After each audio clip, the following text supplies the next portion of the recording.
How's everybody doing? We're here for a little bit of a bonus content stream for one of my YouTube playthroughs. So, about 3 months ago, I like to say, somewhere around there at this point, we finished up Metroid Zero Mission as a full-on playthrough.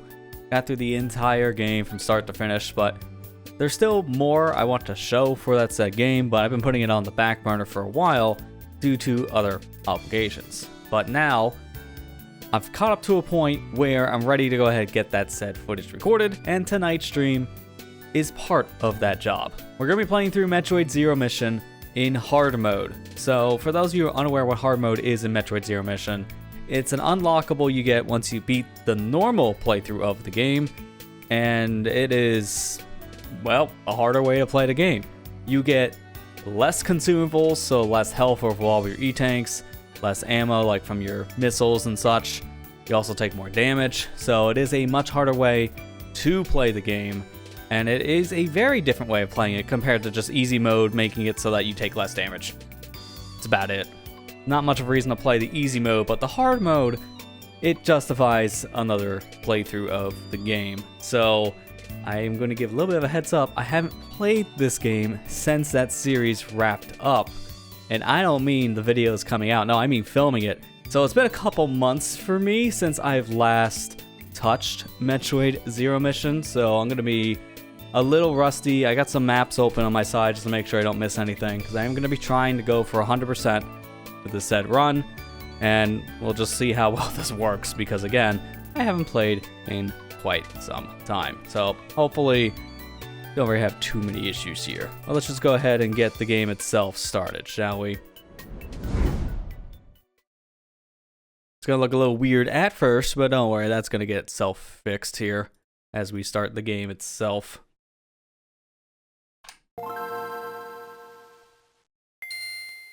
I will warn you, I'll be a little loud here in the very beginning, only because this game has some very weird audio output. As soon as I go on the menu, you're gonna notice volume drops like a rock.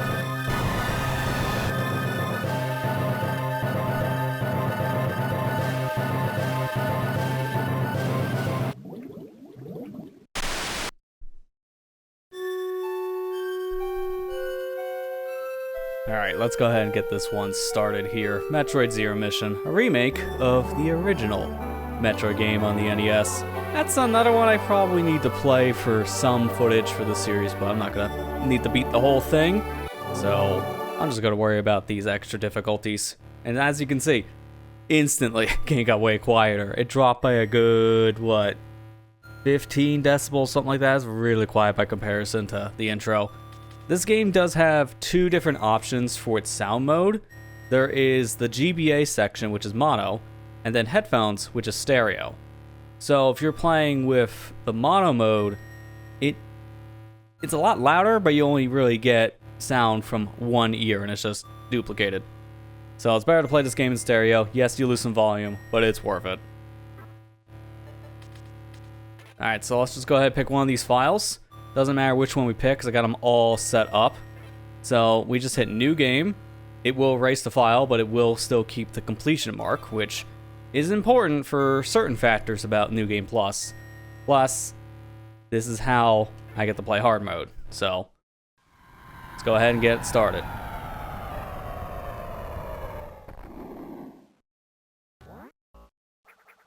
So this is Planet Zebes, first mission here in the game.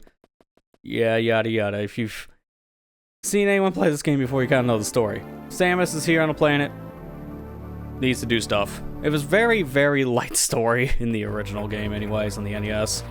It's just a matter of get here and destroy the Metroids. Alright, so there's my first item, the Morph Ball. Which, as we go, I'm just going to mark things off on my map to make sure I know what I'm doing here. Because again, I have not personally played this in a while, so yeah, that's already a really good start. Wow, ooh, that's fun. I walked into 3 enemies, and then just instant death. That's how hard mode works. You just walk into like 2 or 3 enemies, and boom, your health bar is just gone. It is insane. Just to demonstrate one thing because of that whole oops moment. This is why I'm having to play with a New Game Plus file, because if you don't, it just throws you right into normal. So you need New Game Plus to actually play hard. It's a weird stipulation, but in a lot of ways, it really doesn't matter if you're playing between New Game or New Game Plus. And in fact, it's actually recommended once you beat the game once, every future playthrough you do of Metroid Zero Mission, play it on New Game Plus. Because there's no difference between how the game plays out, but you do get some extra stats on your pause screen. So it's just better. Honestly, it's just nice quality of life stuff.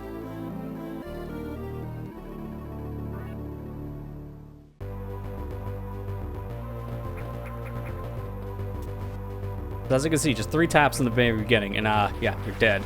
So you may not want to rush every enemy you see here. In fact, it's very, very likely that probably die again. I'm not gonna have any death counters for this. That just doesn't really seem like it'll be necessary. I hope. Hopefully that was just a fluke. I'm gonna play this though essentially vanilla route. So Metroid Zero Mission is known for a lot of sequence breaking, and there's a lot of developer intended shortcuts put in the game, so you can just go wherever you want. Do things very much out of order, even flat out skip getting certain items, for example. But I'm gonna play this, for the most part, sequence break free, and I have to say for the most part because it will be like 1 or 2 items I might just get a little early. But in terms of like the actual level routing, like how they want you to play the game, go to Kraid first, that's what I'm doing. I'm not gonna do Whitley first, for people wondering, because honestly, at least in my experience, going out of order in this game makes it a lot harder, and it's not that much faster. So I'd rather just play the original order of bosses and also just get pretty much everything along the way. I could get some items early, but I might just opt to not do that with how long it's been, as I'm getting my footing back into this game's control. It'd be best to probably just play things a little more safe and just go based on how this game's item order works. And especially when you come to an item like Long Beam, like this thing, don't ever skip Long Beam. You can, it's just the worst idea. You skip this thing, you miss one of the biggest quality of life things from Metroid games starting in Metroid 2. Actually being able to reach anything that's on the screen. So skipping this would just be a nightmare. And you can, because our developer intended shortcuts to skip Long Beam. I believe low percent of this game is... what is it now? I know like the famous thing everyone likes to say is 15%, but I think it's actually gone lower than that over the years. I just don't know how low it actually is now. Because speedruns for Metroid have been very optimized over the years, and Zero Mission is no exception to that rule. I'm gonna just get up here because I really don't want to deal with any problems right now. Thankfully, wall jumps are pretty busted in this game, so I can just jump right back up to where I fell. Not supposed to be able to do that, but thankfully you can. And if I couldn't, that would suck. There's a lot of these statues you can also skip out on getting checks too. I'll probably just grab them because of the health. Most of the time I feel like when I'm at one of these statues, I'm gonna be low on health. So case in point, I just hit one thing, and now I've already lost a lot of my health.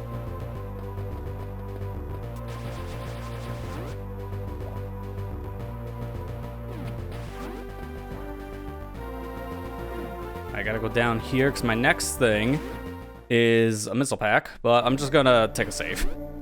Because I'm so low on health, one more hit might kill me, depending on the enemy. Hey, Expert Mania, how you doing? What's my favorite Metroid game? Well, it's hard to really say. Because Yep, that's why I took the save. If I break it up by 2D and 3D, then I can easily give answers to both, because 3D is definitely the first Metroid Prime. I just love going back to that game so much. It's just such a joy to play. But 2D would probably be... It's a toss-up between this and Fusion, because I just really enjoy both for, honestly, a lot of different reasons.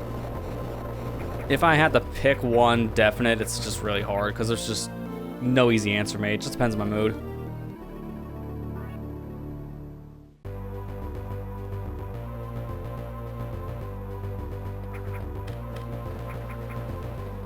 Alright, let's be careful here. You only get 2 missiles to start, So, yeah, that's really not good for this boss. I might actually have to fight this guy multiple times, because I don't think I can kill it the first cycle if I get very unlucky here.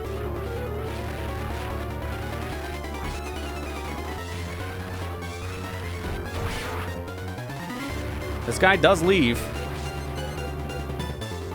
Case in point, I have no missiles to start, which honestly, this gets easier as you go, because I do have to fight him again. It's a mandatory battle, but it is also a little rough for the very beginning for hard mode, but later when I have more missiles, that won't be as bad. Speaking of which, I actually need a missile now. I literally can't go anywhere. There. The fact I had to farm a missile just to make progression is actually hilarious. Oh, how to not get clipped by the bug. That was a little too close for comfort. Now get away. Just beat this first time, few days. Nice. Hopefully you enjoyed it. It's legit one of my favorite 2D Metroids. It's just a lot of fun to play. And it holds up really well. Like, I'm just surprised of how well this game holds up over the years because of just games like Metroid Dread really fine-tuning the control for 2D Metroid as a whole. Like, this is honestly still a really solid game 20 plus years later.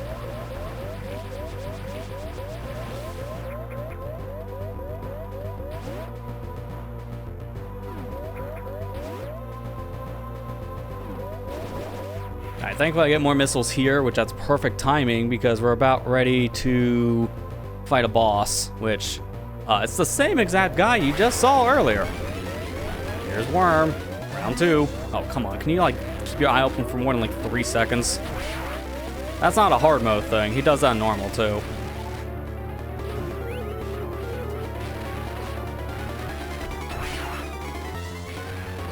I'm just gonna tank the hit for that.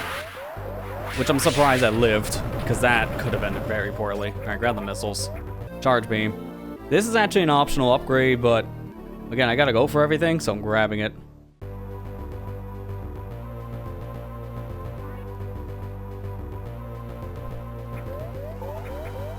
Thankfully, the beeping will stop because that is an E-tank. So having this refills my health, but I don't get all the E-tank like I normally would. Because in hard mode, you get half the amount of health you get from it normally. So instead of 99, you only get like about 50. Like, it's actually technically capped at 49, so it's like right on the verge of 50.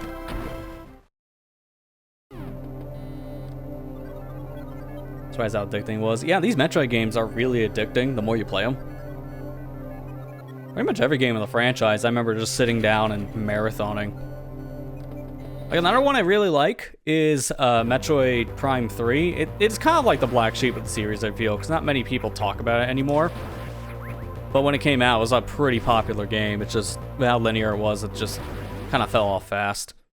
But I remember when it came out, I really enjoyed it so much. I actually, as soon as I beat it, I started the game again, but on a harder difficulty. I remember going from, I think it was, because it was on the Metroid Prime trilogy, so I went from Veteran to Hyper Mode, which was essentially its hard mode. I rarely do that in a franchise. I don't really do that as much nowadays, though. That's more because I just don't at the time. There we go. So, bomb, where's that on my thing? Here it is.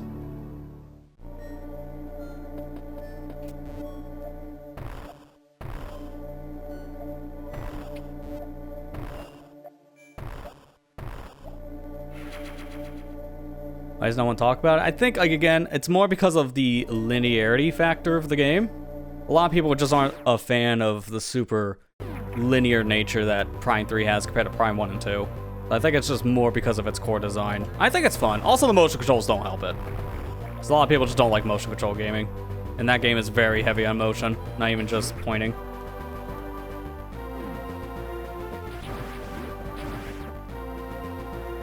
Now, right here, I could go for a suit upgrade, but I'm just going to take the safe route, because if I fail getting that suit in hard mode, it's extremely punishing, because I have, like, no health. And I will just lose all my health in just a matter of seconds falling to the acid. So I'm going to opt to just not get Varia early.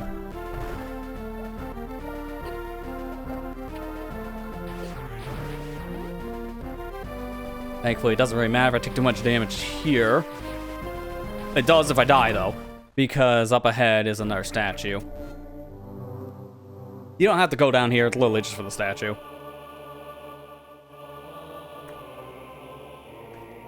Yeah, no, I agree. Prime 1 and 2 are better on Wii, at least in terms of core control. Well, nowadays when I'm playing Prime 1, I'm playing it on the Switch, because it just not only has the best graphics, but it has every control scheme under the sun. And I do prefer the motion control on that version compared to the Wii, just a little more comfortable.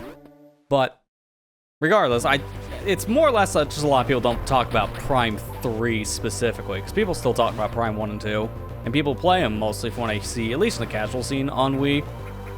I know you get a lot of speedrunners still play it on GameCube because of skips, but most people, if I see them go back to Prime 1 and 2, it's been over the years, it's been on the Wii. I can wall jump that. Guess not.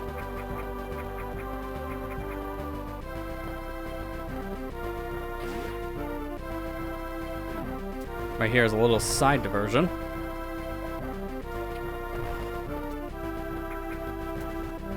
Because I can get this missile now, which is extremely helpful with no missiles. Right now I should have 20, but because of hard mode I have half of that. Oh, but not even half, because every missile is 5.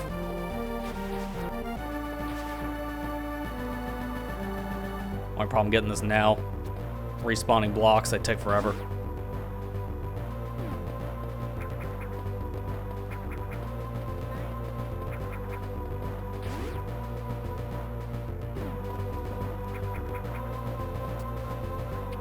Take another save. At this point, I gotta go into Norfair next, but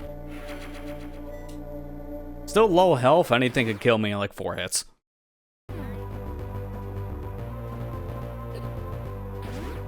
Case in point with I have one enemy alone taking almost half my health. At this point, I gotta start using my charges just for a pseudo screw attack. It's gonna be really helpful early on. I just keep on forgetting to do it.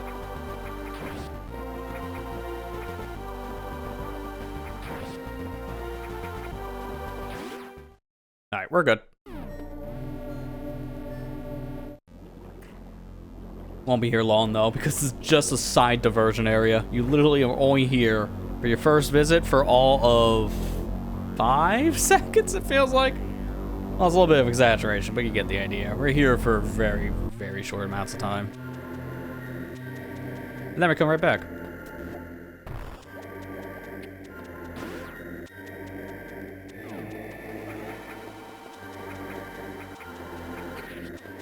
Not enough charge for that? Really? Interesting. Not gonna bother with the missile now. I can get it literally in 2 minutes from now. Much easier. Yeesh, at this rate, maybe I'll be getting everything again in a minute. To be fair, I think I have some health coming out.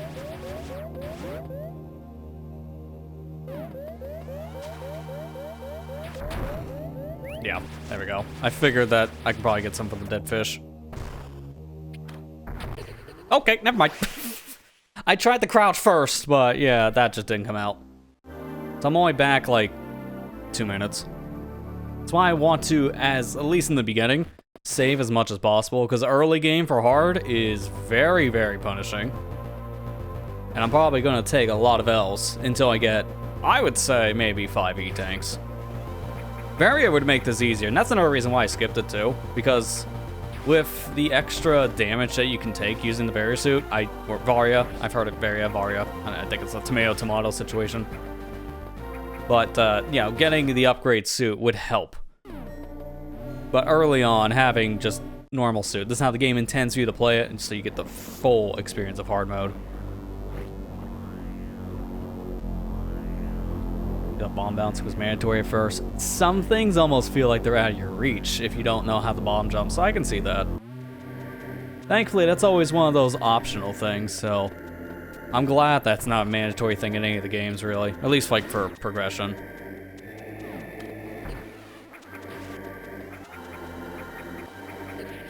Yeah, you just don't have enough damage with the spin here.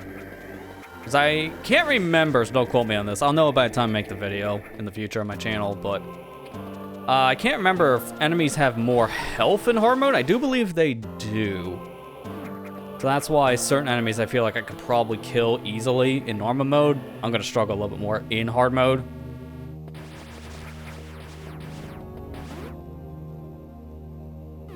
I've only played hard mode, I think once?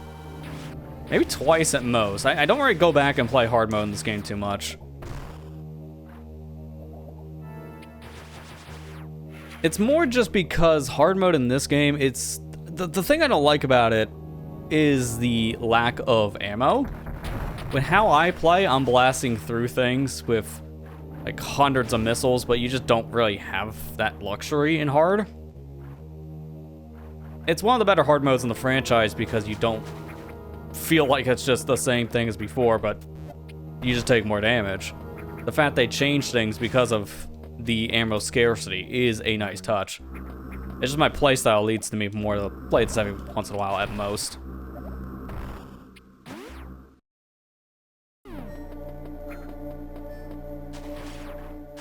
I grab the unknown.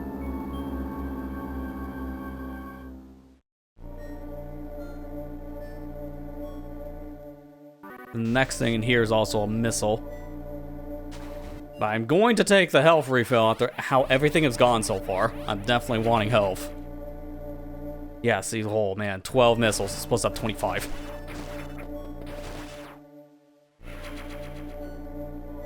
That rough.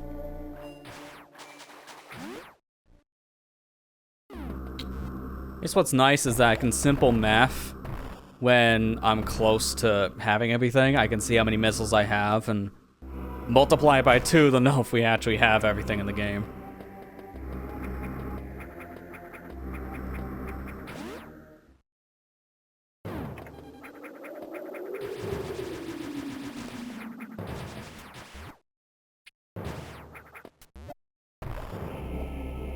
And now for the most pointless upgrade in the whole franchise, Power Grip. Because why is this an upgrade? After this game, it's not. It was an upgrade for one entry. Because the original NES game didn't have this kind of ability, that's why. So it just kind of feels weird, but future games have grip, so we're just like, oh, we'll make it a power. Why? It's archaic design.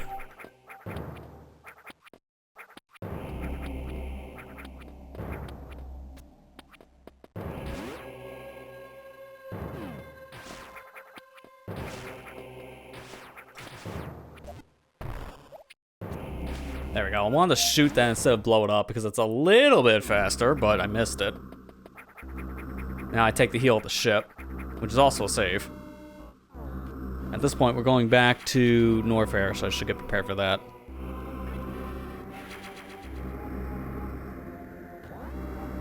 Oh yeah, I didn't know wall jumping in the beginning. Yeah, the game doesn't really teach you about the bomb jumping or wall jump mechanics, even like the Shine Spark.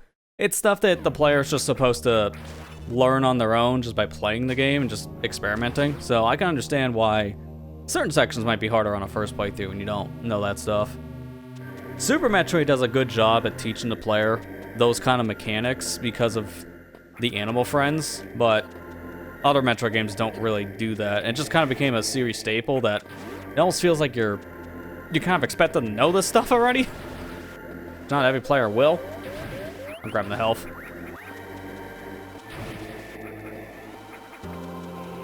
I knew that was coming. Glad I waited.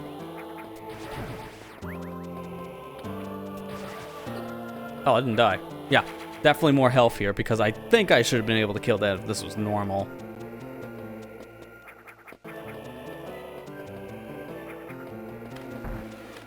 Well, nice whiff.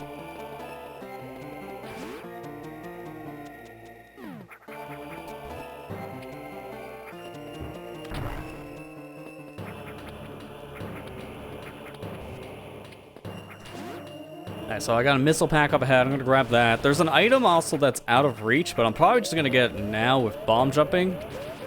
I just have to be a little careful here. I would love something more than just a missile drop though right now, game, because missiles I don't really need to worry about. It's health that I need. So don't give me a missile drop when I'm almost dead.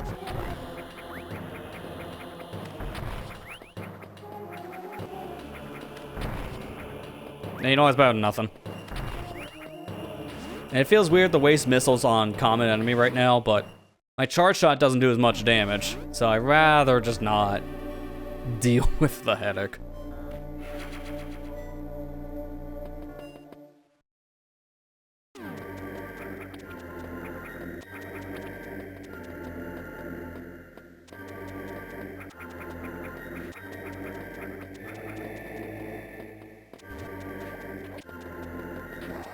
It's right here. Unfortunately, this is why I'm a little worried about doing this stuff.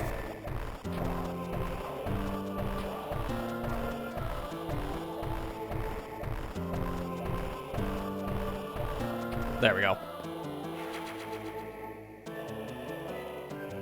So I will get certain things out of order just for convenience sake, because I do need the missiles, so getting them early is great. Also, some E-tanks I'm going to want to do that with too, because, again, getting things early is going to be nice.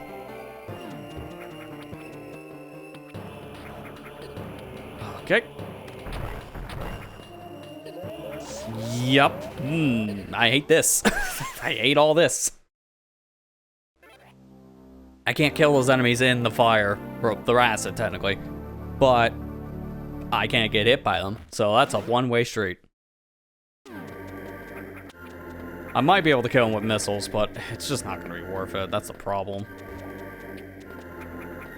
My thoughts about Prime Hunters? It's fine. I've played it. The biggest problem I have is it's a little too repetitive for my liking. Other than that, I thought it was fine for the time. I never beat it. I hear it's terrible to 100%. Just because of all, like... I don't know if it has a lot of missables per se, but it's just a lot of things in the game are very non-intuitive for 100%. I heard like scans are pretty bad. Usually scans are pretty bad in every Metroid game, so that's nothing new to Prime Hunters.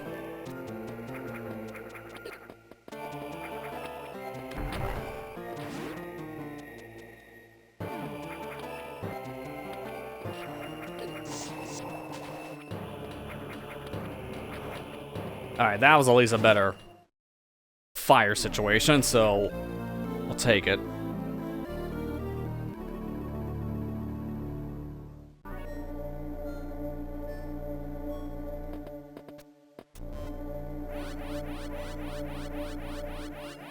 Oh man, I'm trying to think. There's a fire room that's not too far after this. Is that even possible to do with this health in hard mode? I might not be able to do that. And there's no save outside of... Oh no, this one. I can try it, depending on my health. If I have full health, I might try it. There's an item you can get early here if you don't have the Varia suit, but the problem is, it needs a lot of E-tanks, and I don't really have a lot of E-tanks. Dude. Dude. Well, fire creature. I legitimately am almost dead trying to climb one wall. That is impressively stupid. Thankfully, there is a heal here, and you can skip the statue, but honestly, right now, if I'm skipping it, I'm dead. So I'm gonna take the heal.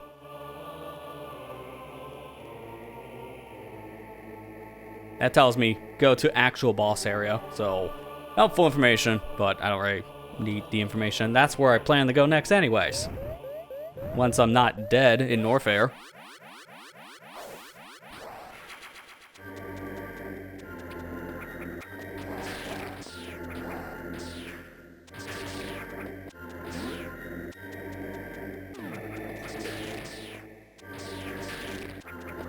I was gonna say, this is a terrible situation, isn't it? The answer is yes. Yes, it is.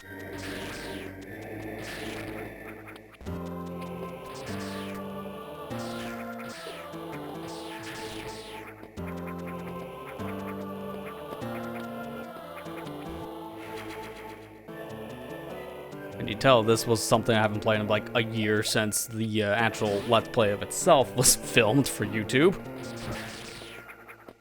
Okay, I definitely can't do the hot room now because I have no health. As soon as I go in here...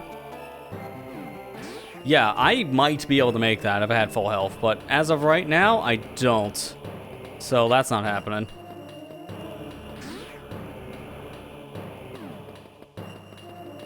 Thankfully, I come back here not too long after we finish Kraid. So when I get back over to this area after that boss fight, then I'll get the heat room.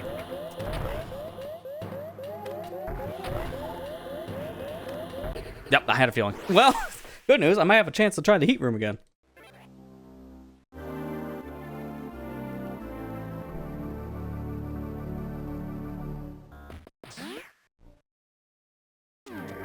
There's a lot of risk versus reward when you're playing hard mode here for if you want to do certain danger strats or not, and I'm learning very fast that most of these danger ideas are probably not worth going for. Because I am getting screwed over way too easily here. I can at least do that little statue skip. Because I don't need the health this time. Might be regretting that later. I didn't think I grabbed that.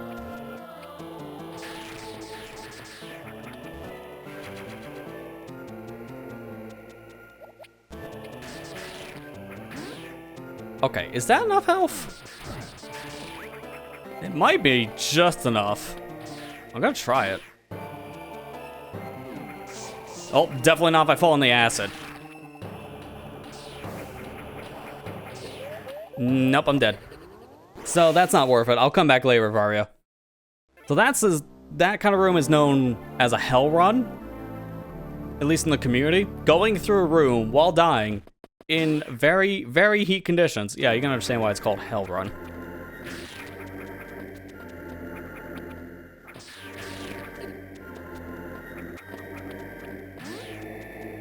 I play Federation Force? No, I did not. I wasn't really super interested in the game at the time it came out, and I didn't really know anyone who picked it up, so I just skipped it. That was definitely a game I heard that you needed to have friends to play with. By same extension, I still have not played Triforce Heroes, and I legit bought that for myself and a group of friends for like, it was like 10 bucks each or something. It was like when it was really discounted. Still never played it. Multiplayer games like that, I've just never really had the chance to play. Nowadays, maybe it could be possible with fan servers. I'm not even sure that works yet on Pretendo. This is the exact same situation I was just in like 2 minutes ago.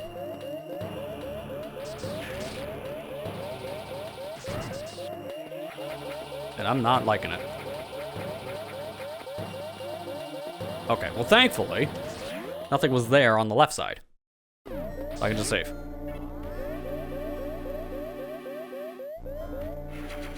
Like Four Swords, well, this one's kind of a yes and no because there's two versions. I've played some of the GameCube one. I never played the GBA game. I've owned it, but no one I knew growing up actually owns a copy of it on Game Boy as well. So I've never played it on Game Boy Advance. And I got it too late into 3DS, so I missed out on that anniversary version. Which probably would have been how I would have played it. Because I had single player. That's so weird that they only released that once. And it's a single player way of playing a multiplayer game. Nintendo's never re-released that Four Swords version ever again. I don't know why.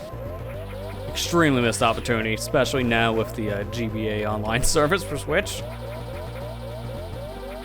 That's just Nintendo being Nintendo.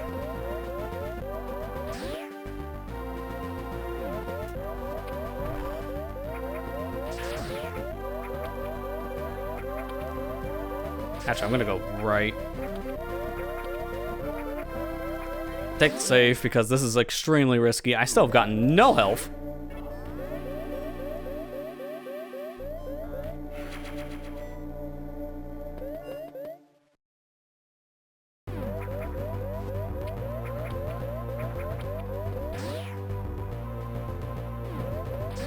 The beeping will stop eventually, but not right now. There is a missile I can get here. I'm gonna opt to... actually, yes, get it now. I was just thinking, should I get it now or later, but it doesn't really matter, because if I wait, because there's a super missile here, but I can't get the super missile. But if I come back here later when I can, also I can't get the missile. Okay, that was the worst combo imaginable. Missile's above where super missile is. You gotta take the top half to get the missile. But then you're coming back later for the super because of a speed booster puzzle. So no matter what, you're backtracking. It just sucks having literally no health right now. And nothing's dropping anything. That's even worse. There's no E-tank around this area. This is all like missiles to get. There is one near Kraid. It's just not in any good spot for me yet.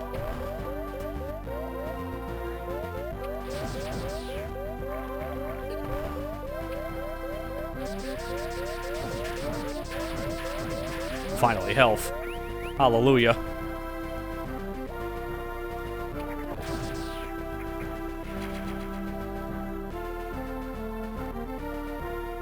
The whole reason why I came over here. And these are crumbling blocks, so that's a one-way.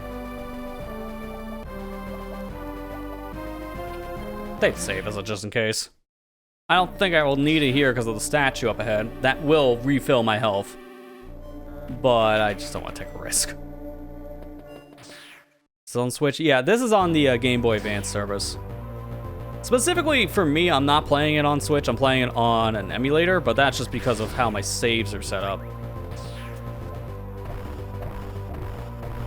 To me, I'm not the biggest fan of how Game Boy stuff in general looks on Switch. I think it's just a little too dark for my liking, so I just prefer playing this on emulator. Then I can control the coloring. But that's just personal preference. Switch version is a great way of playing this. Alright, there's a missile here. I'm not going to get it. It's actually better to get that missile on the way out. Alright, then there's this whole setup, which is a little confusing at first, I'm not gonna lie. A lot of different hallways you can take here. Alright, give me the missile, though. One of the easiest ones to miss in the whole game. Well, thankfully, once you know it's there, every repeat playthrough, that's probably one of the easier missiles for you to remember, because it just sticks out.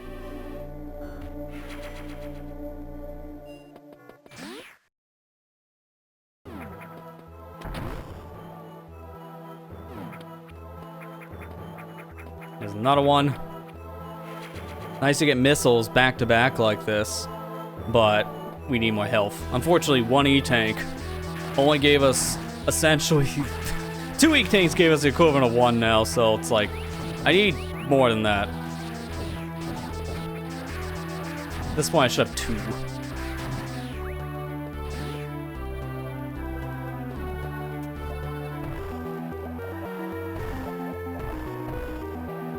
I'm actually surprised that knocked me out. Doesn't matter, it's just kind of a waste of my time.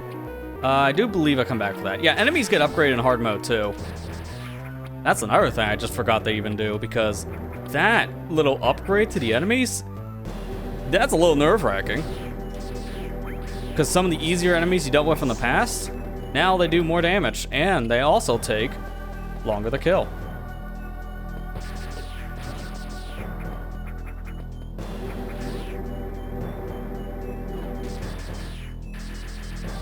Oh, I missed. Oh, you know what? That's fine. I gotta be down here anyways. I'll go back up. You see? Oh, look at that. Mysterious room.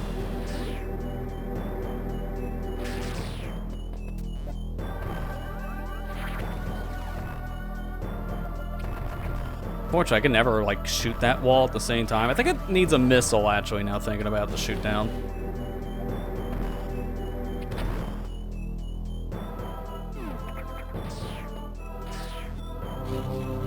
Alright, turn this thing on. For whatever reason, that's actually a thing on, like, randomizer trackers to mark off, which is funny to think about, but it is technically a collectible. It's not a traditional item, but it does unlock things in the game.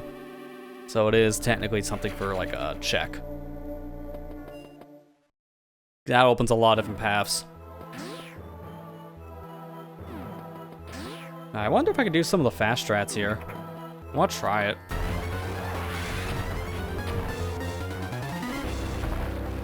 Well, not like that. It's, I think, like this. Okay, maybe not. Not even close. I touch the worm, and then I lose 80% of my health in 2 seconds. So maybe not. Okay, I'll try it one more time, but I don't think this is gonna happen. You're supposed to, if you want to kill this thing super fast, it's much easier to vary, as you would imagine. You want to bait the worm so that it attacks the wall, but you're in the acid. So like this. Then you can shoot its core. But if you get stun locked like that, I don't really think that's any better to do.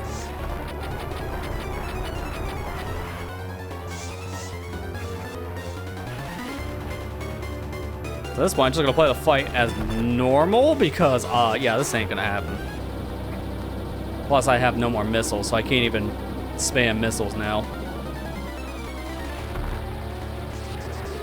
I don't know how long it's gonna take with just charge shots. Especially when like half of them seem like they don't collide. I shot charge shots straight at the worm and it missed, even though it shouldn't have. It's a hitbox issue.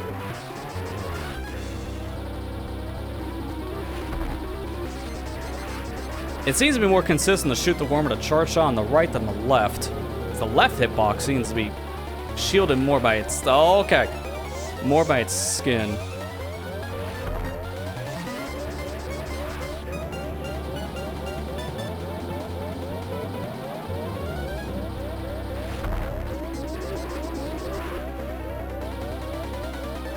As soon as you see a twitch is when you want to jump.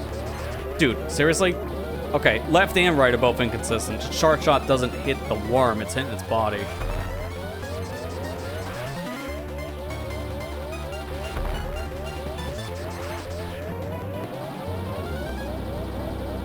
This is the struggle of hard mode when you have like no ammo.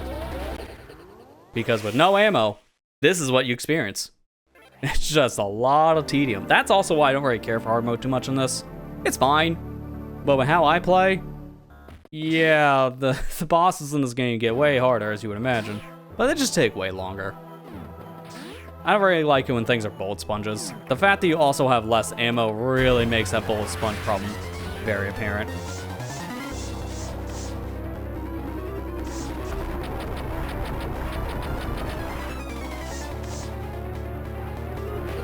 Yeah, I was gonna say, I'm gonna get the stun lock hit thing, right? Yeah.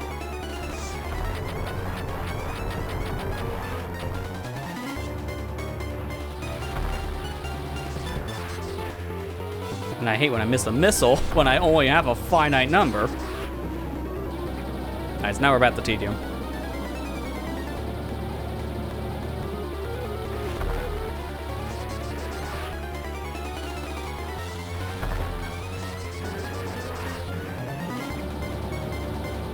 So it's very consistent here. If the worm gets attacked, it's 2 cycles before it will raise the acid. So after attack number 2, here comes the acid. Just rinse and repeat until it's done.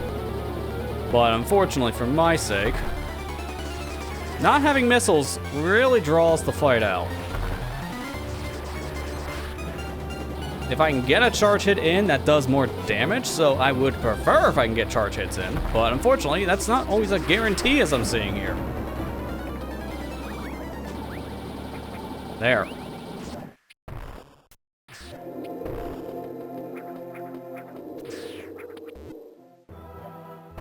And all that just for a missile pack. Because as soon as you activate the lift, it actually is a better idea if you're not 100%ing this game, just to turn around and leave. Because I do believe you can just bypass all this.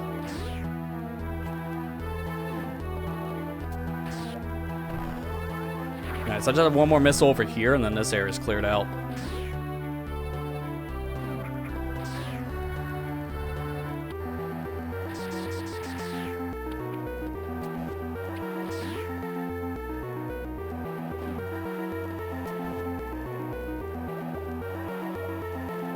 That's why I like leaving this on the way out, because you're forced to come back through this room again, and you have to take the path that has a missile.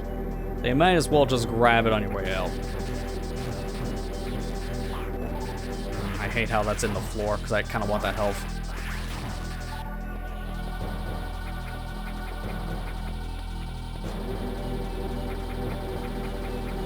we go. Bullies, no problems. I'm gonna take the safety save just because of how that room went. Leading up to this area with the worm. I just don't want to take any chances. Lost a lot of health. Oh, I think it'll take me to beat this. I hope around 3 hours.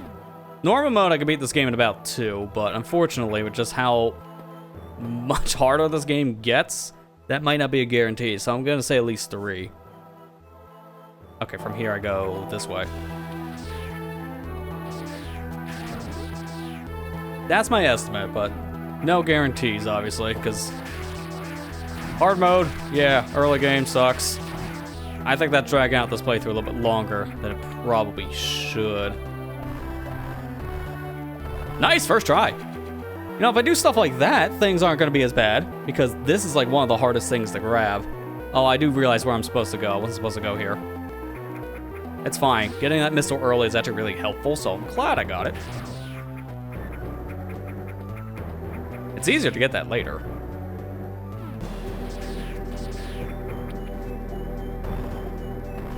I will be coming back here for a backtracking thing, but it's just for like 2 collectibles. At least that's the case if I play my cards right.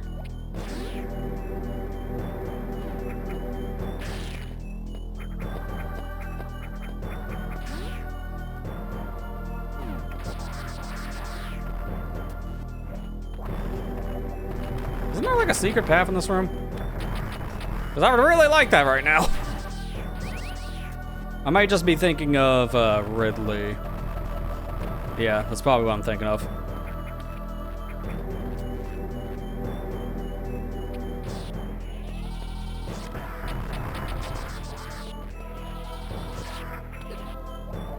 Yeah, had a feeling. I had a feeling. Again, with the lack of ammo, normally I just spam these creatures full of missiles, but I have 14 missiles to my name, and I gotta get that other pack again, because I died.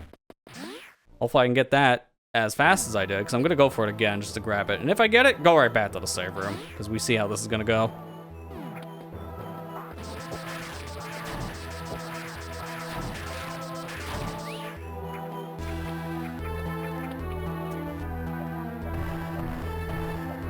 Yeah, see, that's what I don't like. And I had a feeling that would happen. I always have a hard time getting out of the stupid elevator thing, whatever the heck this is supposed to be. I don't know how they ever intend for someone to get this normally. It's best to actually do this later with, like, extra powers. Because the bomb method is just crap.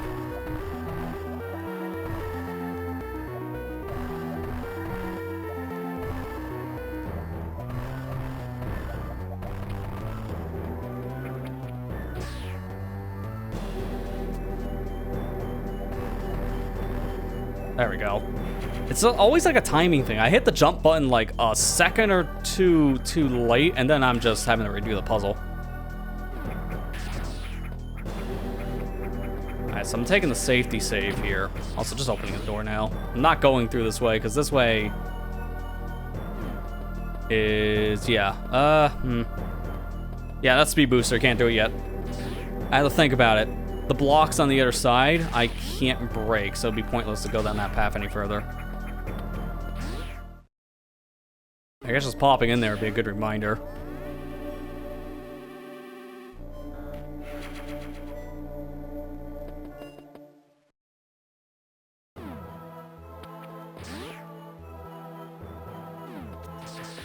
If I can get health on the way to that busy creature room again, that'd be very, very ideal.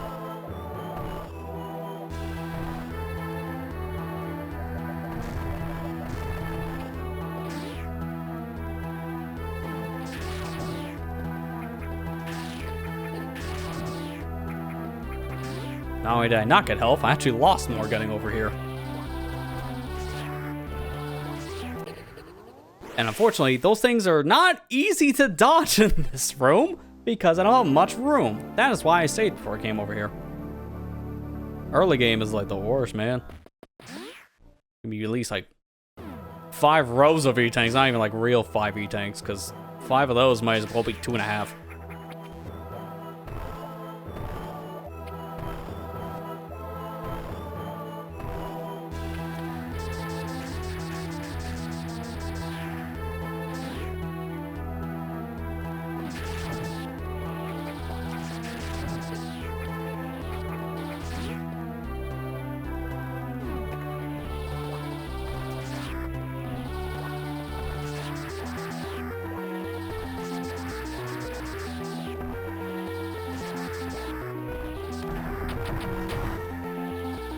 There we go.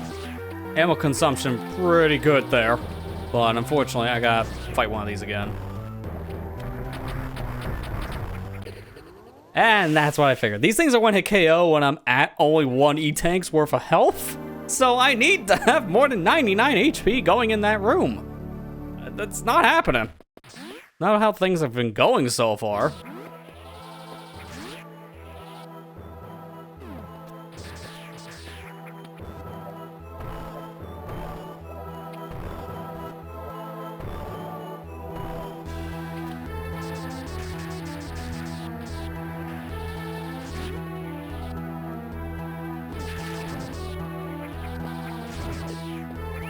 Okay, some health. That's a good start. Now I have more health in this room than I had last attempt.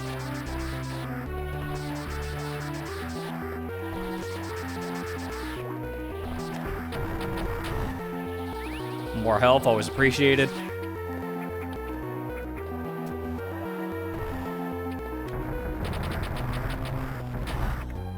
Alright, good. Just enough missiles. All that was literally just for another pack, too, which is the worst part. Like, that's not worth it. But it had to be done.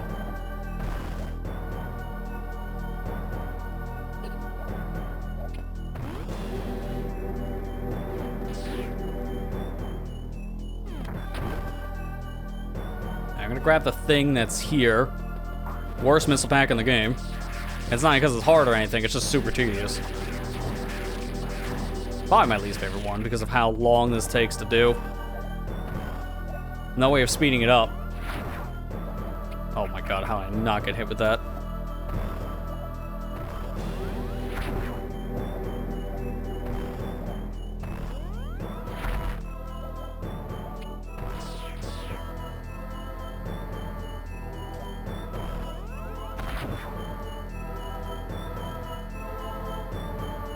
There we go. This is not a hard missile pack, it's just a tedious one, because why does this room have to take so long? Even if when you have like a speed booster item later for that, it's still... you gotta do it that way. No other way to skip the puzzle, unfortunately.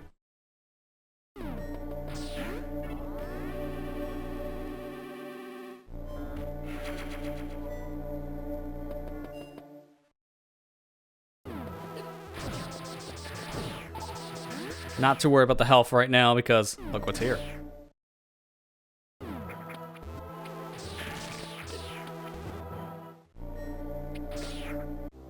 Give me that unknown.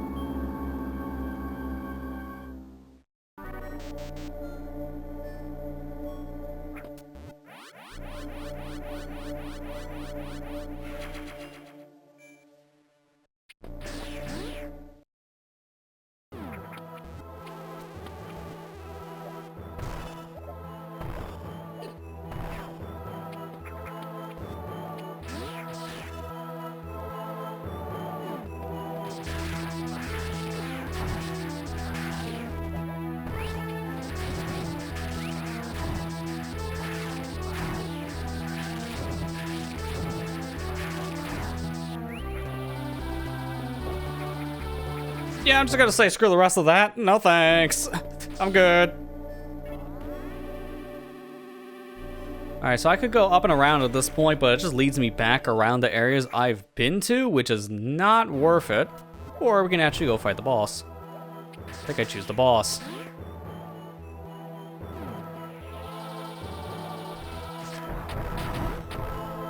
Alright, how's this gonna go? Because Kraid normally is a pretty big pushover in the normal mode.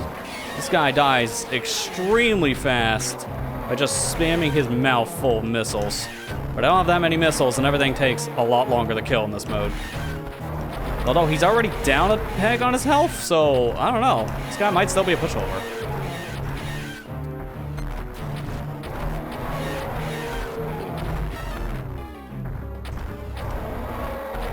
Okay, yep, he's definitely still a pushover. Okay.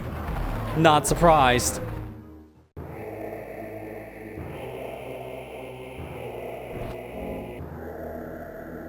Now, if I didn't have many missiles for that fight, I don't think I'd be singing the same tune.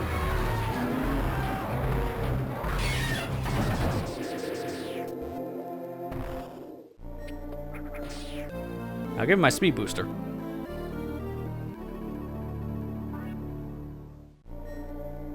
This is really why, at least in my experience, you can do bosses out of order, but if you go for Ridley first and not Kraid, it's just a much slower game.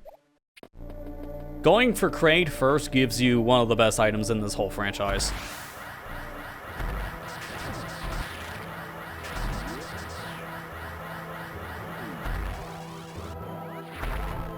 Like, you can't deny just how good it feels, the speed booster in this game. Just literally one of the best things. Which I kind of screwed up the speed booster trick here a little bit, so actually having to climb the room, a foreign concept. I don't think I've climbed in here in a long time.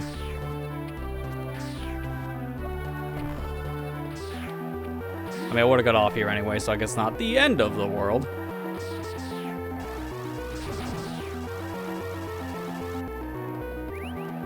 I don't even think I can make that anyway, so don't try it.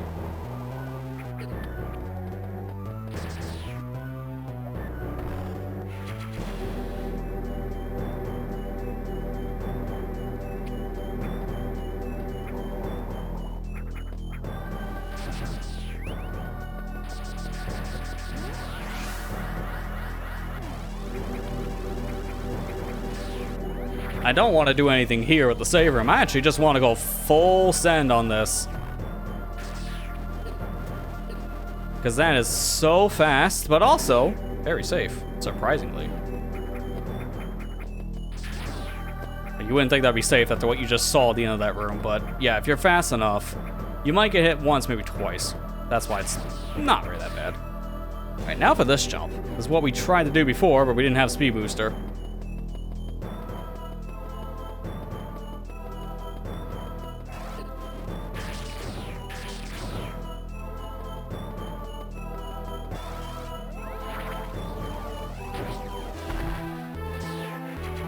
And there it is, finally. More health. That's everything we can do now in this area, so let's get out of here. There's a map room you could hit. Doesn't count for 100%. I'm not bothering.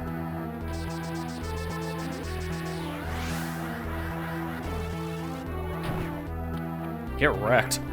One tiny bug. Speed boost is here. I just do a standard climb out, so it doesn't really matter if I have it or not.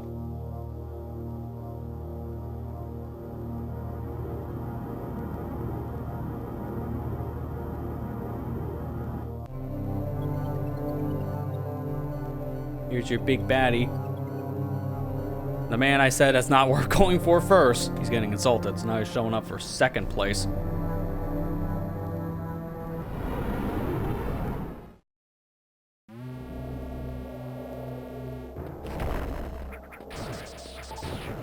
This just leads to another hint, if I'm not mistaken.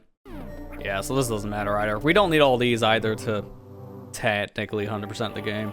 100% for a game like this, all that really means is just getting items. You don't have to fill out the whole map. You don't have to interact with everything in the world. It's just getting the items.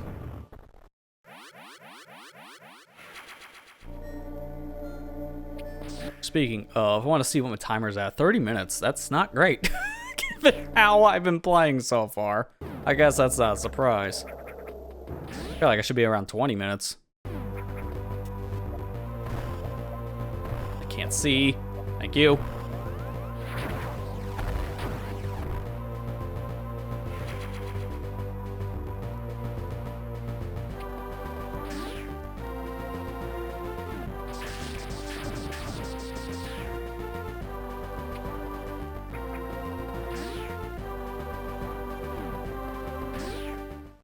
Yeah, I should probably take the save.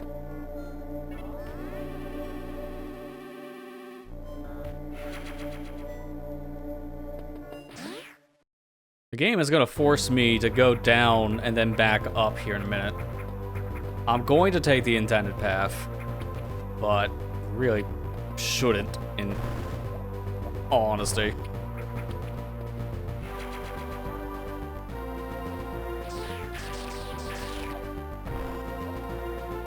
I just don't trust myself with the bomb jumping, so I'm just going to go until I can get high jump.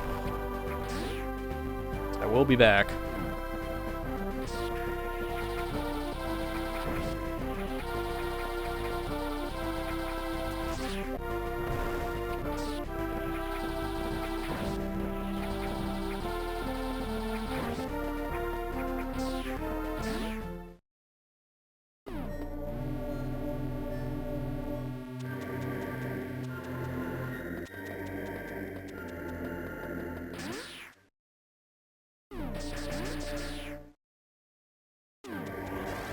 Really should be saving there, but because I already have the speed charged for the speed booster, I'm going to use it now.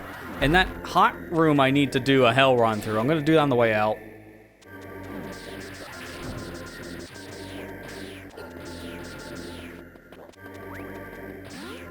Think that's enough? Nope. Okay, barely though, but barely. See, the problem I have here is these stupid things. Get out of my way.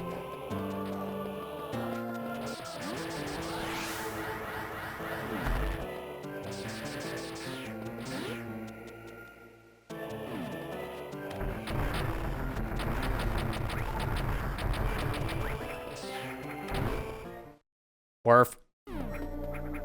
There it is. This is our high jump.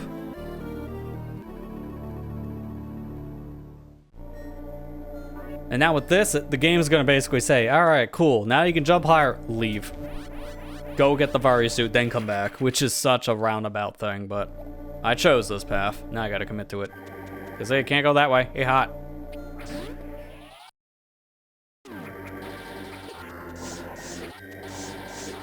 Alright, I'm turning right back around, getting me my health back. No, no, no, no, no, no, we're not doing that.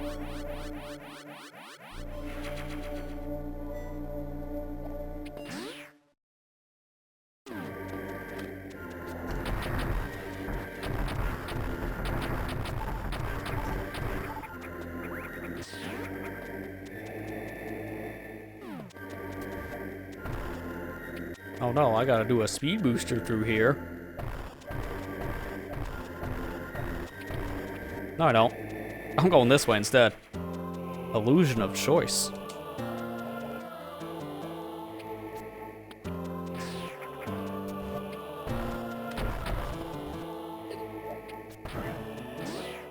And you fall down here and you get your little hint things like yada yada, hey, look at that, you did a thing, now go leave. Like, I'll just get this because I need the health.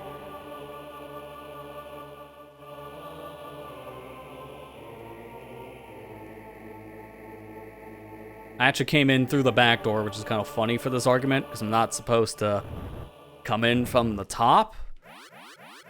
But if I go any further this path, on my right, it's just gonna be a dead end.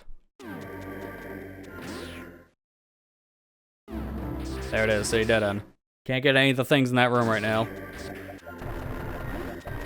Can't even get this, technically, because that's a missile blocking, ironically enough, missiles.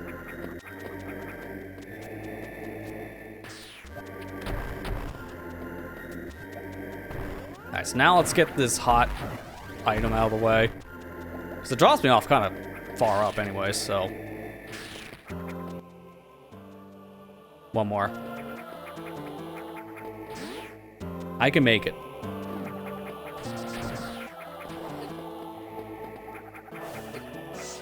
Not if I keep on doing stuff like that. My god.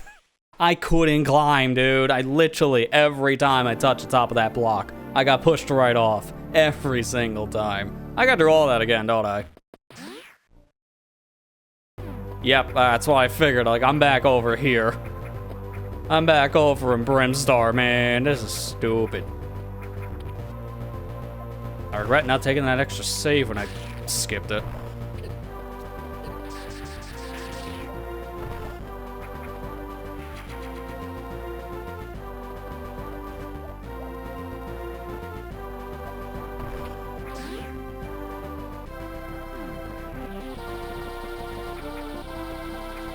I could get a speed boost there, there's no point.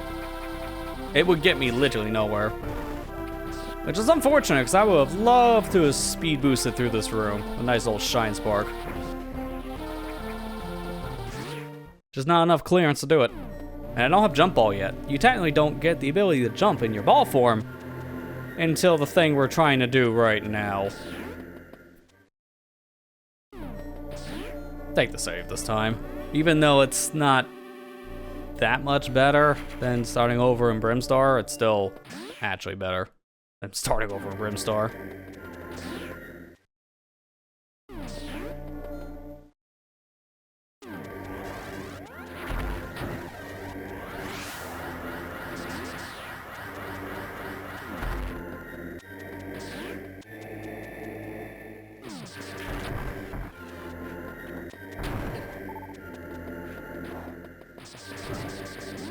Love how the creature was floating in the air there for a second.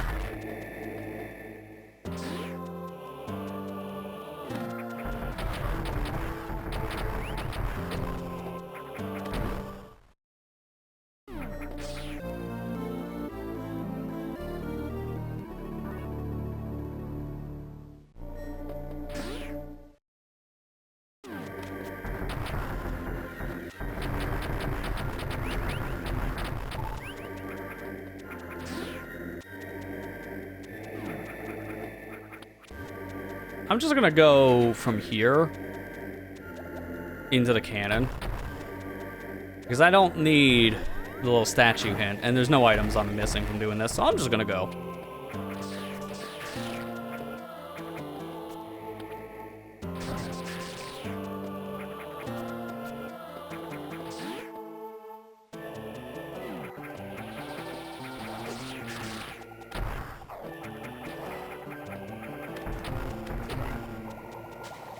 How things ended last time, I just don't trust that little creature. Can you blame me? There's nothing else over there on the left. It's kind of like a weird trick that this room tries to do to you. It's like an optical illusion trick. Making the room a little bit bigger than what it seems, even though the camera stops on the map front. So that tells you there's no more to the room. And yeah, there's nothing over there. No enemies or anything.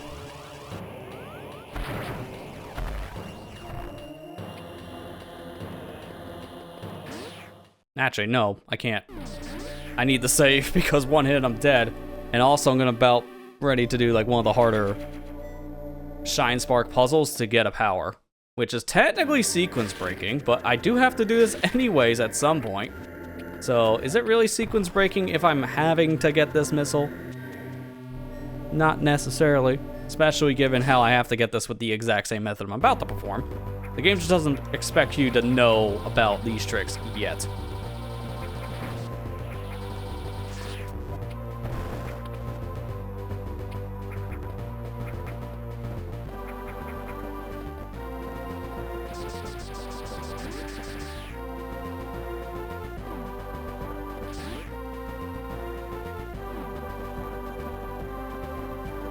Dude, timing on this is kind of weird when you haven't done this trick in a while.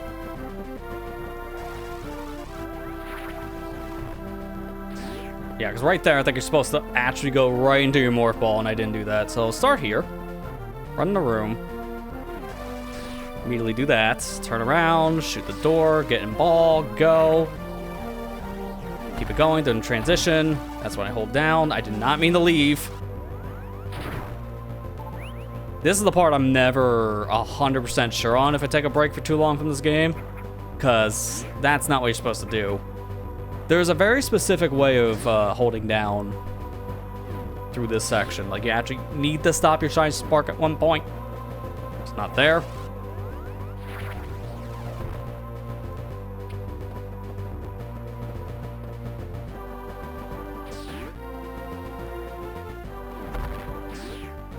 Clipped the block, which is actually impressively bad. Now, when my finger slipped, I hit the A button, of course.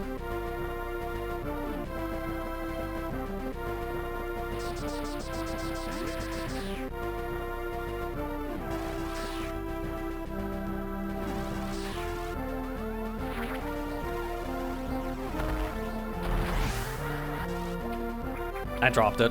It's so bad, because I actually had that too. That was like the good run, but unfortunately my finger slipped. I was holding down during that transition, but I guess it just must have gotten dropped at one point. Because you gotta hold left to keep the Shine Spark going, and then hold down. Problem is, those inputs, not the easiest to, okay, really, not the easiest to do on a lot of different D-pads. I am playing with a Super Nintendo style controller for this. It's my most preferred controller for the Game Boy stuff. It just feels very natural to me. Sometimes it does feel like it misses an input once in a while, though. Alright, there we go. We got it. Third try's not bad. Once I get out of that tunnel, getting back into the main room, that is when I want to hold my charge and then I can bring it into the room, do another ball spark, and get the super missile. You're not supposed to be able to get it yet, but at the same time, there's no other way of getting that one. So what I just did, half sequence break, half intentional right now, too. It's kind of weird. I get the sequence break to get the missile now, but knowing how to do it now is not technically breaking this game's logic.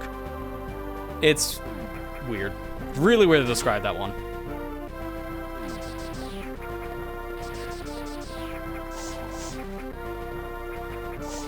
Dude, can I please stop?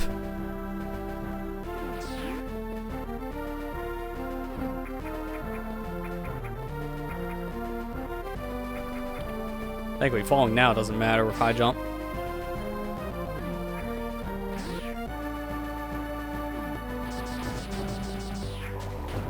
Actually, almost had enough speed. I don't know if it would be possible to fully speed boost through this room, because there's a lot of crap in this room that can stop you.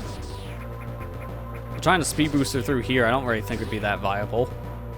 Unfortunately. Okay, and before we go any further, yes, this is a little bit slower. But when you hear the health beeping, I think you know why I'm here. I need that save. Stat. There's no saves before this point. And if I die any further in, I gotta go all the way back around and do that Shine Spark puzzle again.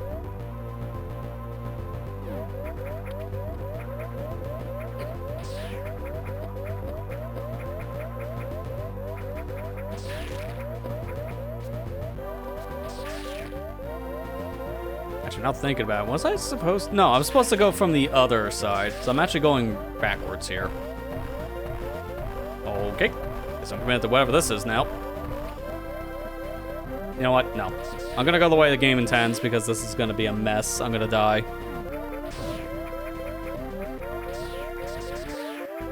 Little bit of a diversion. That's not great for my overall game time. It's probably gonna waste like a minute or so, but it's fine.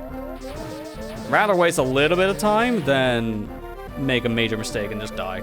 Because that's a bomb jumping section if I go from that path.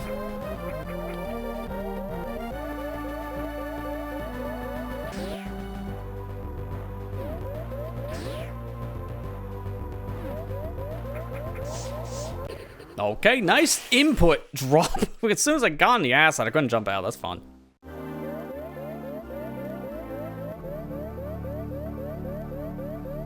It's very nerve-wracking just to hear nothing but beeping the whole time, so please give me, like, thank you. Even just a small health pellet is enough to get that beeping going, and that is very nice for the nerves. Because the more you hear your health in a danger state, the more reckless you start playing, just because you start getting sloppy. Because it's the nerves, man.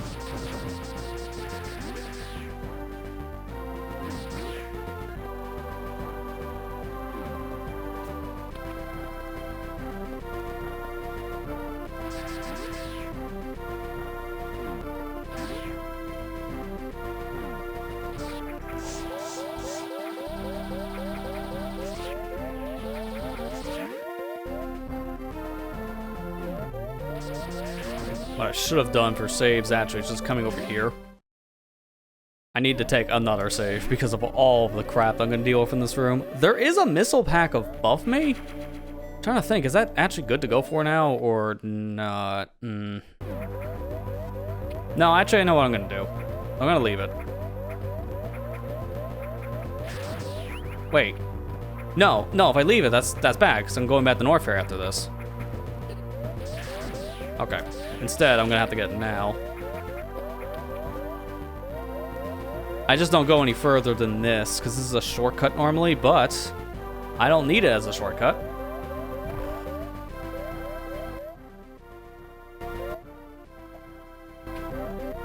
I can't believe I had to pause strat this because I didn't know where the Ripper was. Jeez, dude. It's gonna be a health refill here in a second. So I gotta get through all this first, and then I'm good.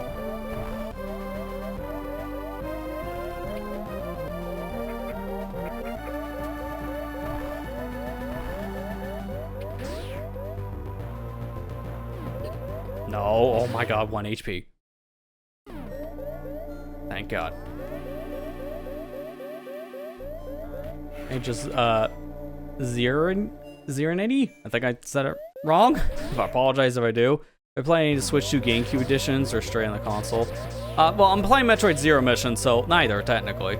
This is not GameCube. This is the original Game Boy Advance game, and I'm not even playing it on console. I'm just emulating this for convenience sake.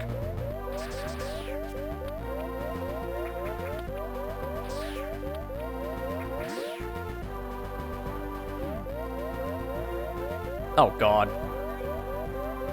I just thought of something. How do I deal with the bugs after this? As soon as they clap onto me, I'm dead. As soon as it's done. Yeah, see you later. I need health from you. Oh, you gotta be kidding me. No health. See, as soon as I get any damage from these. So I do need health in that section. That sucks. That's a really terrible spot to not have a health drop. I thought I survived 1 HP going in this room's insane. There is a healing mark on my right, but I need to go back over there once I have the... Actually, hang on. No, actually. There is no other items over here if I just do this now. It's just this. There is a statue, but I don't think I can get to it yet. I think that's... Yeah, I need Very for that, so don't even bother. I'll just farm health from this.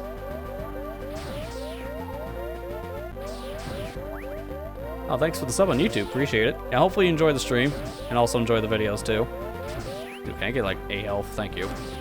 One more, just to be safe. All right, there we go. We're good.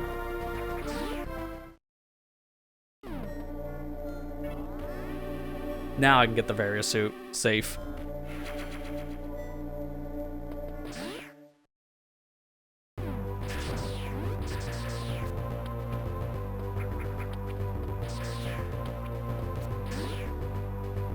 So wait out the bugs. This time it's actually okay for me to wait it out. I tried to see if I can rush this room before, because I think it's just possible to get through the section without getting enough bugs on you to start doing damage. But that's if you leave and come back.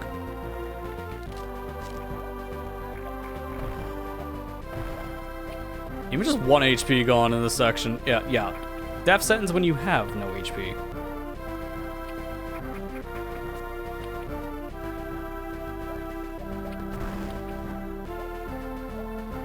Alright, everyone jump on the capsule plant thing. Never understood what those things really were. Like some kind of like egg from a parasite maybe? Game doesn't really explain what that is. Not really anything of lore that I've seen. I had no idea. Alright, take the health because I desperately need it.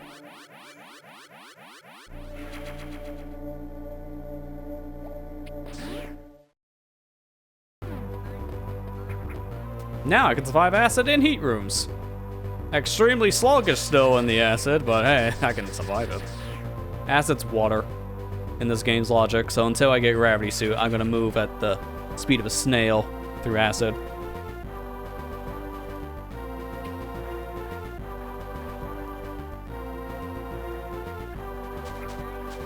Alright, now I can just leave.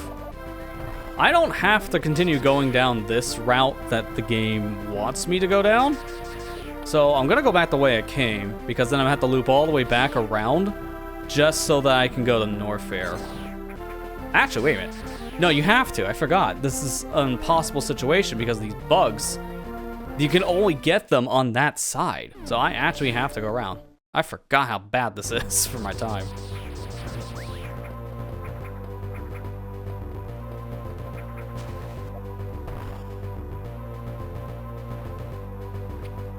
I didn't get the bugs.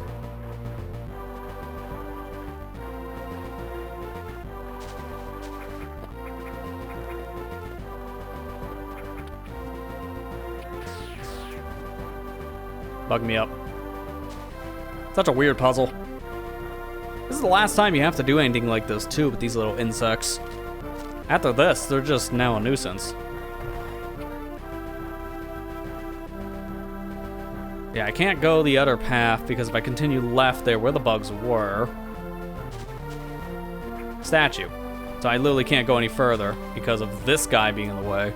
I'll get them out of the way just in case, but I'm never coming back here again. This is mainly just to get my health back.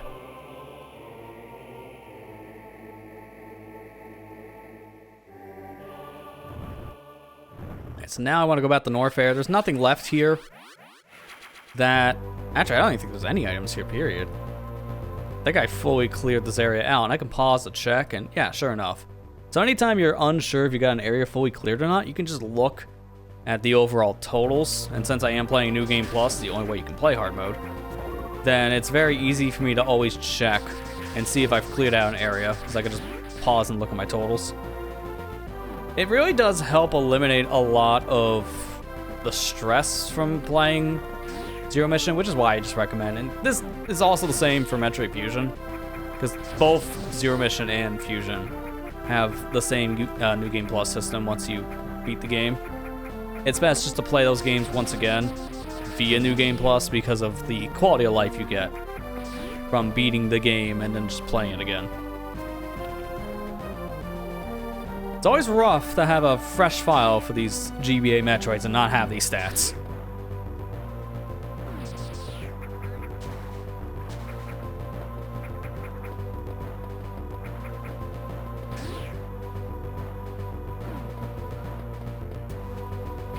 Alright, take the save. As I'm going back to Norfair, but this time I'm actually going further into it. Now that I have Area Suit, I can actually explore the rest of the area.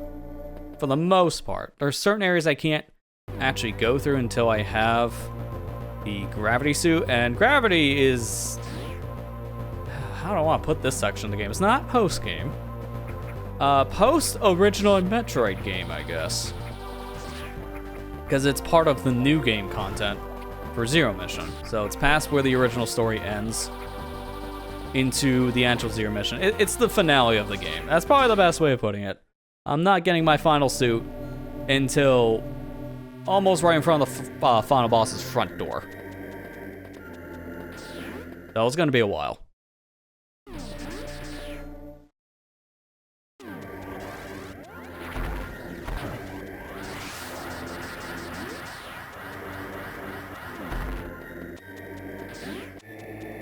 I want to do this now too. So first things first, I'm going to kill all these enemies.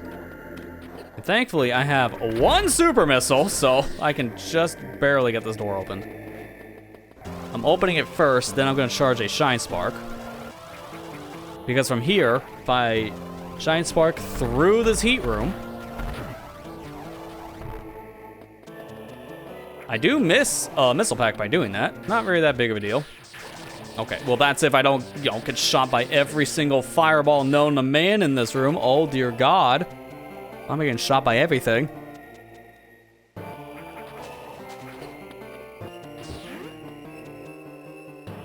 And then there's this section, which is actually easy to cheese.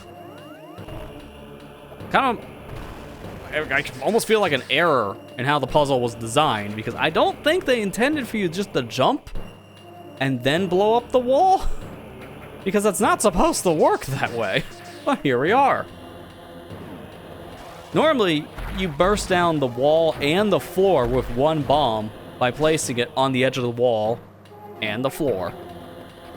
Which is why when you can just destroy everything, it kind of cheeses the puzzle. I thought I was gonna get shot there. Oh crap, I gotta do that again, because I need the speed booster speed for this puzzle. It's the only way down, which is kind of annoying.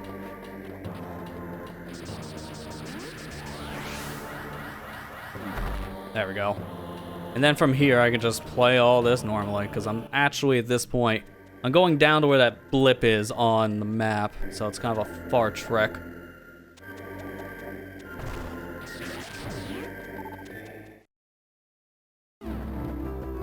Unfortunately here, you can't speed boost. I need the health, so I'm gonna take the pit stop.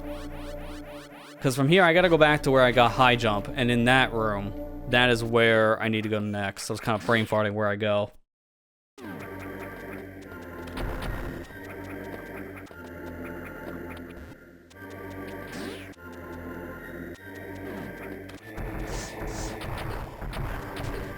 god, get me out of this acid pool. Like, it doesn't matter I took damage there because yet another statue is in this room, so it doesn't really affect me. It's just kind of annoying that I was getting comboed like that. Just waste my time.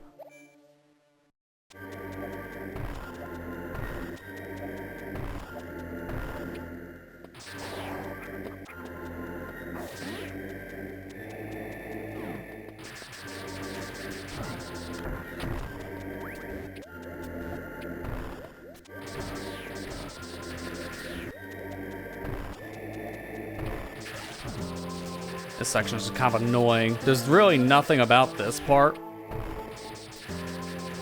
that's terribly hard. You just gotta remember there's this one block on the floor. And just shoot it. Unfortunately, you got all these little parasites flying around, so that's not helping. I gotta just let me in. Can't leave.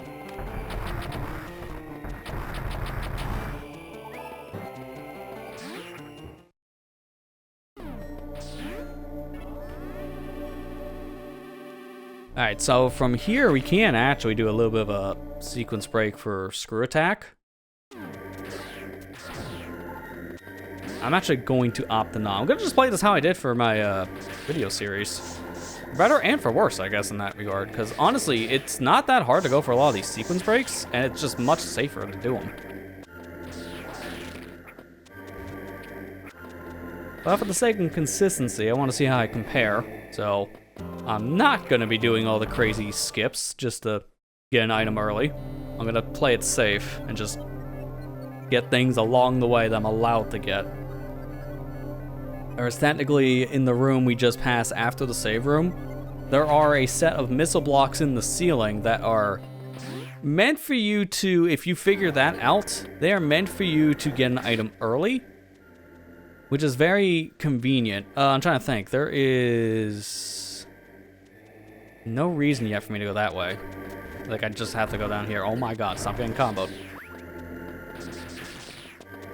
Well, plus there's also some other items I can't get until I have to come back to this literal spot, so it's not that big of a deal if I miss anything.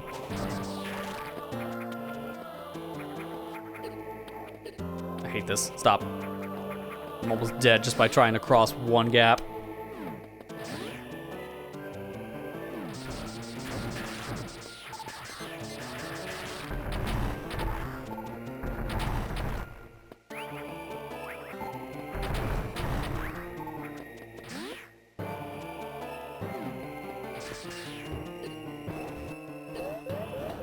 Dude, I was literally right next to a save room, and I'm just thinking, nah, actually, let's just save the time, because if I just go down here now in the fake lava section, I get an upgrade, which will also heal me because there's a statue in the room. So let's just go for that now, and if I get that now, then I save a bunch of time.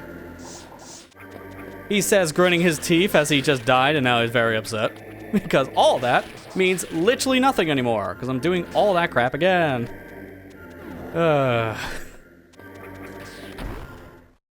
That's the thing in hard mode, man. You make one little mistake and it can snowball. And that one room I took all the damage just screwed me.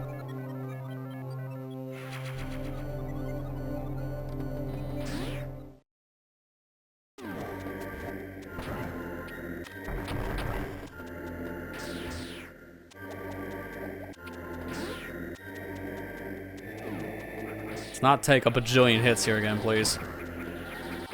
Well, I'm using that pseudo screw attack just to get through here a little bit safer. The problem is I don't want to use this half the time because I've learned that a lot of the enemies I normally kill with this move, actually, no, I don't, and now I get hurt from doing it. So I've been trying to wean off of using the pseudo screw attack in hard mode because it's not as useful here. And trying to use it like I normally would actually gets me in more danger situations, so it's not as ideal to use.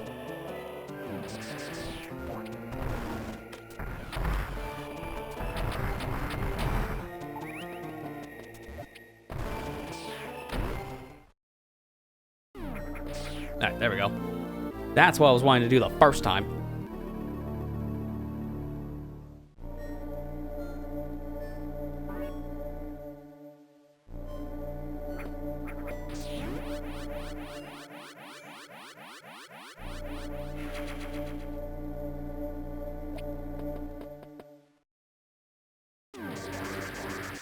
I'm just gonna kill you through the wall because, yeah, needless to say, my track record's been pretty poor as of late, and I'm gonna keep all my supers. Plus, I don't have many supers to begin with. I'm gonna need them from our next upcoming area. Oh, as soon as I say that, I get a drop when I'm full. Thanks, game. Appreciate it. They're really hard to get drops for, and yet, got it when I'm full, and that's not the first time that's happened.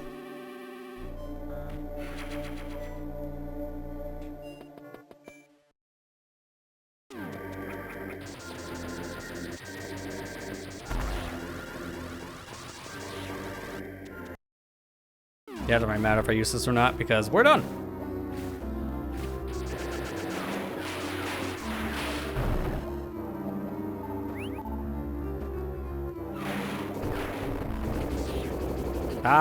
Okay, hi. I'll now leave.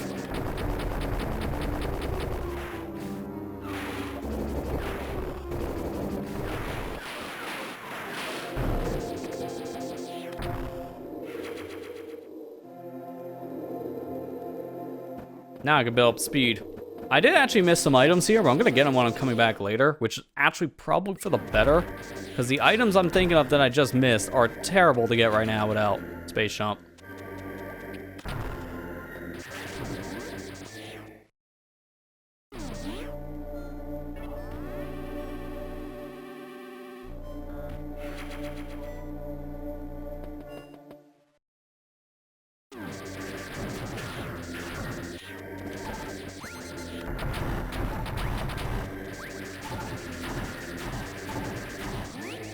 I should be okay on my missile count, because we're about ready to come up to a boss fight here. This is not it, but it's a precursor to it.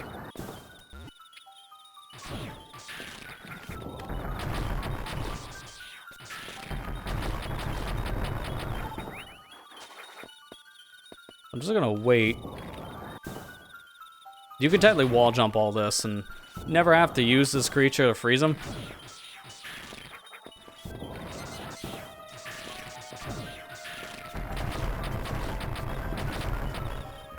I'm just gonna play it safe.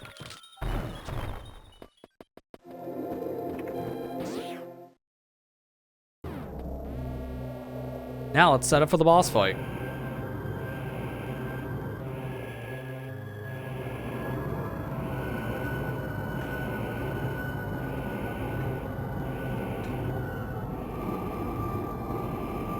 Also, while we're here, and this is going to be really annoying, unfortunately for me, because upgrades make some of these powers easy to get later, but we're here now, and everything in Ridley you can get now.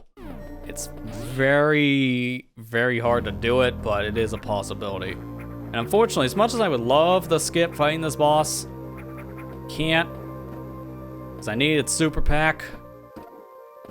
So we're not going to skip it. If you have supers now, you can just bypass this worm altogether. Because its evolved form, the stupid killer wasp thing, that's the thing I don't want to fight. But I'm kind of required to.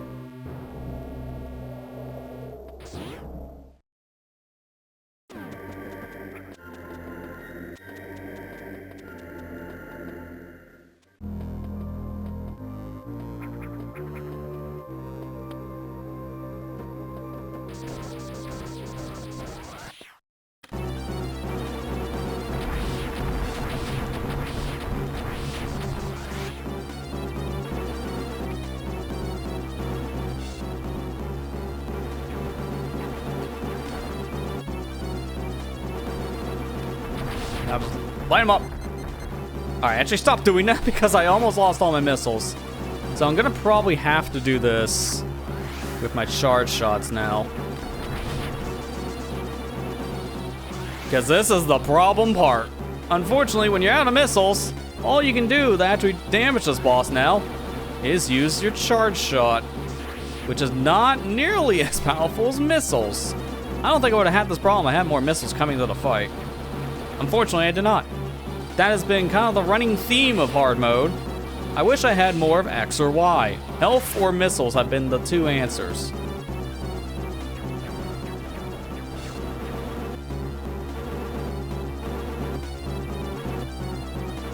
You done? Okay, that was really weird. You only get like 2 good hits in, too. That's why I don't like doing this when I'm out of missiles. This fight drags without missiles.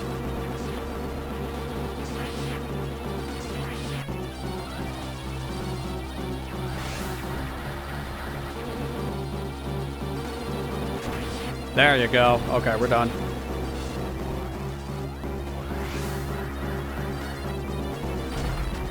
I mean, that's super pack. It's kind of funny how this boss turned into essentially just a quick collectible thing and not an actual upgrade to my suit. Because normally that's supposed to be your first super missile drop. It wasn't for me. Oh, that one not die. That's impressive.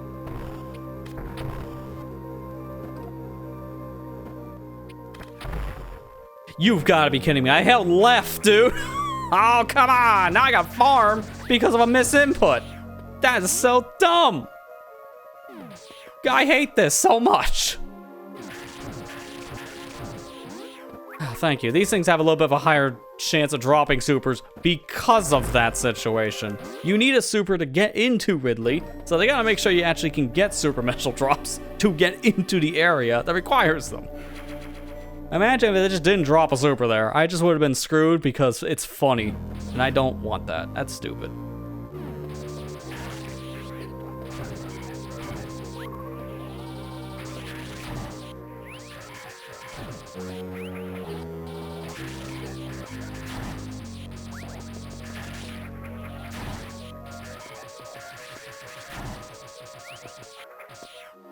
Could have took a shortcut through that whole room, but I was really hoping for better drops. There we go.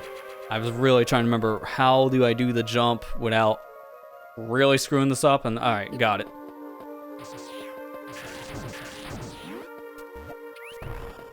I do have to come down here regardless.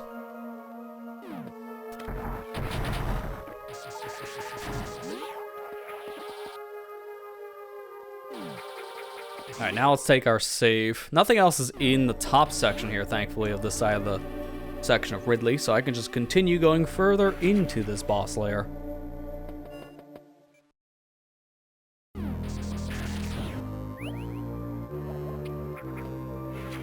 Easy free missile. Love to see him.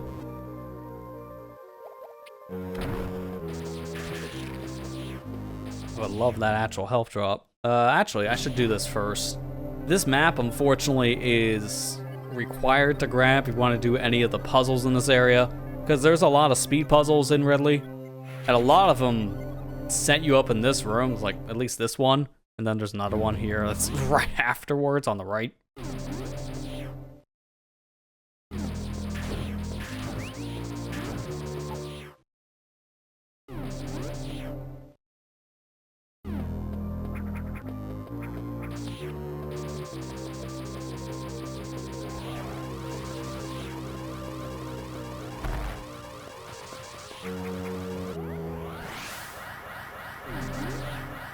If I didn't get the map there, I would have actually dropped my speed. That's why it's important to grab the map. Don't really have a choice, unfortunately, for that map room.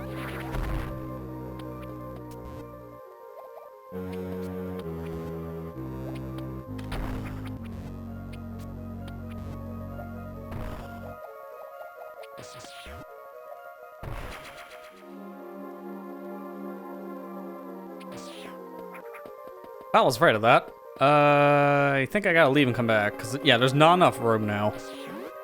I barely slipped off, and that sucks. Which is really annoying. You have to leave and come back to this room if you don't get that puzzle without falling through the crumbling blocks, because you just barely don't have enough room to start another Shine Spark. Because you need to charge one of these. Oh, frick, of course. Jump button, just nope. Trying to jump on a crumbling block is one of the worst things in this franchise. Honestly, because it's a problem in a couple different games. So it's mainly this and Fusion, because they're both on the same engine. Trying to jump on a crumbling block, it feels like a one-frame window. So if you land on the thing at all, you're just guaranteed to fall. It's really annoying, man. There's a lot of crumbling blocks in Ridley.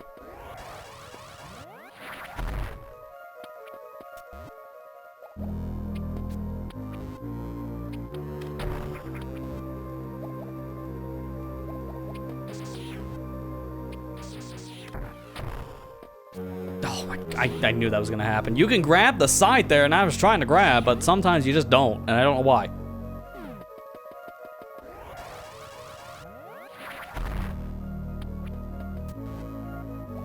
Man, I think I gotta do the 3-frame window jump soon.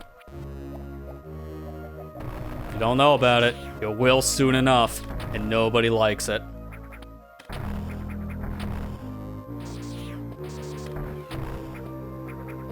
There. Where exactly am I? Okay, I'm in this room. Couldn't remember which room this was exactly on the map, so I almost marked the wrong missile.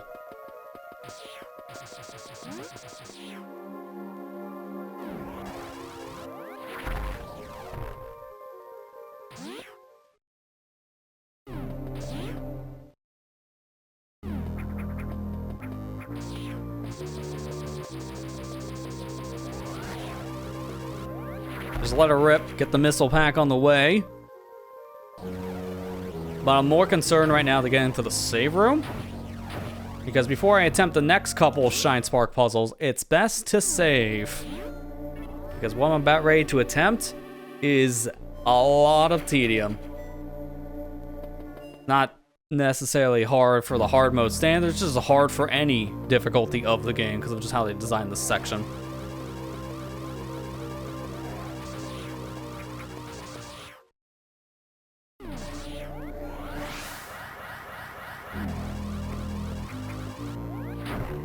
I think I did that way too early because I'm supposed to jump up, I think, at the door. I just forgot halfway through the jump, like, wait, am I supposed to go higher? Oh, yes, I was. Oh, okay. Brain fart, nice.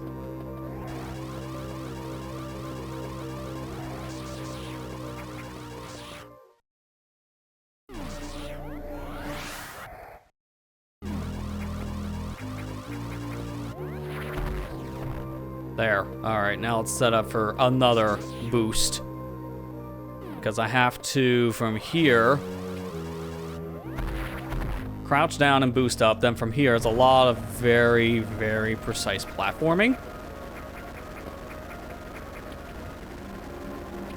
Nope. Oh, man. Ah, my input got eaten there. See, well, I'm talking about the crumbling blocks. That's a section where it's extremely easy for you to eat your input. I was hoping I was going to get that first try. I almost did. Gotta give myself credit for not playing this game for a few months and almost getting one of the hardest puzzles in this entire game. First try. Most people wait until they have space jump for this, which I don't blame them because this section is horrible. For lack of better terms, horrible. I don't know why they made these puzzles so extremely hard. But yeah, this is just what Metroid's known for.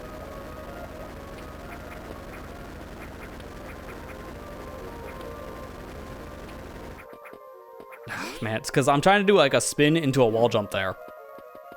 There's no other way I can really make that reliably, so I'm trying to get it as I'm falling. I think what they intend for you to do, because this is the room, they intend for you to do it this way, which is insane. But I think they intend for you to grab this pillar from this side. Yeah, there you go. Okay, that's the first time I did it that way. They intend for you to grab the pillar on the left so you can then wall jump over and grab the wall, because once you're on the very left side of the room, you're done. But hey, we're not done with this extreme tedium stuff yet. Stand here, Shine Spark straight up, and welcome to phase 2 of something really terrible. Leave and come back. Because now, we get to do everyone's favorite one. Which, unfortunately, how many attempts do I get to this? Only 13? Oh, because I have to set it back up again. This is like a 3-frame window of shooting a block that needs a missile pack, and then also making the jump in a very, very specific arc. You can't shine boost through this. You have to do a spin jump. No choice. Let's see if I can get like a missile drop here. No, I got health instead. All right, sure. And the problem is the speed boost timing. That's also not helping my case right now. Every time I should probably just go out of this area to see if I can get a missile drop, but I'm just getting extremely unlucky on that, just like how I am with this jump. The timing on this is so strict, I don't even have a visual cue. As soon as I destroy the block, then that's when I try to go for my overall jump and hope.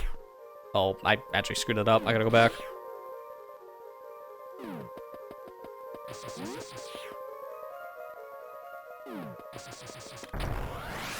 Okay, there we go. We got it. That wasn't as bad as I was expecting. It was still pretty terrible, but I thought I was gonna have to leave this area and come back because I was gonna be out of missiles. Alright, that's the last really hard thing here in Ridley. So, the rest of the things in this area aren't gonna be as bad. I'm gonna go back really quick for the save. Because after all that, yeah, you bet I'm gonna go save.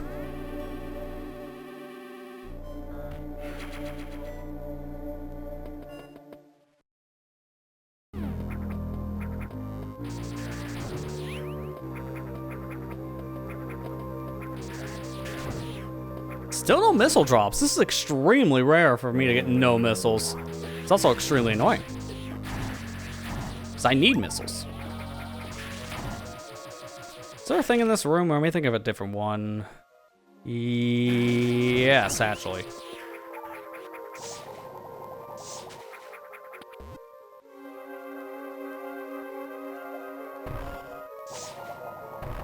Is it not? Hang on, where am I at? Oh, I'm nowhere near the target yet. Okay, that's why. Why are you down here?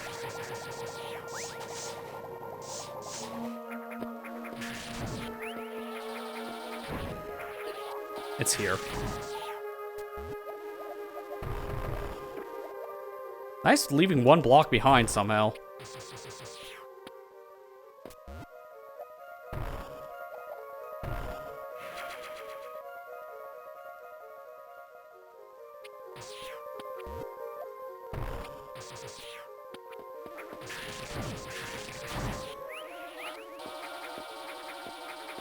Ironically, leaving that one block made that platforming section a little bit faster to get through.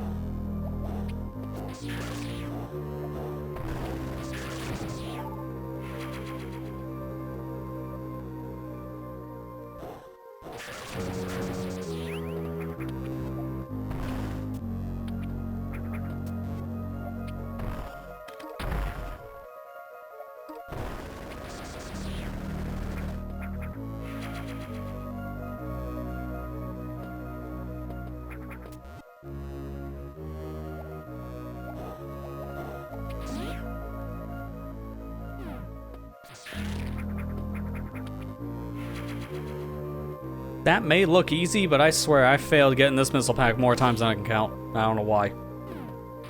Maybe hubris.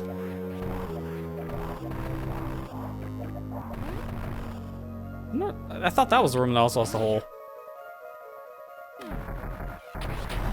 It's not. Load them up with missiles.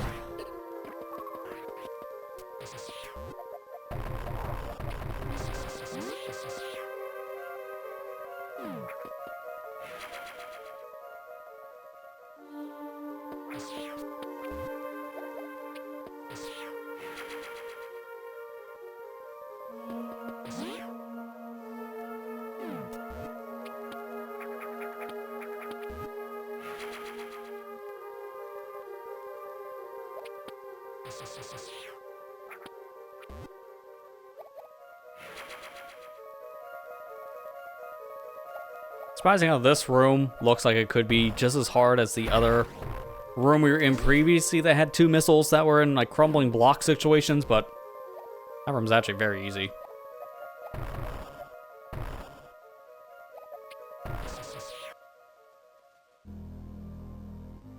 Trying to remember from here. Okay, yeah, I gotta go backwards. I was trying to remember what to do next because, again, I haven't played this in a hot minute. This was literally just for missiles. And from here, I literally have to drop down. Alright, save. Because now we're coming to the end of the area, which means it's time for a boss fight.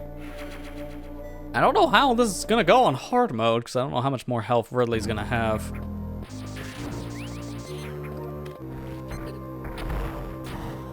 Door is no different. It goes down in one hit still. So I take the unknown. It's our final unknown item of the game, so now we have all three.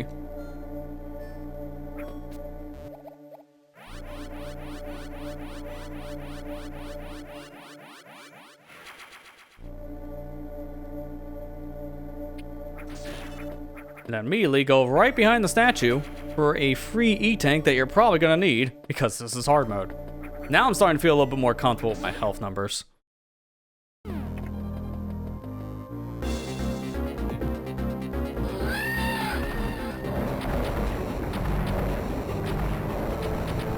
I think he just blew up a lot of my supers.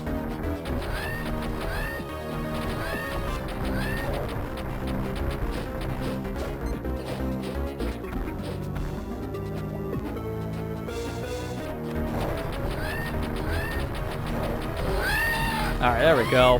So, harder fight here, which is exactly what I would expect. But at the same time, it's still Ridley from Metroid Zero Mission. You pump this guy full of lead and he goes down pretty fast. So it really doesn't matter if it's hard mode or not. This guy is still one of the easier fights in Metroid, unfortunately, for his sake. Ridley's a pretty big challenge if you're just doing a low percent, because he does a lot of damage and without missiles, you can't shred his health. So low percent Ridley in this game is pretty terrifying. But that's not low percent Ridley. Not even close.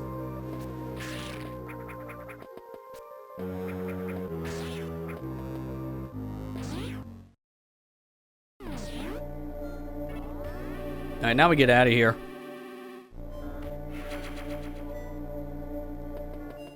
There's 2 more items left. One of them's on the way. And the other one is a little bit more out of your way, but it's not really that big of a deal. I didn't realize you actually have to speed boost through this.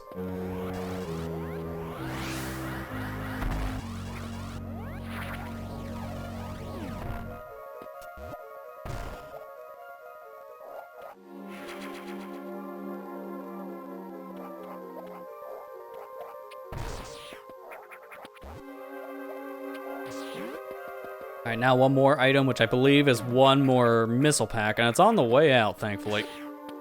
And after that, this whole area is completely cleared out of items. We might make a pit stop through here for like a shortcut later on, but outside of that, there's no reason to ever come back to Ridley. So we're fully done with this entire area now.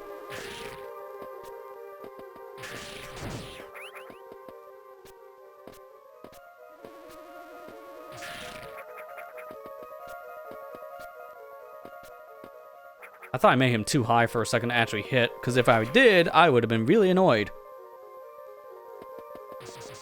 Alright, so right now, once we refill our missiles, we should have 100 based on my math. Yeah, I knew you were going to swipe, so I was going to wait. Alright, let's get out of here. I gotta take the save just to be careful. Other than that, I'm good. Hey Matt, how you doing?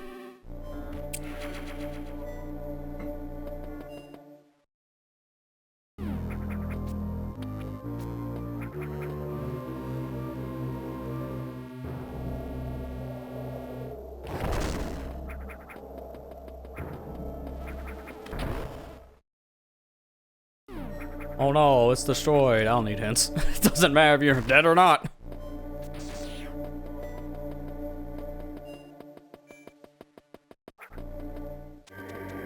Oh, your commentary for your next Sonic video being over 2 hours? Yeah, sometimes you never understand how long a video is going to take to make until you make it. Because that's a lot.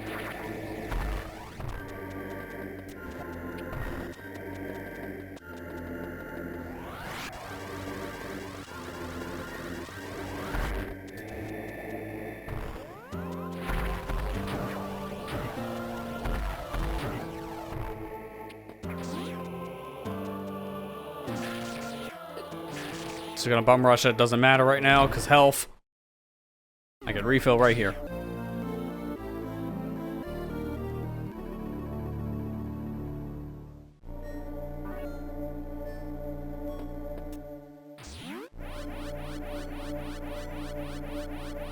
$82.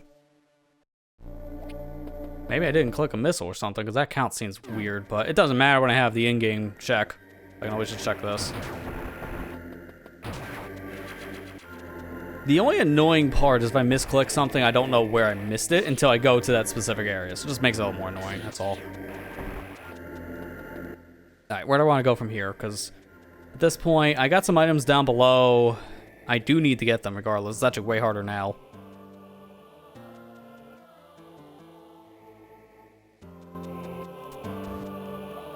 That is just the... yeah, okay. I think I might attempt it, and if I feel like I don't want to, I can bail because of the save. Yeah, we just finished the Ridley fight. Just got out of the area entirely.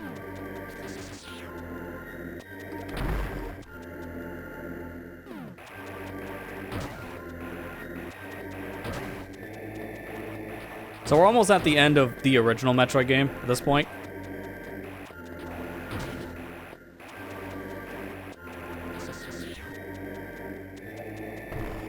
I think this room, if you have a lot of speed, the whole top section is a speed booster section, so you can just blast through it. So I should be able to do that on the way back.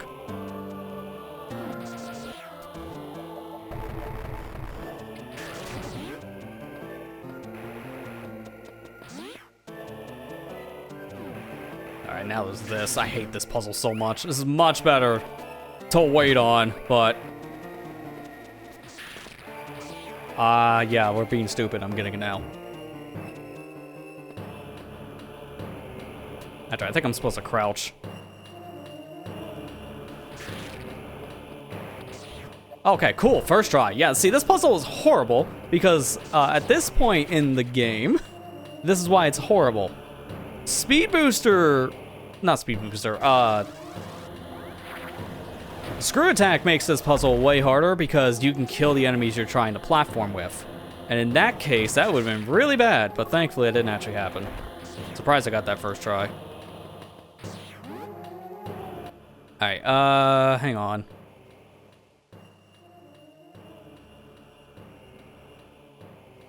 There are two other items. Problem is my route's way off. I'll come back for those later, I think, because there's two other things I missed that are right underneath that bird statue on the very bottom left. And I think I'm so far out of the way at this point, it's not worth going for them. Yep, that's what I was afraid of. I want to get through this room with the speed booster. I'm doing it. Can't stop me.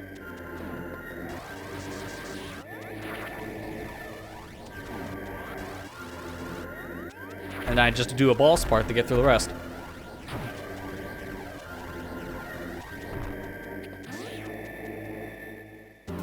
See, my problem is I would love to go down from here. This is where I need to go, but I can't. It's a lot more tedious, and there's a thing over on the left where the map room is, so it's best if I just come back here later for that reason. So I'm just gonna leave. The thing in the area I'm talking about with the map room, I can't even get yet. So I'm coming back here regardless. So I'll just get those other items later. Alright, so I guess we just go beat the main game now, because original Metroid is all but done at this point.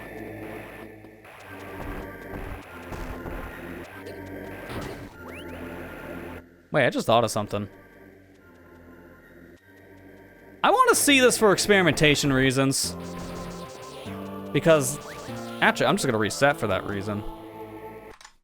Be faster. Can you take the shortcut now in this area? Because I have Screw Attack. I should be able to take the shortcut now to crate. Screw Attack's the thing that opens it. I just don't know if I can reach it, so I'm going to see. For science. Oh my god, die.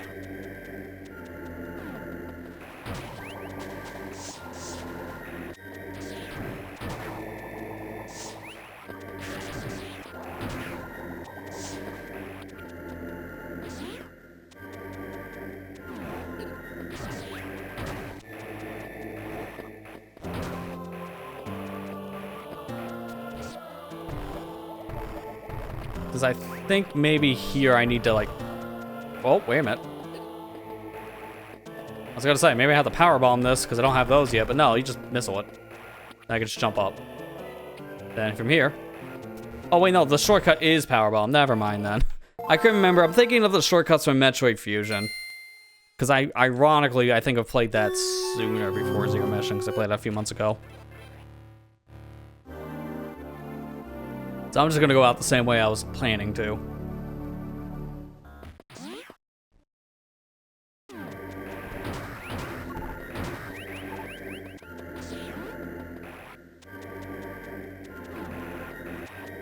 A little annoying because this isn't the fastest way to get out of here, but it is my way of getting out of here.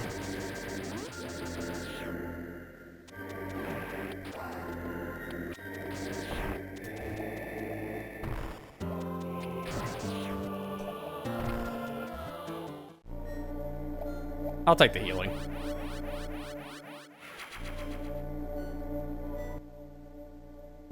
$109 isn't terrible, thinking about my in-game time at the moment. Feel like I've been here for longer, which I know technically I have been. I've been streaming for 2 hours, so yes and no.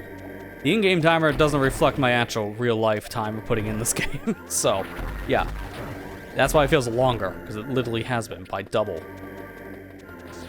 But no, in terms of game time, I thought it would be closer to an hour and a half.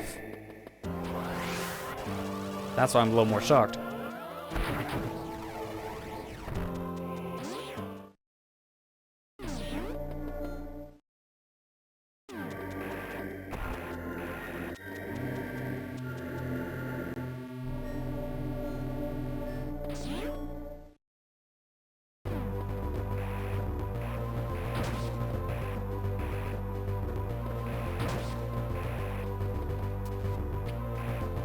Really wish you could just destroy the stupid bomb blocks which use for crew attack in this game. I know in other Metroid games you can, so that's why I'm a little more annoyed you can't do it here.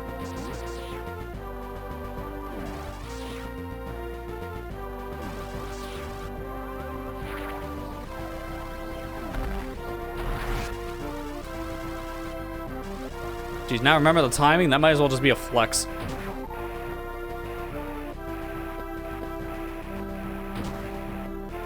Ironically, that is faster, so it's not even just a flex. That's just good movement.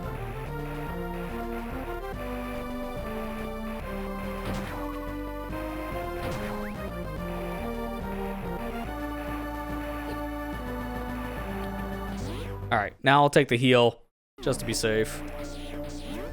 I mainly want it for the missiles, because this next area is going to use a lot of missiles.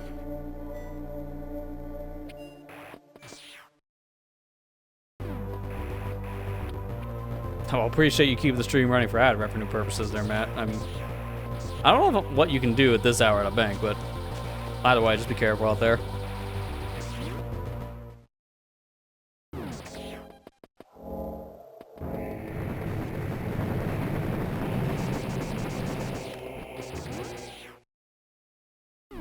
Alright, final main area of the original Metroid game, Torian. And after this, then we're into the new Contact for Zero mission. Oh, ATM. Alright, that's what I figured.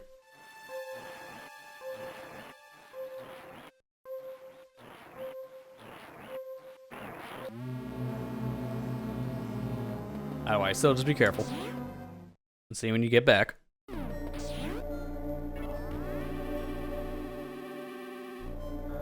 Cats are gonna love to watch this failure of our ending for the original Metroid. And also your one dog, too.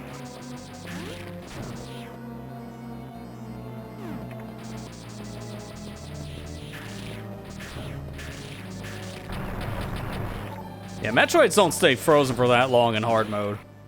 It's maybe half the time as normal. Also, there's more of them. That I forgot about.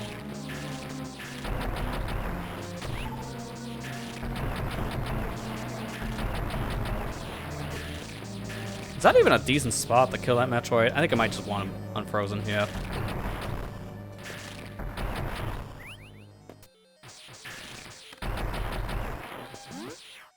Yeah, I want to keep the supers for rooms I know are going to be really terrible to deal with these Metroids. Like this one. Because I only have a finite number of supers, so...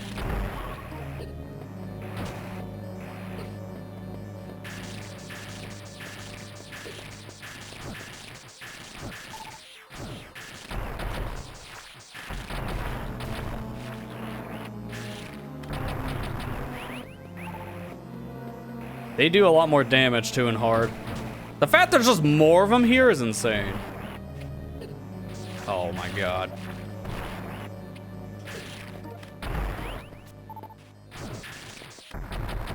I'm missing every shot, are you serious? That Metroid was in a terrible spot for my missiles to hit.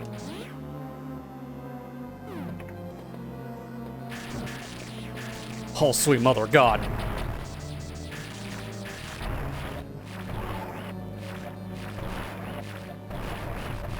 I'm literally just getting juggled into, like, Metroid after Metroid here.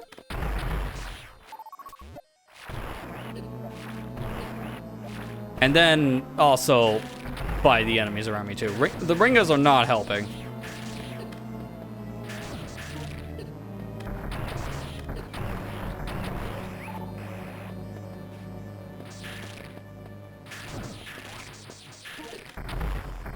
Oh, I really hate missing with a super like that.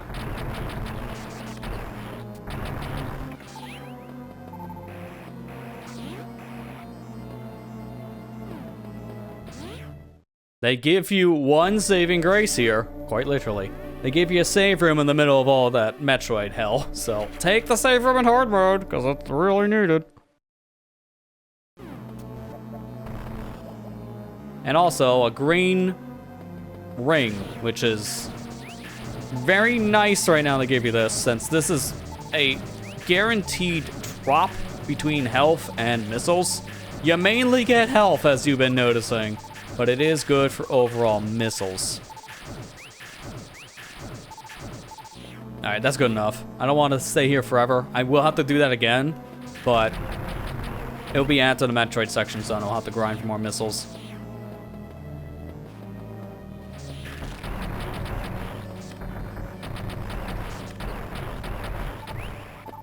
Just grab those as a extra safety net.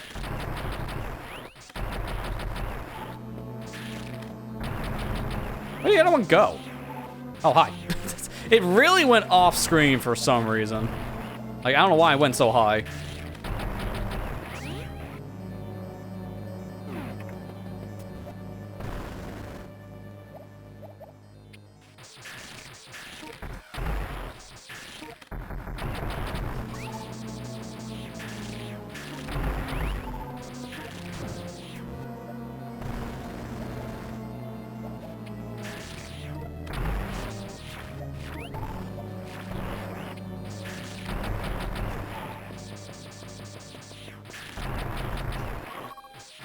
There, alright, we're out of here.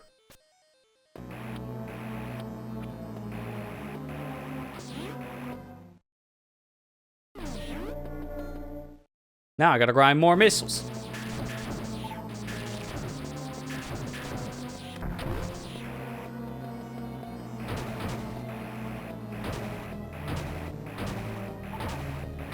So as I said before, you would have another opportunity to grind out things, and we're gonna need the missiles.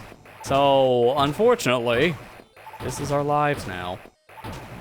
And in terms of overall count, 59 of 86, 6 of 6, so I just need the missiles. I just need up to 86. I'm actually gonna go for the full refill on missiles, because I will need the health too, and that gets me close to the health mark.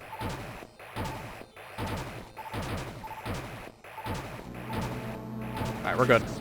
I'm gonna take the save as a precaution as well. But outside of just needing the save at this point, we're ready for the final fight of the original Metroid.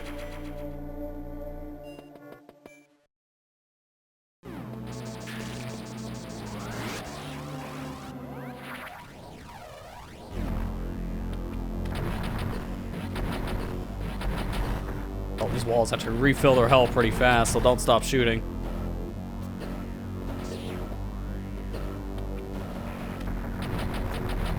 This room is where low percent runs go to die, by the way. This room is torture when you have no health.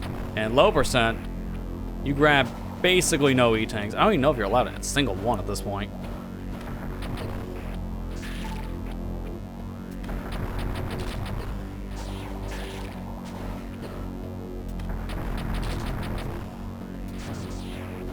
I'd prefer to stand here.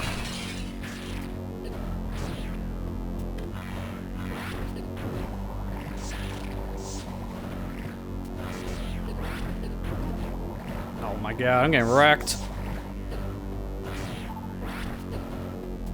See how things aren't free as soon as we get to the final fight?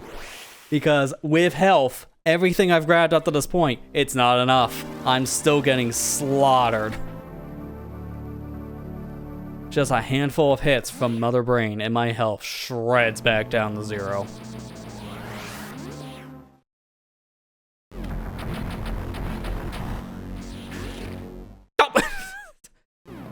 Does that wall stay broken? Alright, thank God. You know what? Sure, I'll leave. Because of that alone. Like, he gave me a reason to go back and get like a health drop or 2.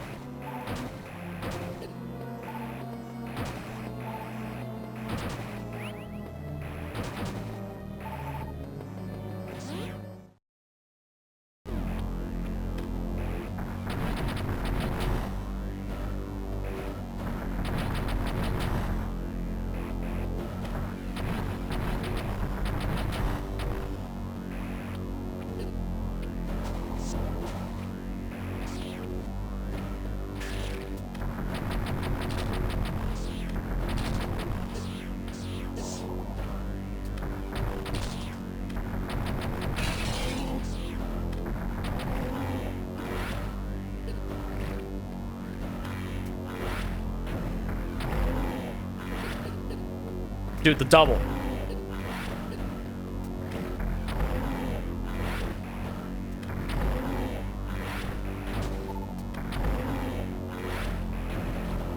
I'm just gonna let that go.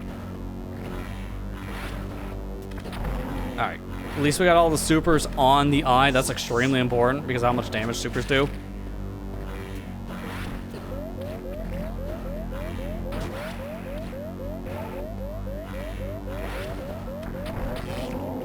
Holy crap, we actually got it.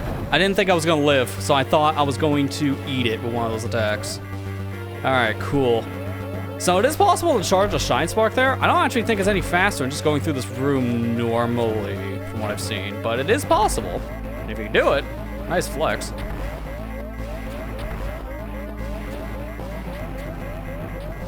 Okay, maybe doing this in a speedrun fashion is not a good idea because you keep on falling. You don't have that much time. I think the timers might have been adjusted for hard mode because I don't know. I had to compare them. So I'm just kind of saying what I feel. I think the final one would be worse. This one is, it's strict, but it's still doable.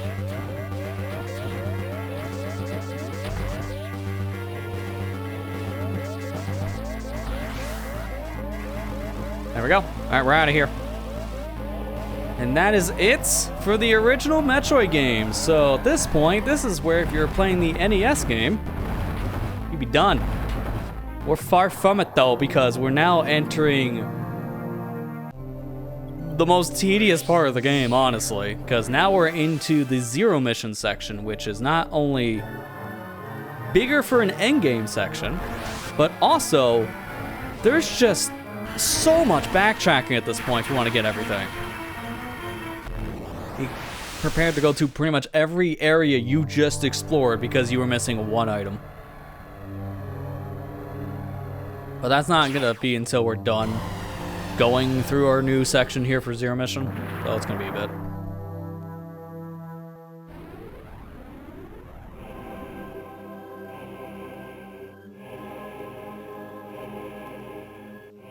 So unfortunately, we tried to leave, but as leaving the planet, we were intercepted and our ship got struck down. Unfortunately, Samus decided at that point to take off her power suit, thinking the mission was complete. Bad idea, because now she can't reactivate it. Doesn't have access to her power suit anymore. All she's got is this little dinky emergency pistol that is not strong at all. All we can do with this thing is stun enemies. So yeah, this section of the game gets kind of rough, so combat's pretty much a non-thing. We're in a stealth section at this point. We don't want to get caught, because if we do, we're as good as dead. Especially with the zero health thing. Every hit at this point, it normally takes a full energy tank. So I'm a little worried about that for hard mode. With our limited health situation, I think it's gonna be 2 E-tanks. I don't want to get hit at all.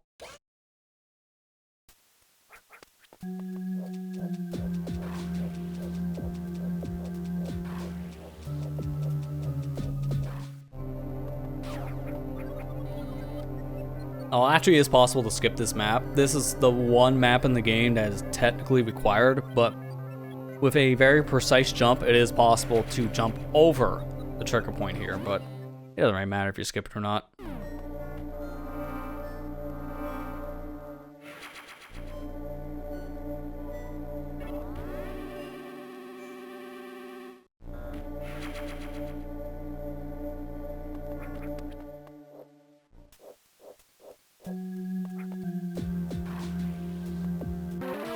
Knew it. That guy always catches you. It's pretty much a guarantee that that specific alien is just going to always turn around and you get caught.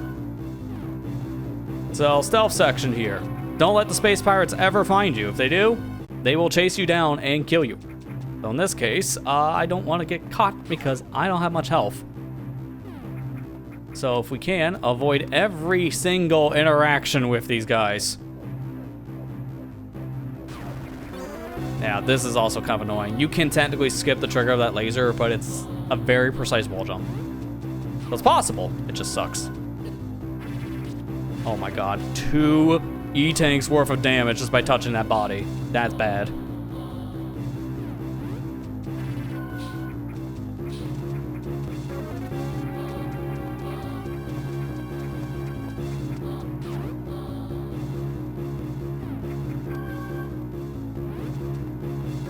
Leave, no one's here. Ignore the footsteps on the other side of the wall.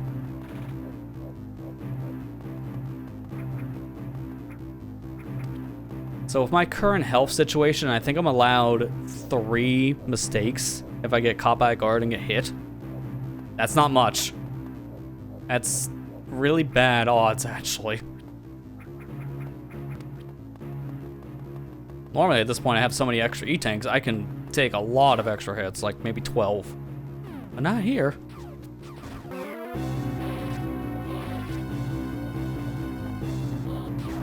Thankfully, there's a lot of bomb blocks in this section that you don't really have to worry about because your gun also has morph ball bomb attributes. So it will destroy those blocks. Yeah, I'm glad I had enough health there because I always get hit in that section, so having the extra E-tank is really nice. I can't take any more hits though, I'm dead. I'm actually, no, it's only 2 hits. I hope you're watching this stream in 60 frames per second because of these searchlights. These don't show up well if you're watching anything lower. God, had a feeling, yep.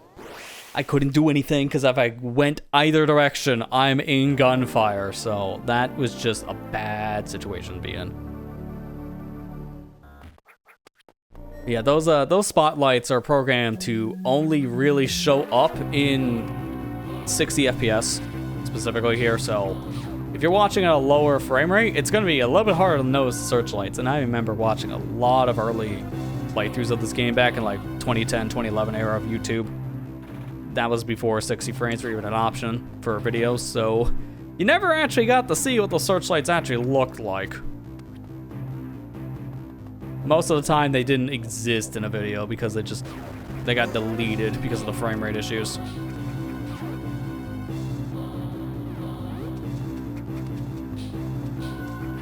Oh wow, I almost got shot. Thankfully, he took out his friend, so that's good for me. Because the space pirates can kill each other.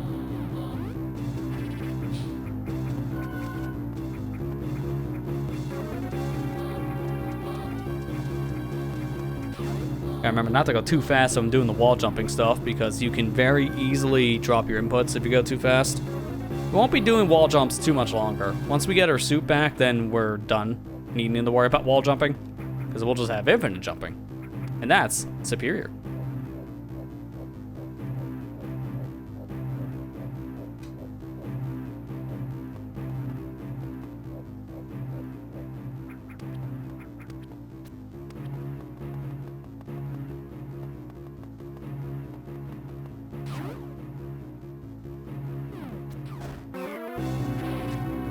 Yeah, thankfully, if I just take my time there for a second and duck, I think it's safer than bum rushing that section, because I will get hit if I bum rush it.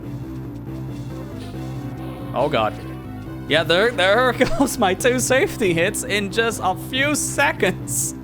Oh man, I don't want to get caught by a searchlight now, because that will be really bad otherwise.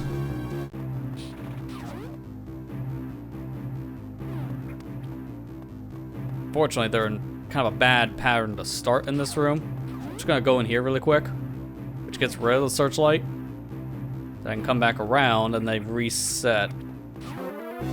I do get caught there, but I don't think that could be the end of the world if I just book it. Yeah, because then I just fall down here. The guy's like, ah, this is weird. That wall's destroyed. Nothing suspicious. Moving on. And thanks to his ignorance, I can just leave. His ignorance is my blessing.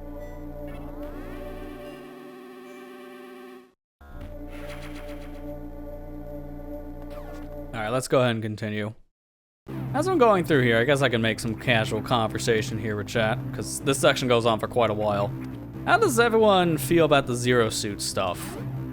Just in general in the franchise. I don't even just mean like the Zero Suit gameplay here, because I think general consensus is that people don't really care for it.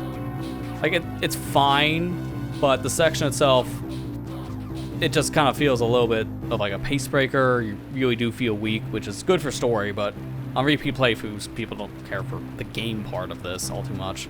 So I know the section's not terribly liked, but I just mean in terms of the concept of Samus having her Zero Suit attire, not wearing the power suit all the time. It's kind of been like a point of contention.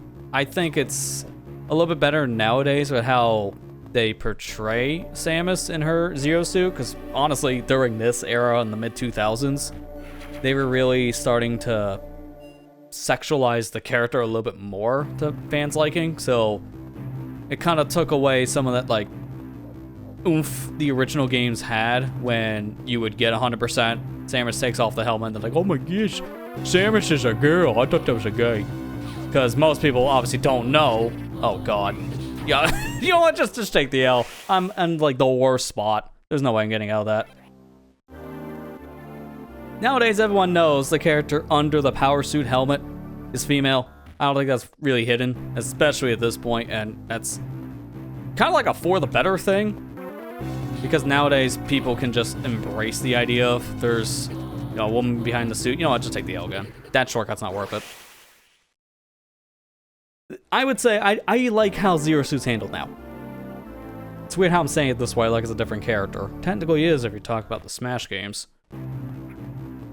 Zero Suit as a concept, like Samus being out of her power suit, was originally a little too, like, sexualized, so the character did feel like it kind of lost some of her, like, mystery, but also some of her, like, toughness, if that makes sense. She lost some of her character, unfortunately, going into this transition to wanting to actually showcase the character outside of her suit. And it got especially egregious in Metroid Zero, yeah, the first one that had it. In Metroid Other M, due to the writing of that game's story. So a lot of people felt like Samus at times became more of a damsel in distress, which kind of defeated the purpose of how her character was built up in other games, so there's a lot of controversy for at least some time in this franchise, I would say, for Zero Suit, but I think now they've handled it better. Originally, how the character was shown, I think, was just a little much for just getting rid of her, like, independence and tough guy act that she's had in previous entries. I do like having the idea of having her out of the suit, which does make her weaker. Really just showing just how dependent Samus is on all of her technology, because she might be strong, agile, and all that, but unfortunately, these space pirates are pretty big threat. Same for the rest of the things she's dealing with, so she does need the extra arsenal on her side. So I like having the separation of her skill with her overall equipment. And it does lead to cool gameplay sections like this, even though they are pretty far and few between.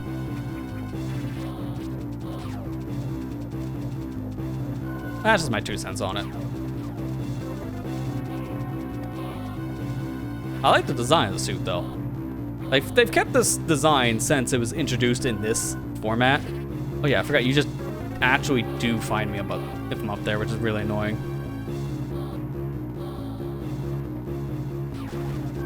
So I just go. This is the one I can hide. Yeah, this suit's design's been the same since 2004.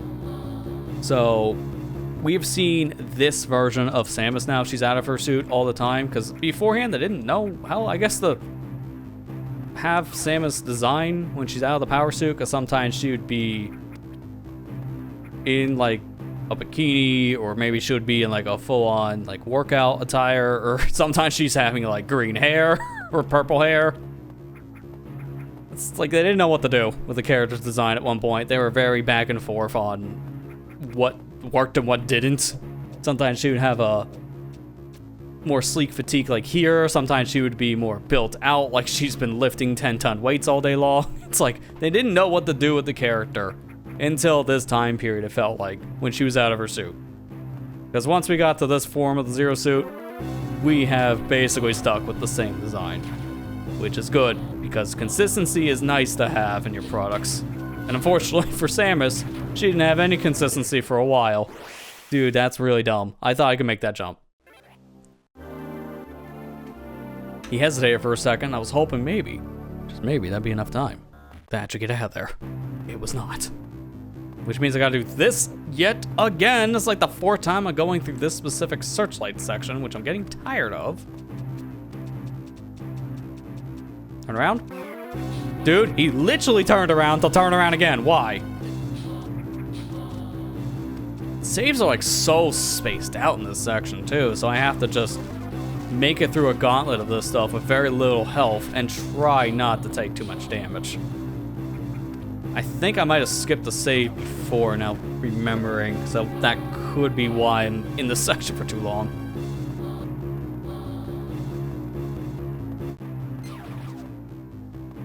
I think there's like a secret save point. I think it's like here. No, it's not. Actually, I had to go back around because of that. I don't know why there's crumbled floor there. That's really stupid. It doesn't really help too much. It's good in like a pinch if you're caught. That's the whole reason why it exists. It's kind of annoying because you'll clip the bottom of my foot somehow. That's really bad. I was gonna say, you don't want to get caught in general, so having the crumble floor there is actually more of a detriment.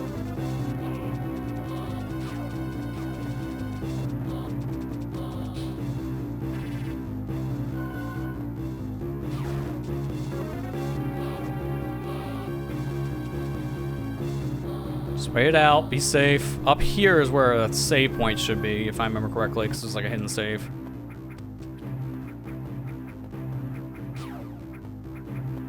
Okay, no, it's not this room. It's probably one of the upcoming ones then. It's after you see the power bombs. I know that much. Fun fact, this power bomb up ahead, I believe if you clip out of bounds just to get to it now, I believe that's not a real item. It's just the graphic for the power bomb, but it's not actually a power bomb.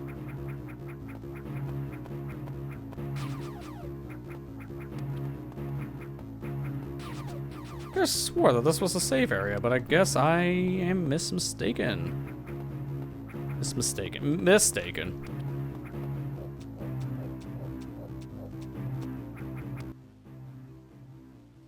No, actually, I think it is a save. It might not exist in hard mode. I'm shooting that wall and nothing happened.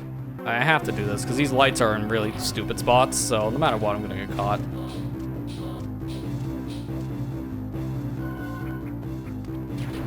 Oh my god, that was a really good shot.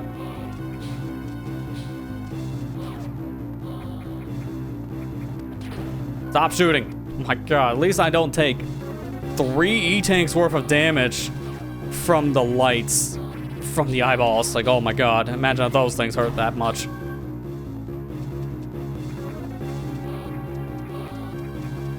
Keep it going. This is a very nerve-wracking section, but we gotta go! No matter what in this section, you're pretty much guaranteed to get caught, so I just run it out at this point.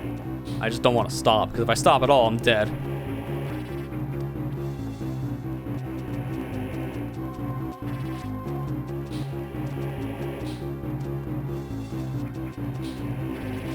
Now you try to wall jump here, you can. It's faster, it's very risky. In my case, it probably would end in disaster.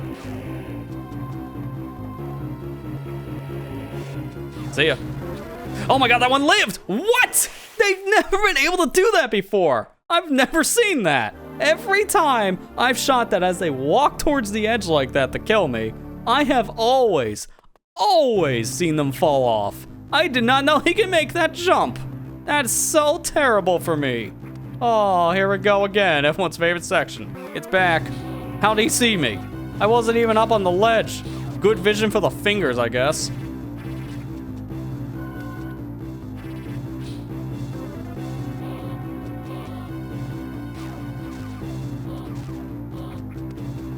He's so glad to get out of the stealth section because this is legit a very annoying thing I gotta do yet again. It's not even that hard normally when you have a lot of E-tanks, but in hard mode, these guys do way too much damage. The problem is, on like zero suit status, you're pretty much in the same boat as when you have just your vanilla suit starting the game, so you take a lot more hits. You don't have the extra defense because that was in your other suit, which you don't have anymore. We don't have access to Arvaria, so I don't have double defense.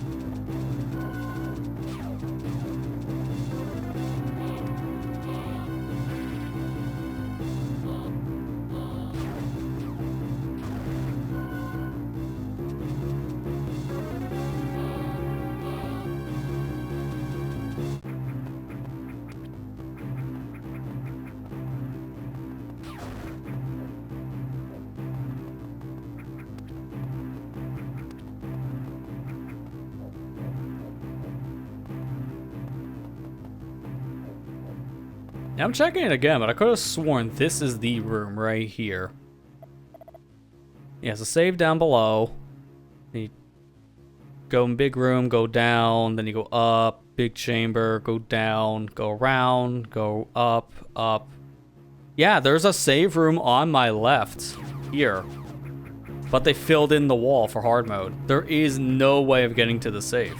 It would be here normally, but I can't get it. I didn't know that, but they get rid of the save in this area. They make it harder on save rooms. No wonder why I'm struggling so much, because there's less save points. There's only the ones that are on the beaten path now. No optional ones. That sucks. They were hidden rooms technically, so there's why they can just delete them. But that's really bad from my sense, because now I gotta do all this without any extra saves.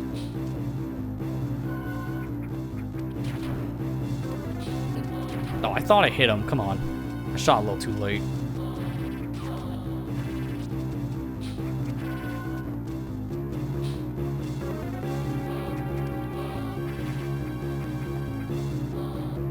No way of losing him at this point, so I have to do that whole ending gauntlet part again. I'm gonna shoot the platform earlier, knowing these guys have, like, high jump themselves. Because the fact the one pirate crossed the gap in that first attempt really caught me off guard. That one wall jump almost destroyed me. Oh my god, dude. As soon as he gets out the door transition, why do you have to shoot? That was really, really bad. I almost died from that.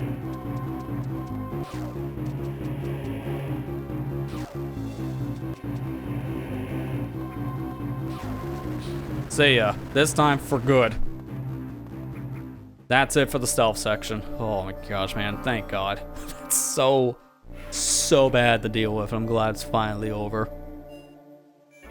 Stealth in this is really bad. Like, I'm not a fan of the hard mode stealth. If I didn't have any of the E-tanks, that would have had to have been a perfect run. And even then, having just a handful of them still would have been a perfect run, because those guys do 2 E-tanks worth, and E-tanks only give you half. So, yeah, you would need like 4 E-tanks to go in that section comfortably. That's a lot. It's a lot to ask for the player.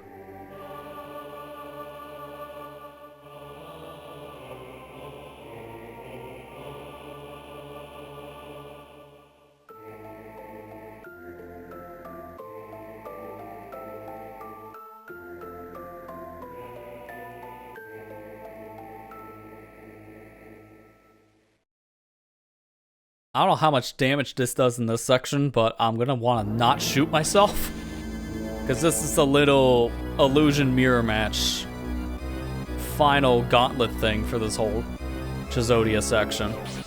If I shoot myself, I'm gonna imagine it's gonna be like 2 E-tanks, based on how everything's gone so far. I can always shoot the symbol. Okay, lightning does a whole E-tank, so maybe it would be an E-tank if I shoot myself. I'm almost half tempted to do it, but yeah, Okay, yep, it is an E-tank.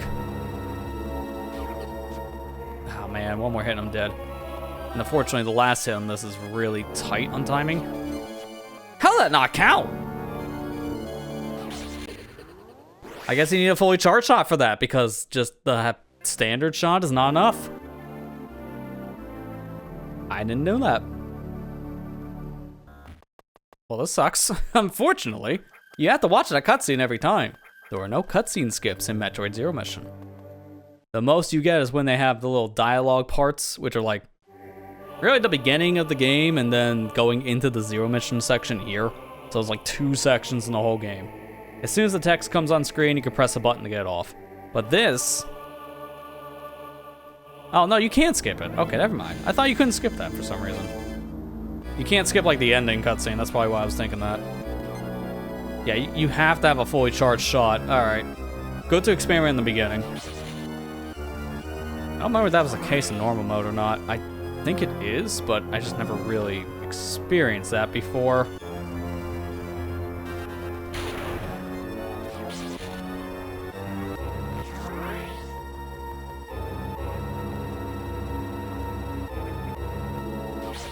Alright, now the last hit. This one's tricky. Because it only appears for like a split second. Thought it would be then. Can't keep on doing that because it will kill me. Alright, there we go.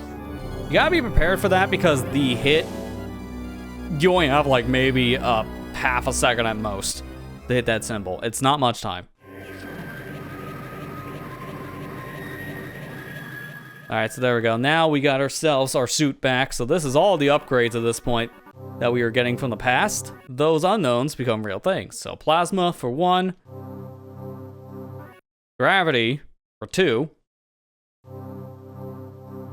And space jump for 3. Fun fact here. If you skip the Varia suit, you get the fully power suit here. It just gives it to you for free. The game assumes that you can't beat Metroid Zero Mission without having the power suit, so it just gives it to you, assuming that you probably already had to get it before you got gravity.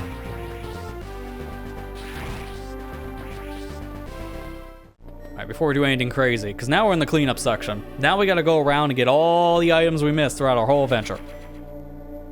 And to start, there's already a couple items here, which is gonna be kind of annoying because they're all speed booster related. This is literally the first one.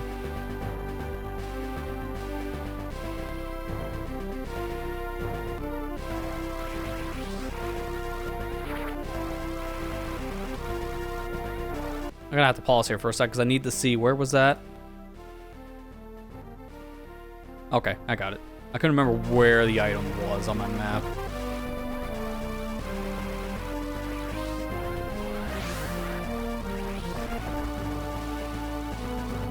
Oh, okay, well I missed that. Thankfully, there's something else here, so I have another item to grab after that little mistake. So unfortunately, I'm gonna have to go through all that charging again. Because it's down here. Once you land in this section, you got some speed booster blocks, and the only way to charge it, unfortunately, is to go through all of this. It's a lot. I mean, you would think that runway would be enough. No, it's actually not. It's just barely not long enough to charge a speed booster. So I have to go into the water section and set it up from here every time we miss it.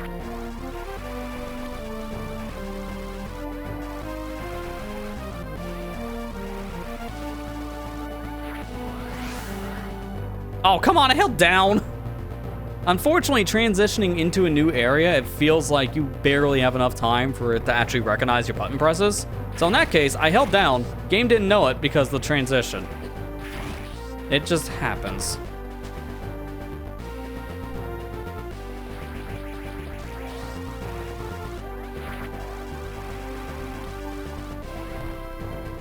Okay, and then sometimes that happens, and I don't know why.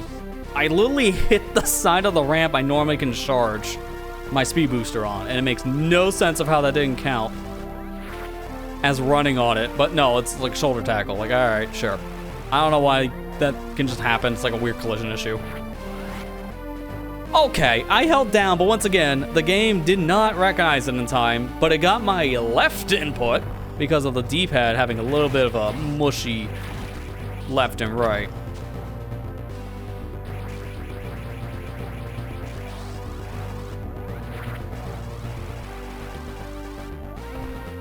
Why? I've never had that happen before in this section, and it's happened twice. That's so dumb. I know you can, like, bonk off of these ramps for whatever reason. It's like a alignment issue, so I'm not, like, directly flat on it. It now counts as a wall.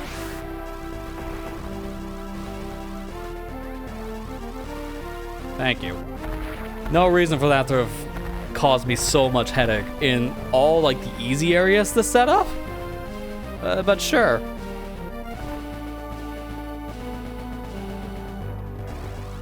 Now I gotta go out the way it came, which means another speed booster. Which is a little unfortunate you have to do it this way, because everything around you is speed booster blocks, so you can't leave without doing a speed booster.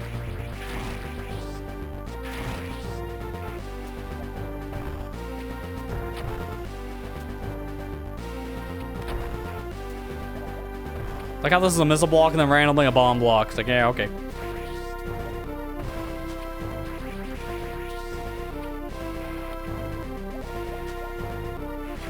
There's my super missile from this section. There's a lot of items here in this part of Chizodia, but I'm actually going to opt to get them later because I have to come back through this section. And I think it'd be a better idea if I do that, because there's a shortcut that takes me backwards. Yeah, I'm trying to get my thoughts straight here. There's a shortcut that takes me backwards, and that's that shortcut I'm going to need to take to get an item anyways, so I am best off coming back through here later, because I think it's like in this room.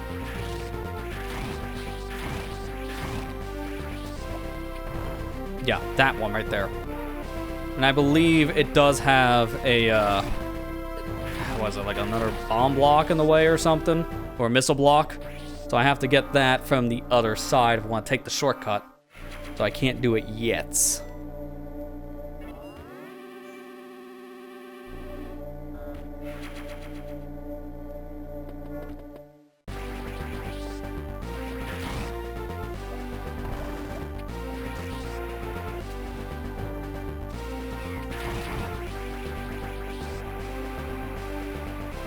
At this point, I'm best off just to leave here and go get power bombs, because I do need those for the rest of my cleanup, which is the really annoying part at this point, because unfortunately, they put power bombs, no kidding here, right in front of where you fight the final boss. Your first power bomb is supposed to be right in front of the final boss, and it's so annoying. There is another set I think you can get somewhere else. I don't know off the top of my head which one that is. So I'm gonna just get the technically first ones now, because these could be your last power bombs. I've seen it as like a speedrun before. If you route things correctly, the first power bomb set could be your last, which is very ideal because of how terribly late they put this thing. The fact they even bother power bombs in this game is just really, really weird, because there's no reason for them to put power bombs in this game. But yet they did, and unfortunately where they put them, due to how things are designed, they had to put them at the end so it wouldn't be super busted. But by putting them at the end, they made one of the worst backtracking experiences in any Metroid game for 100%. At least for the era, because nowadays, I would say every newer Metroid game has the same problem, like with Samus Returns onwards. The Mercury Steam Metroid games, what we know them as, so Metroid, Samus Returns, and Metroid Dread, they are pretty bad about backtracking. And unfortunately, this just seems to be a problem with just their overall core design while making these kind of like Metroidvania style games. So it's not exclusive, from what I understand, just the Metroid games they work on. It's also a problem with like other games too. If I can hurry up here, then this guy won't wake up. Gotta go. Alright, got it. So where is this? It's right next to Ship Corridor, so it's up here. Okay, got it. There's the thing alongside of me here, but I'm gonna ignore that. I'm gonna keep on going right, because I need a power bomb anyways for it.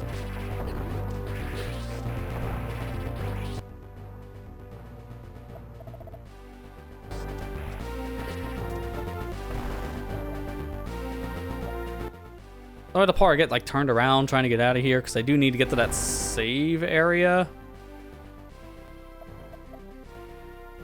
Yeah, because I go down. Okay. Again, I always get turned around here because just the layout of this place. It's not really the most memorable to me. So I'm trying to remember, do I go up or down, or am I going forwards or backwards? And I actually think I am now going backwards. I want to go down there, peg.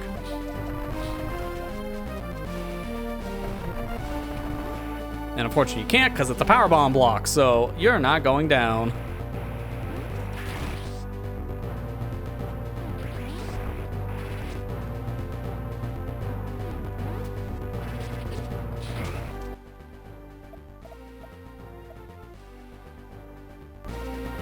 No, actually, I go up from here. Okay, can I go up from here? I think I should still be able to see all, like, bombs.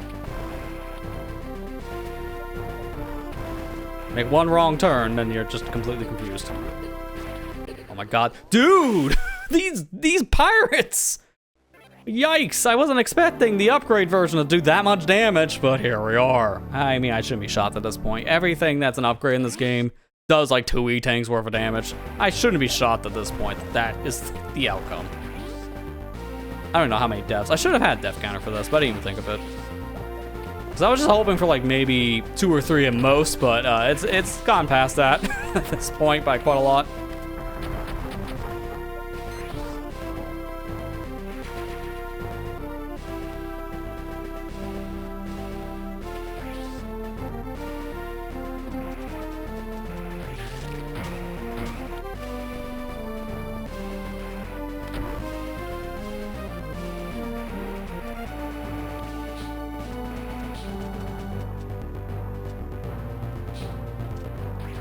Avoid them.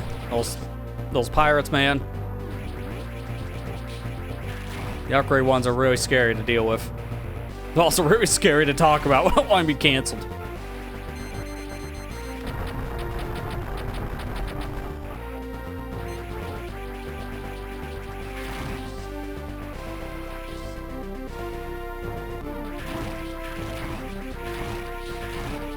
So there, right? That section is why I did not go to the left earlier. Because actually, if I had power bombs right now, I could have just gone through like 3 rooms to get here instead. But unfortunately, without them, and that's the whole reason why we're going this way. Without power bombs, that door is locked. So you need power bombs to open it. Oh, please move. Please move.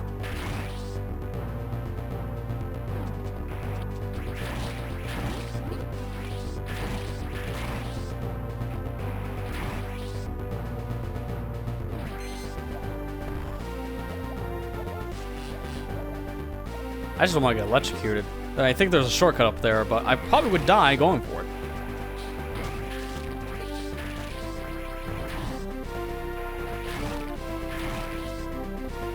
I need to hit another save room soon, because I don't have that much health.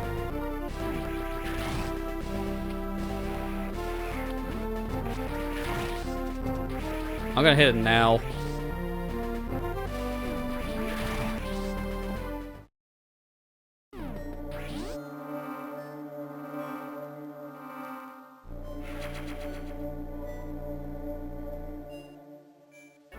Alright, let's get our power bomb, and then after that, it's time for everyone's favorite part of a Metroid game, the backtracking. What do you mean no one likes this part, thinks it's tedious? Okay, I mean, you're not wrong if you think that, because, again, that is kind of the general consensus with this specific Metroid game. It's not the best one for 100% sake, because you're doing a lot of backtracking, so people just don't really care for it. And that's completely understandable. Although Metroid games are known for backtracking, so at this point, it shouldn't be anything you're not used to if you played this franchise before. But there's your final thing. You can tell it's such a last-second addition that the bomb upgrade part in your menu just doesn't line up correctly. It's actually clipping into where the other upgrade tiers are. So, oops. Can I? Wait a minute. I think I might need power bombs to open this.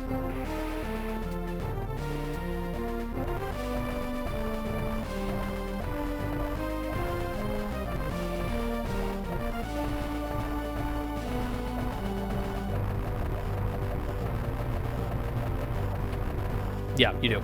That's so stupid, dude. I gotta get caught and farm power bombs right now. That is really dumb because I literally just got power bombs. But they only give you one in hard mode, and they put another one in this room you can get. Unfortunately, I don't have power bombs. It's like, this is design 101, dude. But unfortunately, hard mode kind of nukes design 101 choices. So I have to deal with like the dumb stuff like this because of extra difficulty. So I'm actually having to leave because of the fact I have no power bombs. And honestly, I don't trust these drops at this point. So I'm gonna go back to the safe room just to get a power bomb. This is so dumb. The dumbest backtrack of my life right here. But here we are. That's what you have to do in hard mode because you just don't have the supplies you want.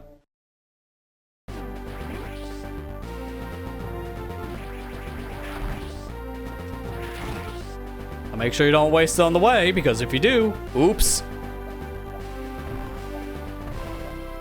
And I had to use it, because that was a power bomb door blocking another power bomb upgrade. So you really don't have a choice but to waste it.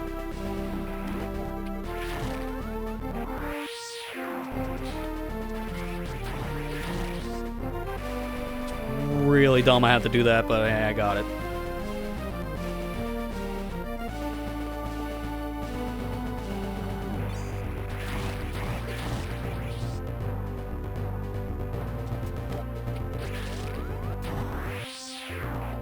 Now I don't care to use it because I'm going back to that save room yet again, so I can get another refill. It's like, this is gonna be the most useful save room. It normally is, because it's the final one before you get to the final boss. So it's used quite a lot.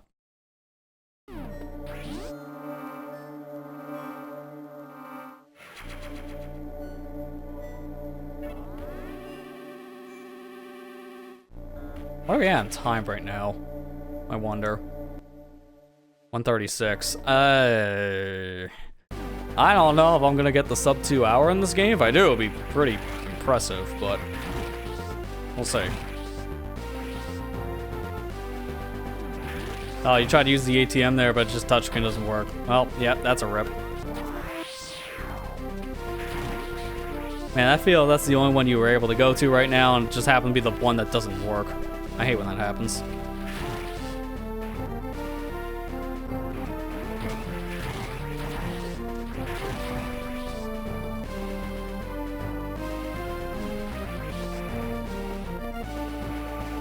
Wake up.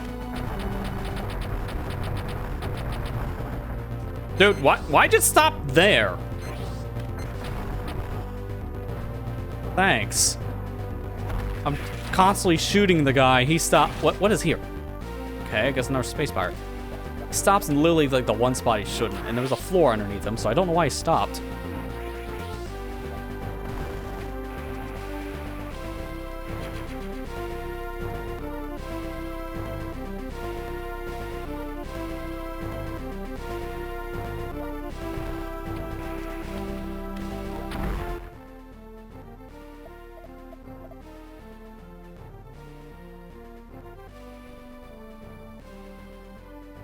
I think I actually marked this as the wrong item, so that's actually kind of funny. I caught myself back up, so oops, caught the air. I didn't mean for super on that, but alright, overkill's the best kind of kill. Now I gotta leave here, go outside. I don't want this, I don't want this, I don't want this! That's literally why I was going up, because I knew he would hit me for like 3 energy tanks worth. God, man.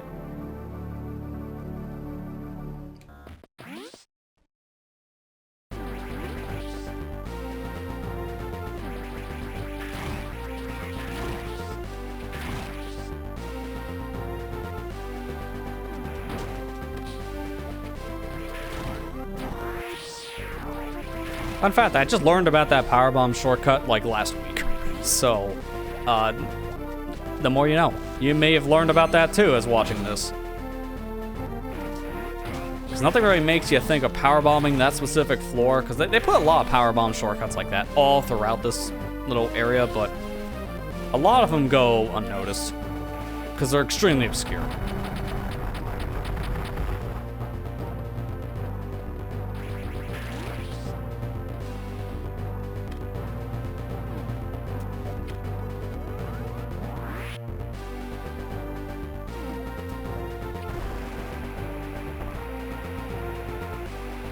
It's like, please grab the super pack. Thank you.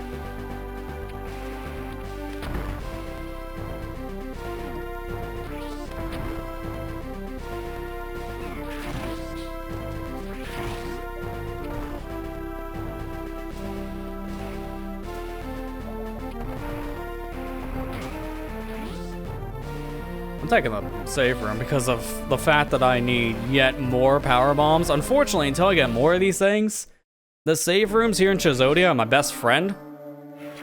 Without having any way of getting consistent drops, your best bet is just to go to a save room. And I only have 2 of these things after getting 2 expansions. That's like the one thing I hate about hard mode so much. It is a good challenge, so I appreciate it being a factor for hard mode. I just hate having no ammo all the time. And that constantly happens in hard mode because of the core design.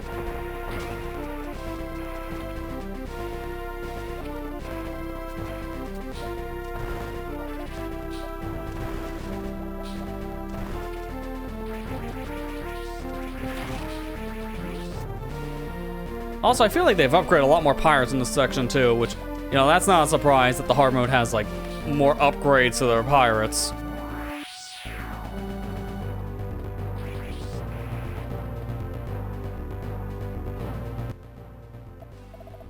I don't want to keep on using powers because I think I need another one here soon.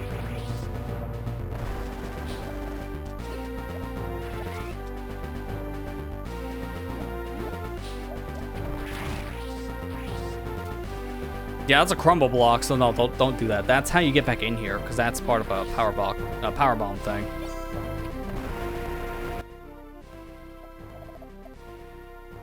Okay, I keep on going backwards, which is this direction. Yeah, this place always just turns me around. Oh, great. Who's alive? Thank you.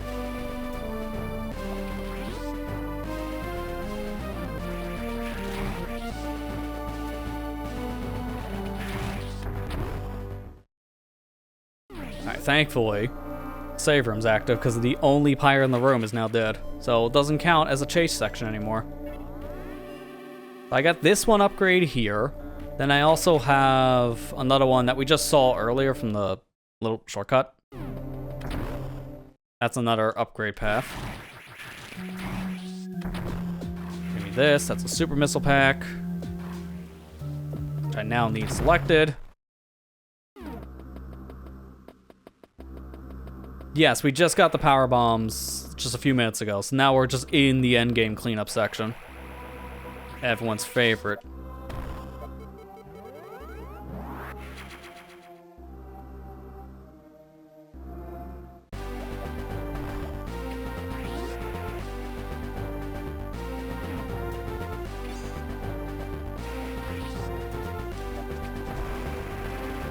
Okay, that pirate was flying for a second. That was pretty funny. I gotta go this way now.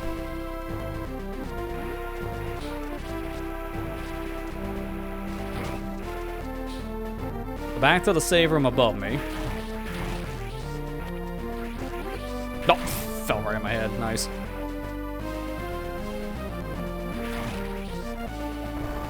This is another save room we've been seeing a lot of. The next thing I need to get is on the right of, not the right, the left of the map room. Like a couple rooms that direction. You can't go from the map room for it. I gotta go all the way around. And that is actually something, I think it's on the outside. I'm not going for the other Chizodia section right now, because I'm gonna do that on the way back.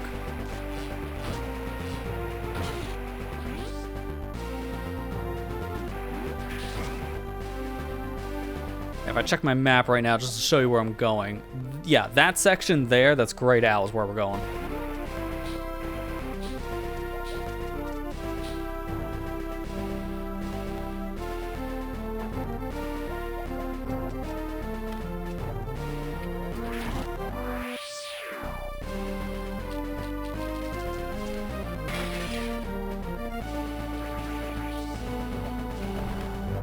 I hate how many power bombs I gotta use right now when I only have 3. It's not really great. Get wrecked. Just keep on giving me more because I have literally nothing.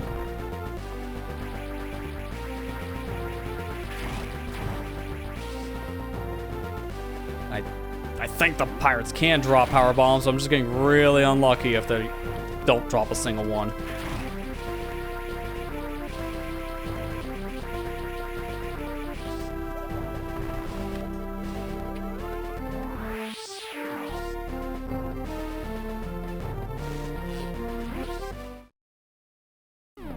Give me yet another refill, please. I'm gonna immediately, this is gonna look weird, but I'm not really gonna come back through this path again. So I wanna get the speed booster puzzle out of the way now. So I'm gonna build up speed and immediately turn around the shine spark upwards.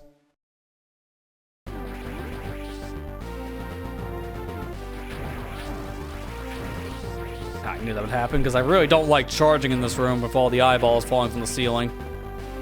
But you have to.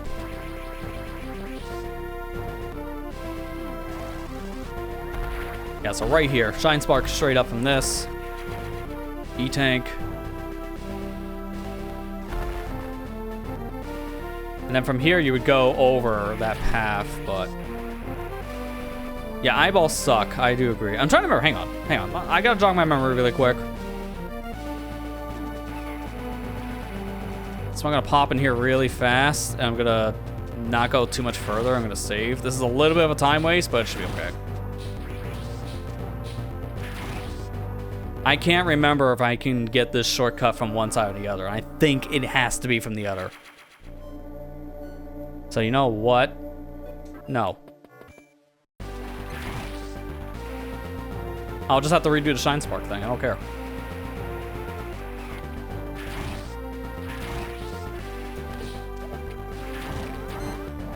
That's just because I literally can't remember. Yep, that's what I thought. This is where I want to enter later because that section is how I'll get back into Chijodia when I'm done. So when my cleanup is done, I enter Chijodia from that back door specifically. And then from there, I can get the other items I'm missing and go for the final boss. I think we're going to miss the 2-hour mark by maybe 10 minutes. It's not going to be really that close. We're that far away, actually. But I am missing it. The bosses, man. The bosses are the reason. Because I've gotten wrecked. I'm legit surprised with how bad the, Are you serious? I got sniped out of the ceiling, dude. Come on. The stupid, like, acid worm from Kraid was really giving me problems because I had 0 ammo. That thing took way longer to fight than it should have.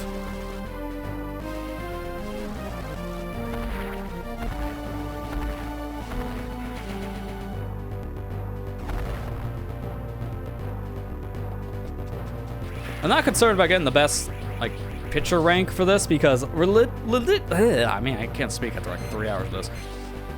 Realistically speaking, I'm never getting the best pictures for this game for showing on the video without having to, unfortunately, go for a save file online.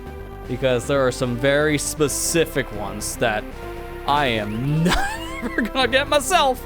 There's certain screenshots that are a legit pain to get in this game, and I don't think I ever want to put myself through that hell.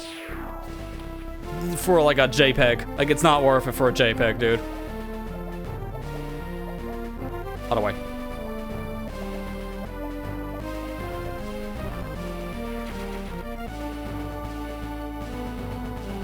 Which room is this? Okay, it's this one. Why not? It's fun to make you rage. I have plenty of other stream ideas that usually do that. So I don't really think we need Metroid to accomplish that goal because we've had that in like the dumbest ones. We were seeing some rage last night with a Sonic mobile game. Not enough to, like, really go off tilt, but, like, enough where it's like, man, this is just stupid. It was a mobile game from, like, 2009. That says a lot.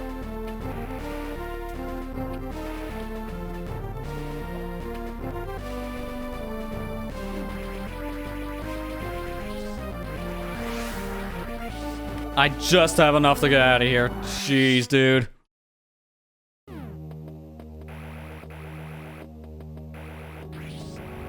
I'm not getting anything here in Criteria. I'm just going to want to get out of here.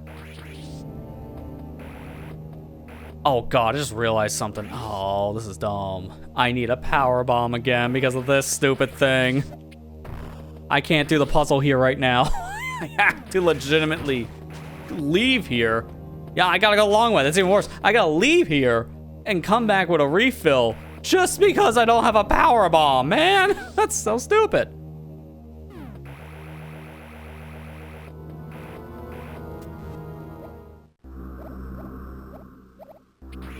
Can't believe it, but this guy's getting a second use. I've never used a statue more than once in my life. But I have to, because I have no power bombs. Yeah, I'm good on that one, Matt. That's a fight where pretty much if you don't have save states, I'll never do it in my life. And even then, that still sounds like torture. The fact that you were able to do that on the original hardware back in the day still shocks me. Because that is a real test of endurance and patience. I give you credit for it.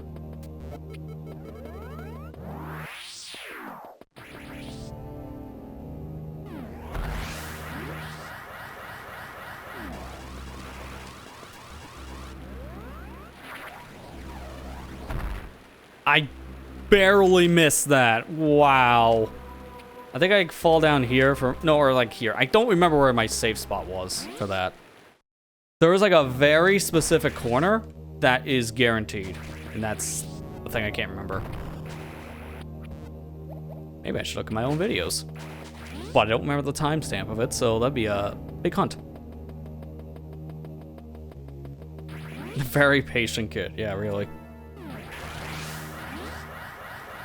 1% Metroid Fusion. That one I'm not even sure of, honestly. Because that's also pretty difficult.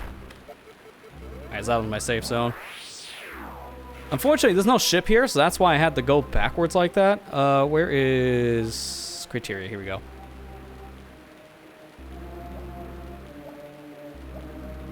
I'll get the other things on a, That's why I got speed boosted this. I'll get the other things on the way back. Because I'm going through the shortcut to Chizodia, and there's 2 items near it, so I'll just get those then. I should have enough. I don't think I need to worry. There's like 2 power bomb uses I know of. I should be okay. I don't know, man. So the problem is, do I go without power bomb? Yes or no? The thing is, half the time it should be a yes for a refill because you just don't really get many opportunities for refills here. Oh, come on, dude. I hit the button.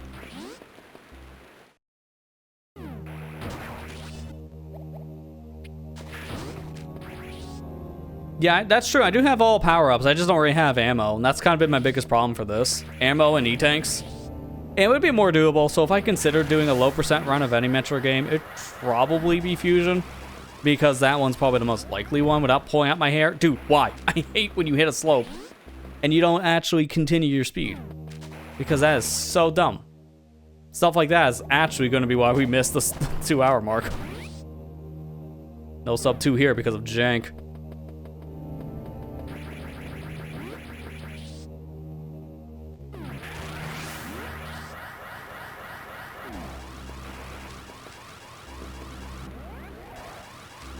There we go. Jeez, I don't know why I didn't count the first time.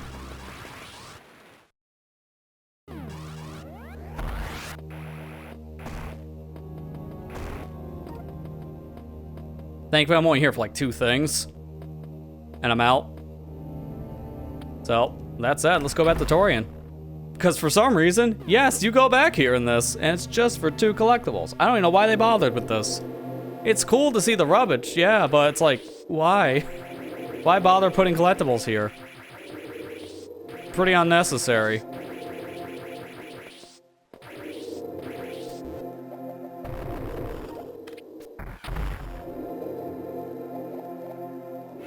Ridley was only the super hard fight, and the Yakuza alone. Yeah, you know, usually fighting the Japanese mob is the hardest part of anything. I still love its name, because it is flat out just based on the mob.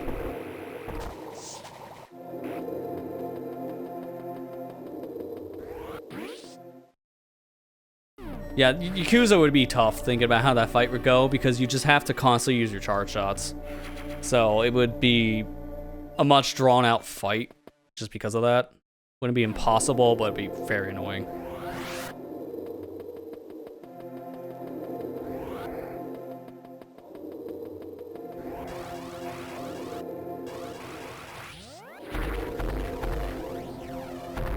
Oh, come on, man. My lineup was good, too. I have like a little bit of a trick for this that makes it a little bit easier. And I just line myself up with the wall up here on the top left there, or top right, excuse me. Then it should be enough to clear the whole left section. But unfortunately, if you're a little too high, it doesn't work. So that should be low enough, I think. No, still the exact same. It's like by the pixel.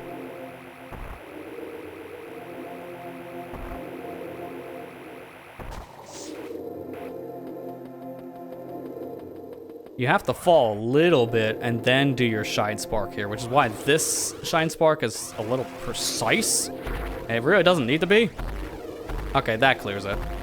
Because you gotta squeeze in between like 2 different sections, which is, I'm just gonna use Power Bomb here.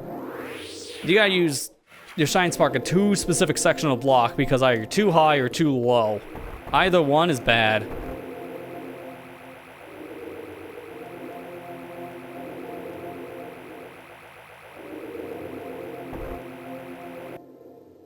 Okay, so what was that in here? It was a power bomb and it was a missile. That was it. That's all it's here. 2 collectibles. I don't even know why they bothered because, again, you're only really here for a total of 5 minutes. Kind of felt a little unnecessary to put that stuff here, but here we are. Brimstar's cleared. Kraid, I know, is not. Then there's also stuff in Norfair. There is a shortcut that takes us out of Kraid into Norfair, so I'm just gonna go straight to Kraid.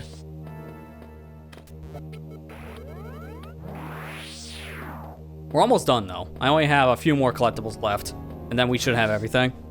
Once I get all the things in Norfair, I'm going to double check it on my map, because the rest of the stuff I'll have left is going to be in Chazodia.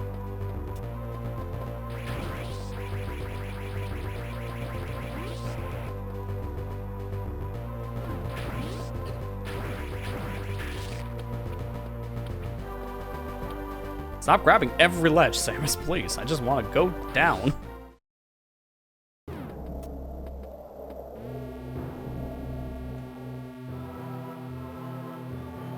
So we're here literally just for 1 item, which is kind of annoying. And unfortunately, you can't get this until you get to this part of the game because it needs Gravity Suit. It's really annoying that you need Gravity for this because it's like the only reason why you're back here.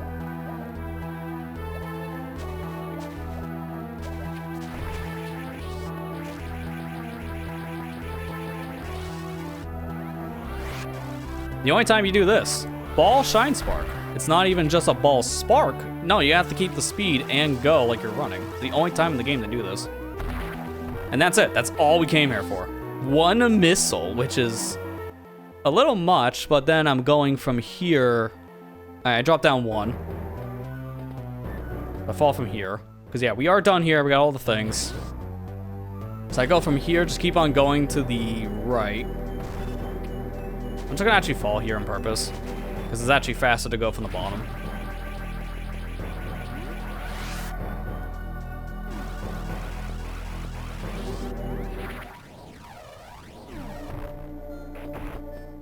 And I can run through here.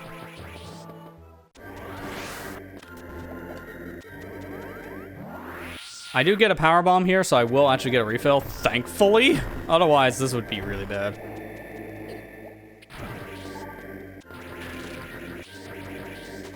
So yeah, I need gravity for this.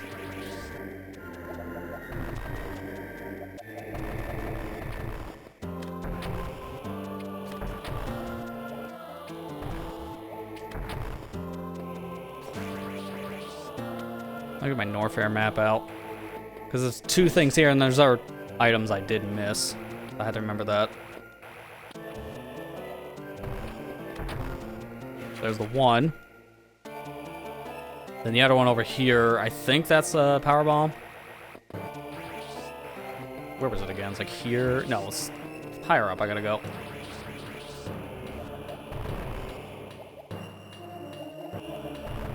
Here we go. That's why it helps to have a crap ton of power bombs, because if you're unsure of where to go, you just power bomb a room and then just see what blocks you can shoot. But unfortunately, in hard mode, you only have a finite number, so I can't do that. It's great! Yeah, so I'm missing 2 more missile packs, and they are over here on my right. It's very unfortunate, because I gotta go back around.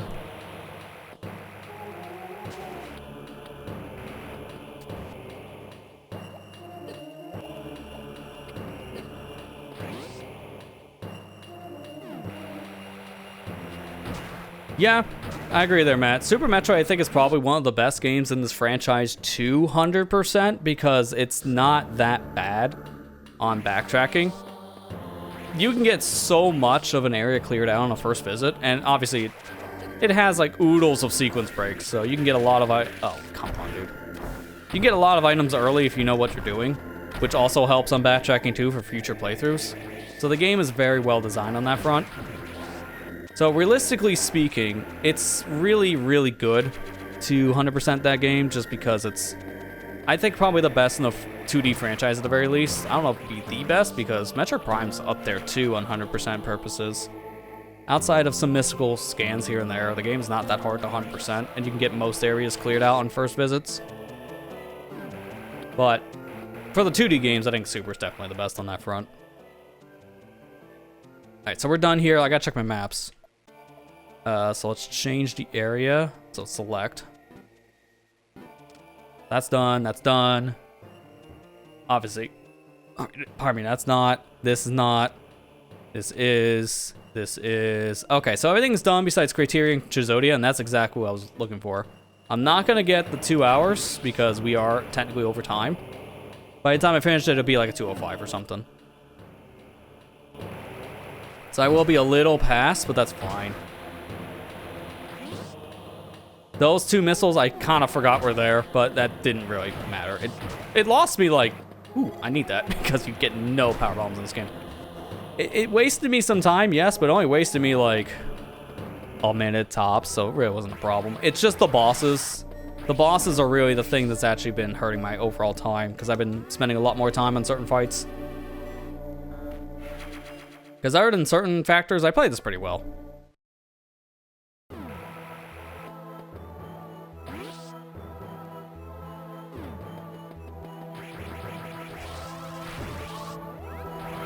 Nice super drop. Thankfully I get to do this trick again. Just as hyped the second time.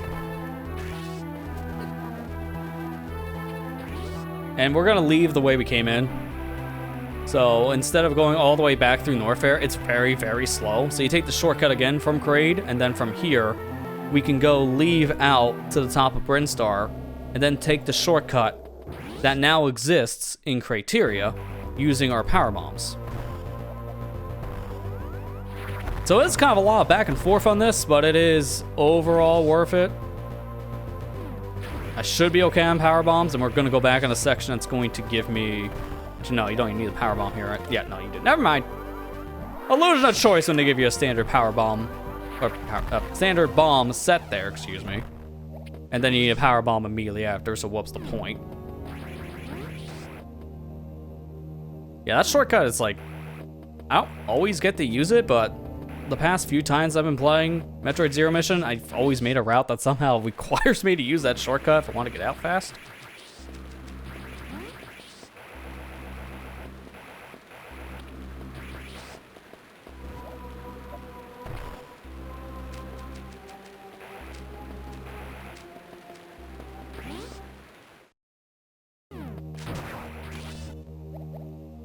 I might actually take the refill again, because I'm not necessarily starving for power bombs, but it would be nice to have a few more, and it's like right here.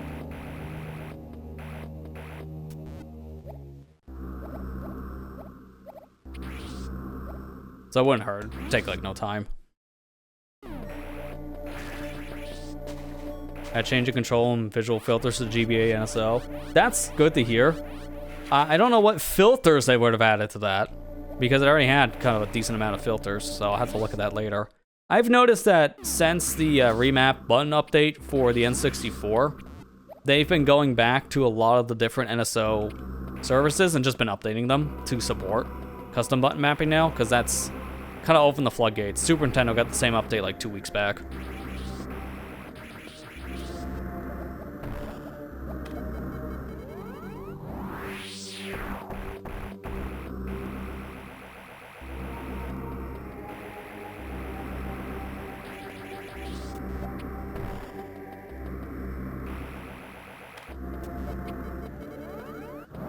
I'm trying to remember how to get that bottom one right now because I'm blanking.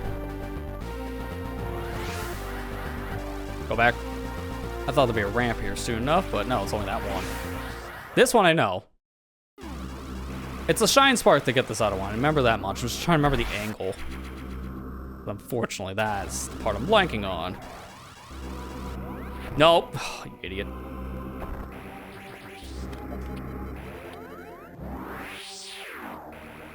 Okay, I see it. It's a ball spark.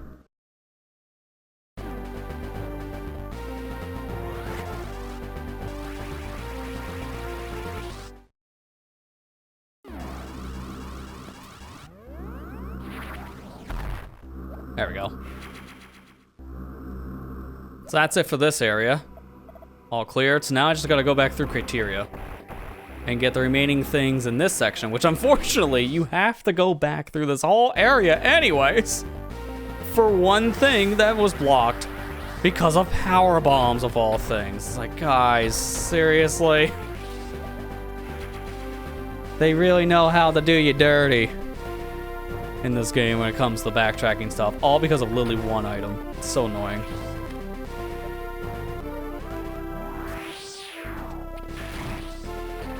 Oh, I hate that part. Every time I go in that room, that always happens. Every time, man. It's consistent.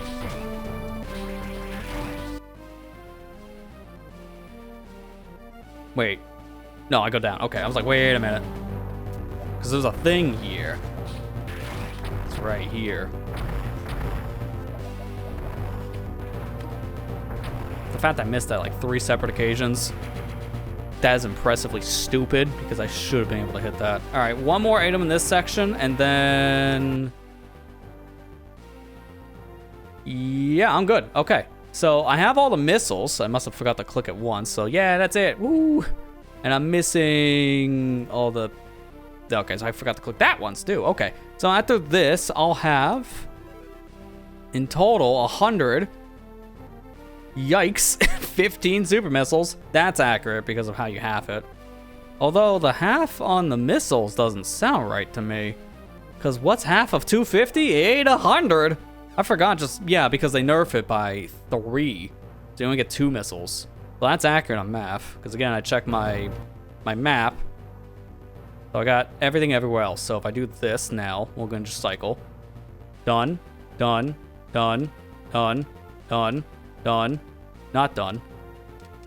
So it's literally just this one area, and it's just 2 collectibles. One's an E-tank, and then one is a power bomb. This is the power bomb, and I hate this one because it requires you to use a power bomb to get a power bomb, and there's no point for this one to exist. It's just so out of the way. And you gotta use a lot of them to get there. It's not even just one. You're pretty much going through the whole stealth section again just because.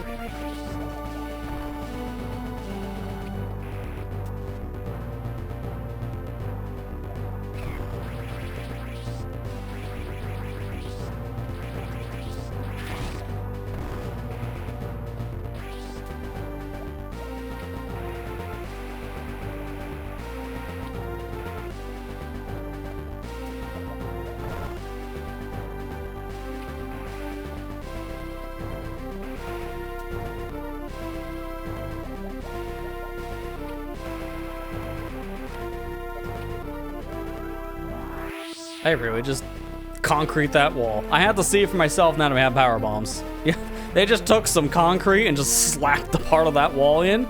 So now instead of that being a hidden passage to a new save point, nah, man, we sealed it up. Have fun. Really does make this section way harder. For honestly no real reason. That's an artificial difficulty bump just by sealing off the save room. You clip out of bounds, I'll probably still be there. Just can't access it normally now.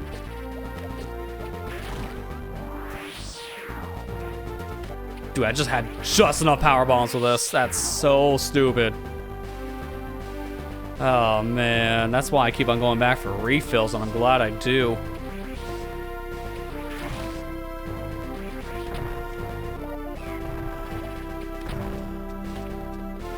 There's our final power bomb of the game. So now we're up to, what is that? It's supposed to be 18, but instead it's 9. Well, that's accurate.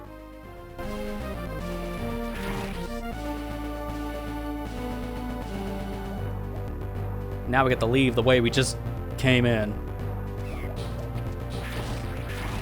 Oh man, no more hits. I'm gonna die if I take any more hits. Please don't take any more hits. Actually, why am I doing that? I don't know why they bothered putting a bomb block there. You have to have screw attack for this part. So just screw attack. Although now thinking about it, no, you can skip that for low percent. So that's probably why they put that there. Wait, I'm going the wrong way. I gotta go this direction.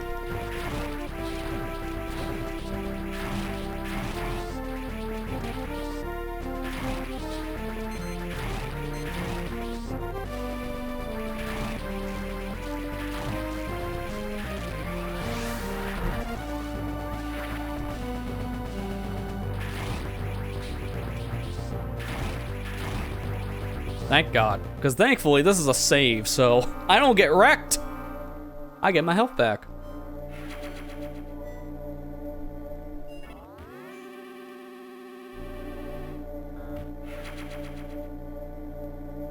So I guess now, we're gonna make our way back to the actual, like, final boss area, so it's gonna take me a bit.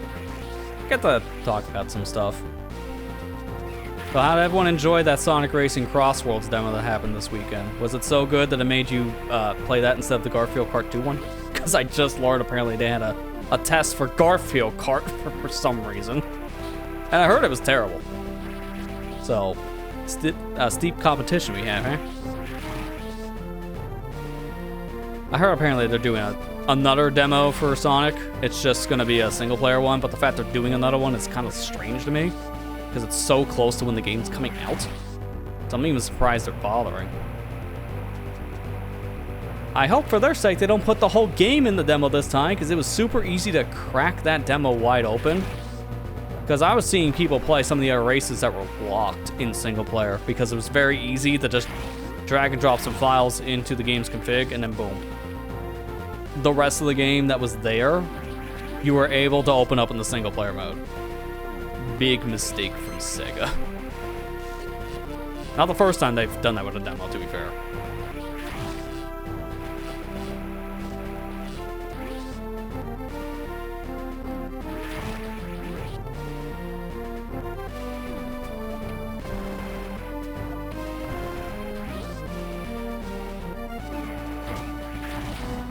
Legit, that demo did sell me on the game. Like, I was not thinking of getting Sonic Racing Crossworlds at launch at all. But then that demo itself was like, yeah, actually, this is pretty solid a racer. And honestly, I've been loving and hating Mario Kart World at the same time. I have this like a love-hate relationship with the game, and it's because of its tracks. I love the tracks and I hate them at the same time. That's the love-hate relationship. The core 30 tracks are fantastic. I just don't like those intermissions. Those extra 200 courses in the game are just padding. They're not really that fun. And everyone just plays them the same way. Stay in the back, grab some items, and then start driving.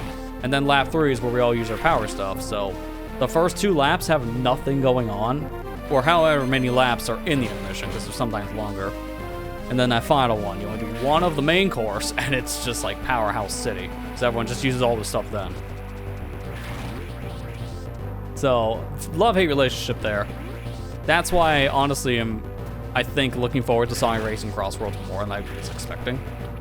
Because the game is solid, courses are great, mechanics are good. and you actually play the courses correctly online, which is kind of a huge deal to me. Being able to play the game I actually paid for is kind of huge. Just saying. Core design is the biggest problem I have at World. If they just made a separate mode that takes out intermissions, just play the core 30 tracks like you do in Time Trial, it wouldn't be a complaint. Because then you can just opt to not play the part of the game you don't care for. It's very easy. But this is Nintendo we're talking about. They don't really like doing that. They double down on the bad decisions. Because people hated these intermissions, wanted them to be taken out of Worldwide, so Nintendo said, we'll give you more. So, they're not known for the smartest of moves.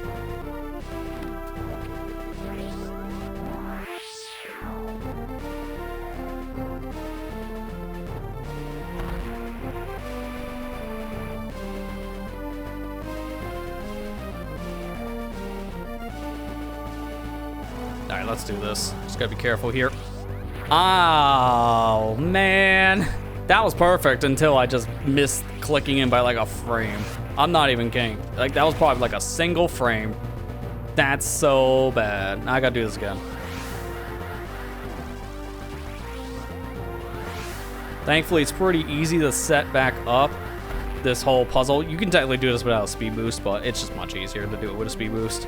So this section's pretty precise. If you do it with just standard jumps, there you go, second try. You can get through here with space jumping. I don't recommend it. That's all your E-tanks. That's 6 E-tanks, gives you a total of 100 health. So I have way less health, way less ammo, and unfortunately, oh sorry, 699 health. Let's read the missiles again.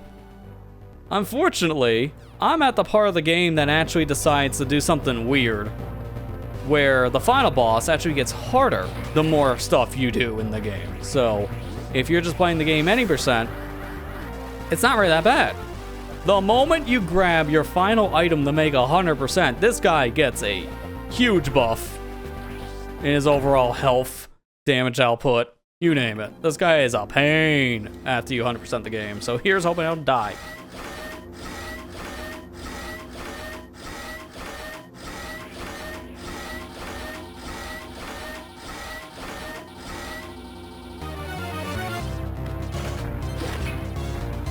Yikes, dude. I might want to safety save after I get that final E-tank, because spoilers, I think I'm doing it again. This guy does, oh man, so much health. That's half my health in one swipe. Now I'm out of my supers. Dude, I knew this guy was terrible at 100% hard. I didn't know how bad it was. I only have 2 hits lenience. That is so strict.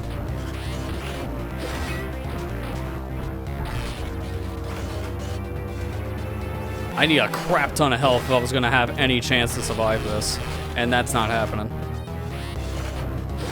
So I'll just take the L. I forgot how bad this was. I've heard the horror stories. I've never beaten hard mode in this game before. I've played a little bit of it. Didn't like how like 2 hits kill you in the beginning of the game and then just moved on, because I don't like hard modes in most games that do this kind of thing. If they add new ways of playing, then I'm interested. And yes, this does with taking away your supplies, but to me, that's actually a detriment to play the mode. It's unique, but I don't like it. That's a personal preference. So I've never beaten this before in hard.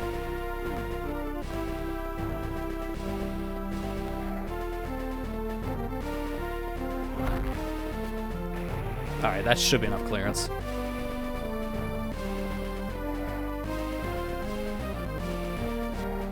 Okay. I guess I turned instead of held down. It's kind of weird.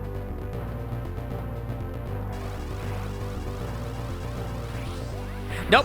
That's why I just said, you know what? We're doing a sideways shine spark.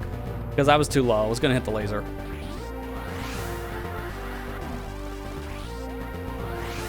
No, I don't care if you joke about the 15%, because it's still funny. This is one of the hardest games in the franchise to do a low percent run of. Because of how hard mode is.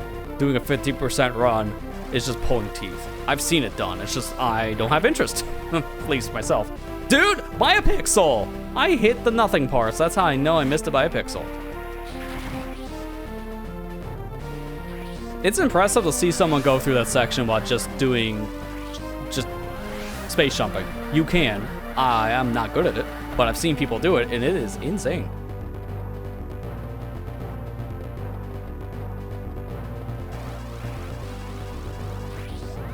I hope that's high enough this time. Dude, seriously, I'm hitting literally air. So that's how, like, super close I am. I can't tell I'm not gonna make it. And then I just hit the wall. That's the worst way of failing, is when your pixels off.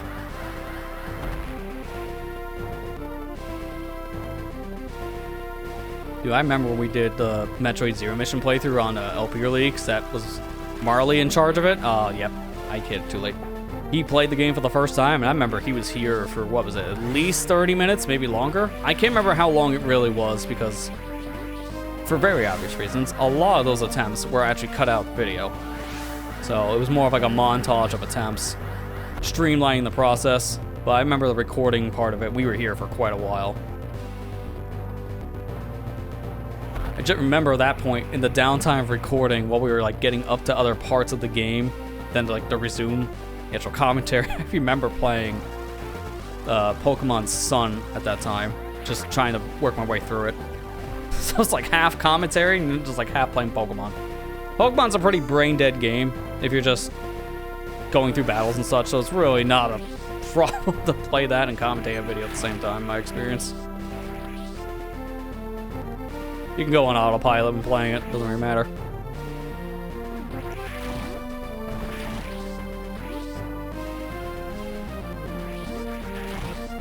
Alright, so this is an extra safety save because, Halls, dear God, knowing this dude does half of my health in one swipe. Yeah, this is the Dark Souls of Meta Ridleys. He's not even a Meta Ridley, he's Mecha. It's my time. Yeah, we're at 2:04. We guaranteed past the 2-hour mark now, so I figured as much. I was gonna guess, based on how my timer was going, and now I can easily say it. My guess for overall time was going to be like a... I was gonna say maybe a 2:10. I think now how things are going, it could be a 2:08. It really just depends on how the ending goes.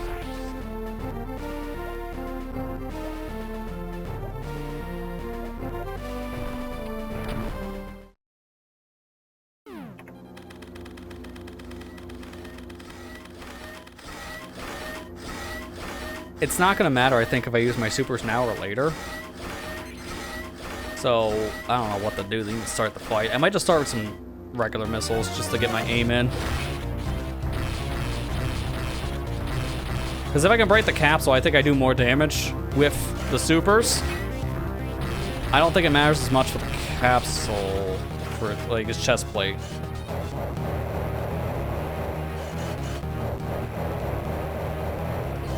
Oh, dude. Okay, at least the fire does, like, jack all on damage.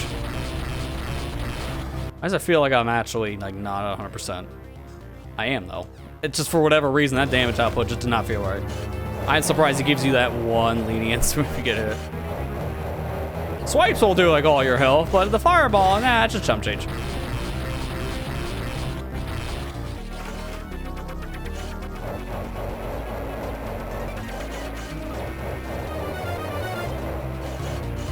Oh my God, stop with the fire.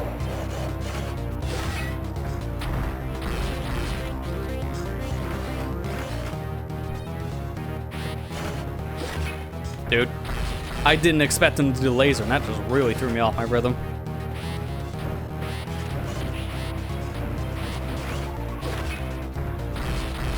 Nice freebie. I didn't expect the super drop.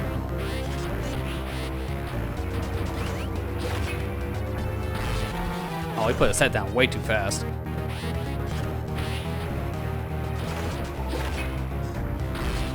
Okay, he's in the red, so he doesn't have that much HP left.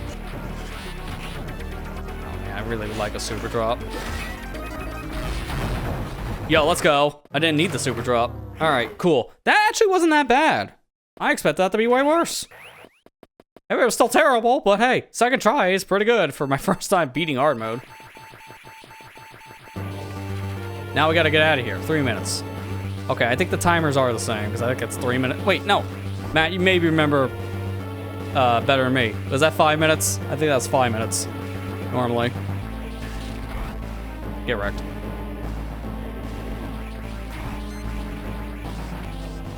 Okay, it was. So I was right, thinking the timers were shorter. It's just not that much shorter in a lot of cases, so it was hard to notice.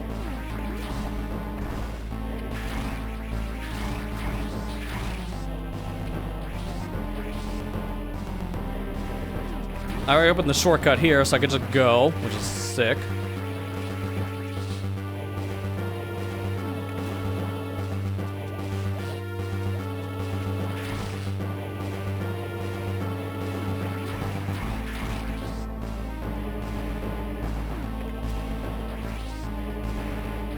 Three minutes normal, 1 minute for hard. Okay, so it was adjusted there too. It just didn't feel like it was.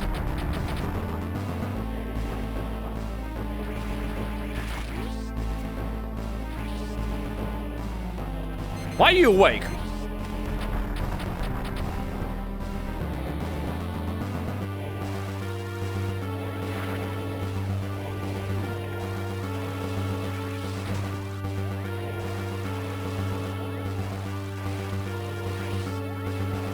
Alright, at least we got the shortcut.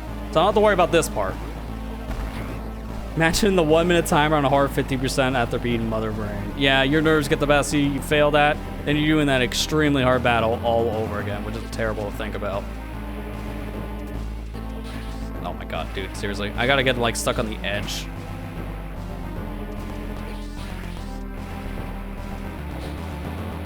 Finding the upgraded pirates here is not gonna be fun.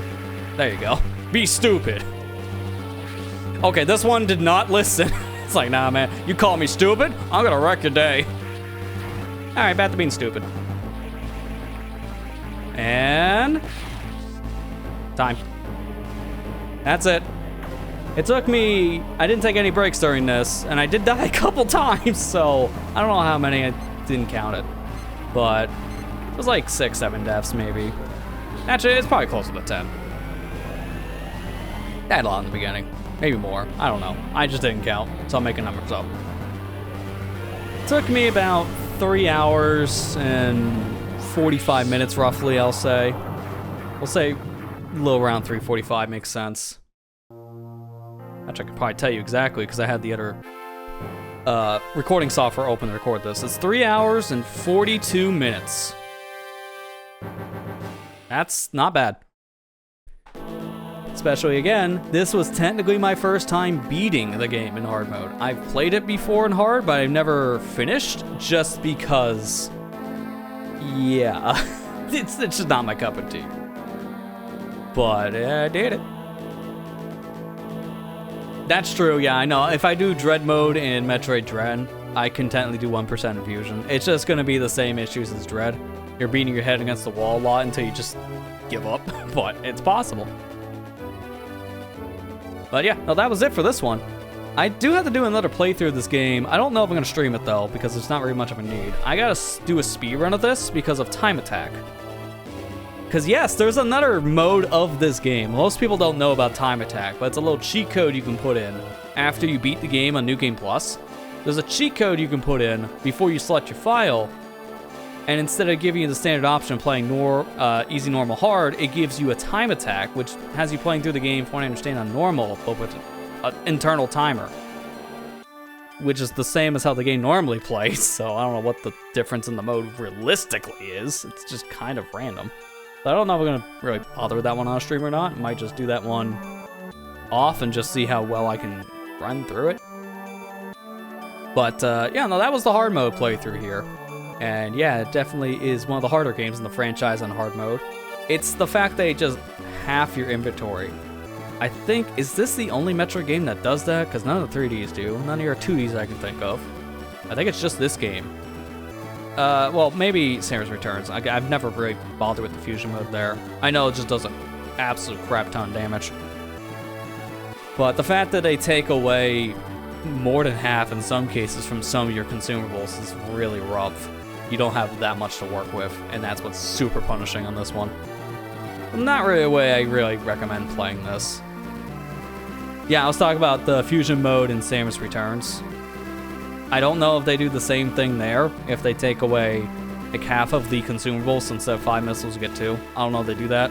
I think that's just a Metroid Zero Mission exclusive for hard mode. I think fusion mode is just the same as hard, but harder, because you take way more damage.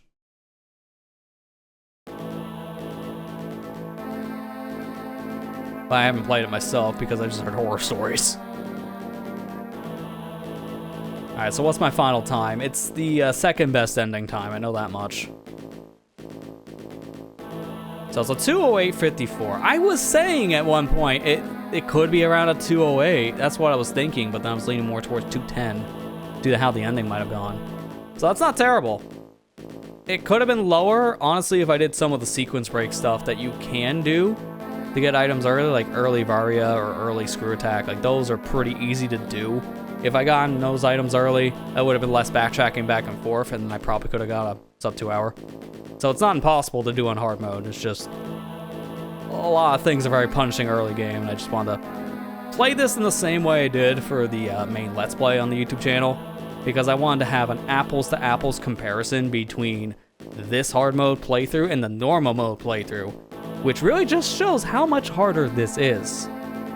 Because this stream is going to be featured in the playlist for the Metroid Zero Mission playthrough. Like, I'm not going to do an exclusive hard mode run for like a series, because there's no point. But if you want to watch this, it's just going to be on the VOD channel, but it will be a part of the Zero Mission playlist for people to watch this back in the future and kind of just compare things back and forth. It'll be a thing mentioned in the video as well when I'm talking about some of the extra stuff, which that's something I'm going to work on here in like the very near future. Since this was one of the biggest hurdles I needed to get over, get the hard mode footage. Then the next thing is do this again on time attack. But yeah, that was Zero Mission's hard mode. Yeah, 2 hours, 100%, you get a different image. But I get sound tests by beating this in hard mode, so there was a reason to do this in hard mode. It's just to listen to music.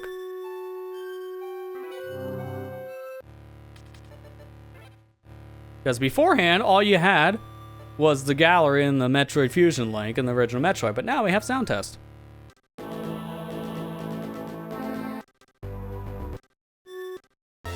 Oh, it just instantly plays the music. It doesn't just cut it off. We can restart it and be really annoying.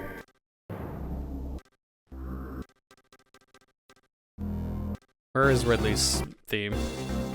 There we go. I should go play this one. 100% the original Metroid. Dude, I've never beaten the original Metroid because it's so terrible. Like, I'm good, thank you. That one is a no thanks, Sherlock. Especially with the formatting this one has. Like, for those of you who don't know, when you beat Metroid Zero Mission, you unlock the original Metroid as an extra game mode, which is a nice little touch, but I don't recommend playing it on this version.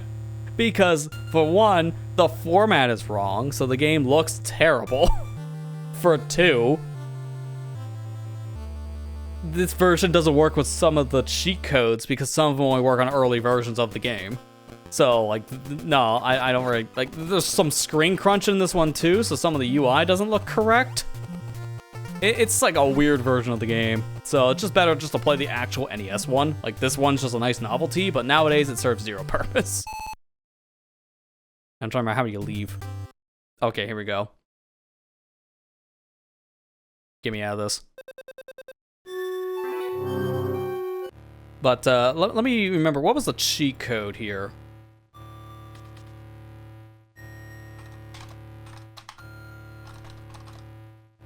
I can never remember what the button sequence is. Time attack mode, here it is. So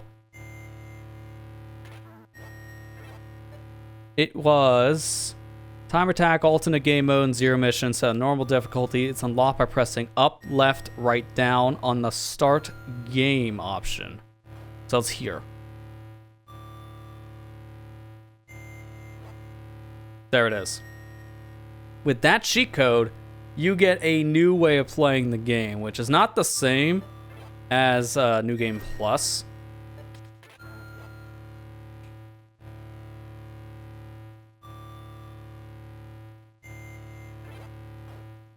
Up, left, right, down. No, you actually do need a New Game Plus file, so it's still New Game Plus exclusive, which is so confusing.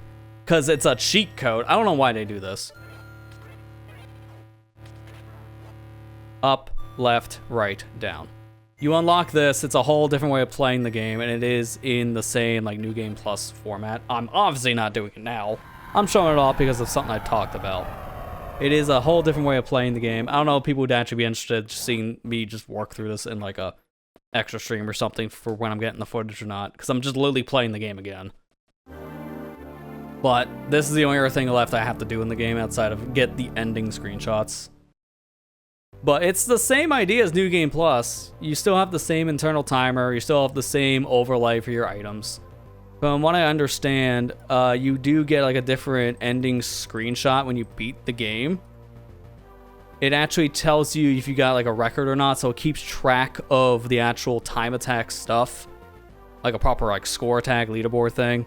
It's interesting, it's just kind of an extra for like no reason. So maybe I'll do like a bonus stream of this as well at some point just to get the footage I need. Probably sooner rather than later, maybe. It would be very short because I'd probably end up just doing the fast strats of going through certain sections. Realistically, I need to go through Ridley first and then Kraid because I need footage of that too. So I have a lot to do. So maybe we'll do that in the future. But yeah, that's it for the Zero Mission stuff here for tonight though.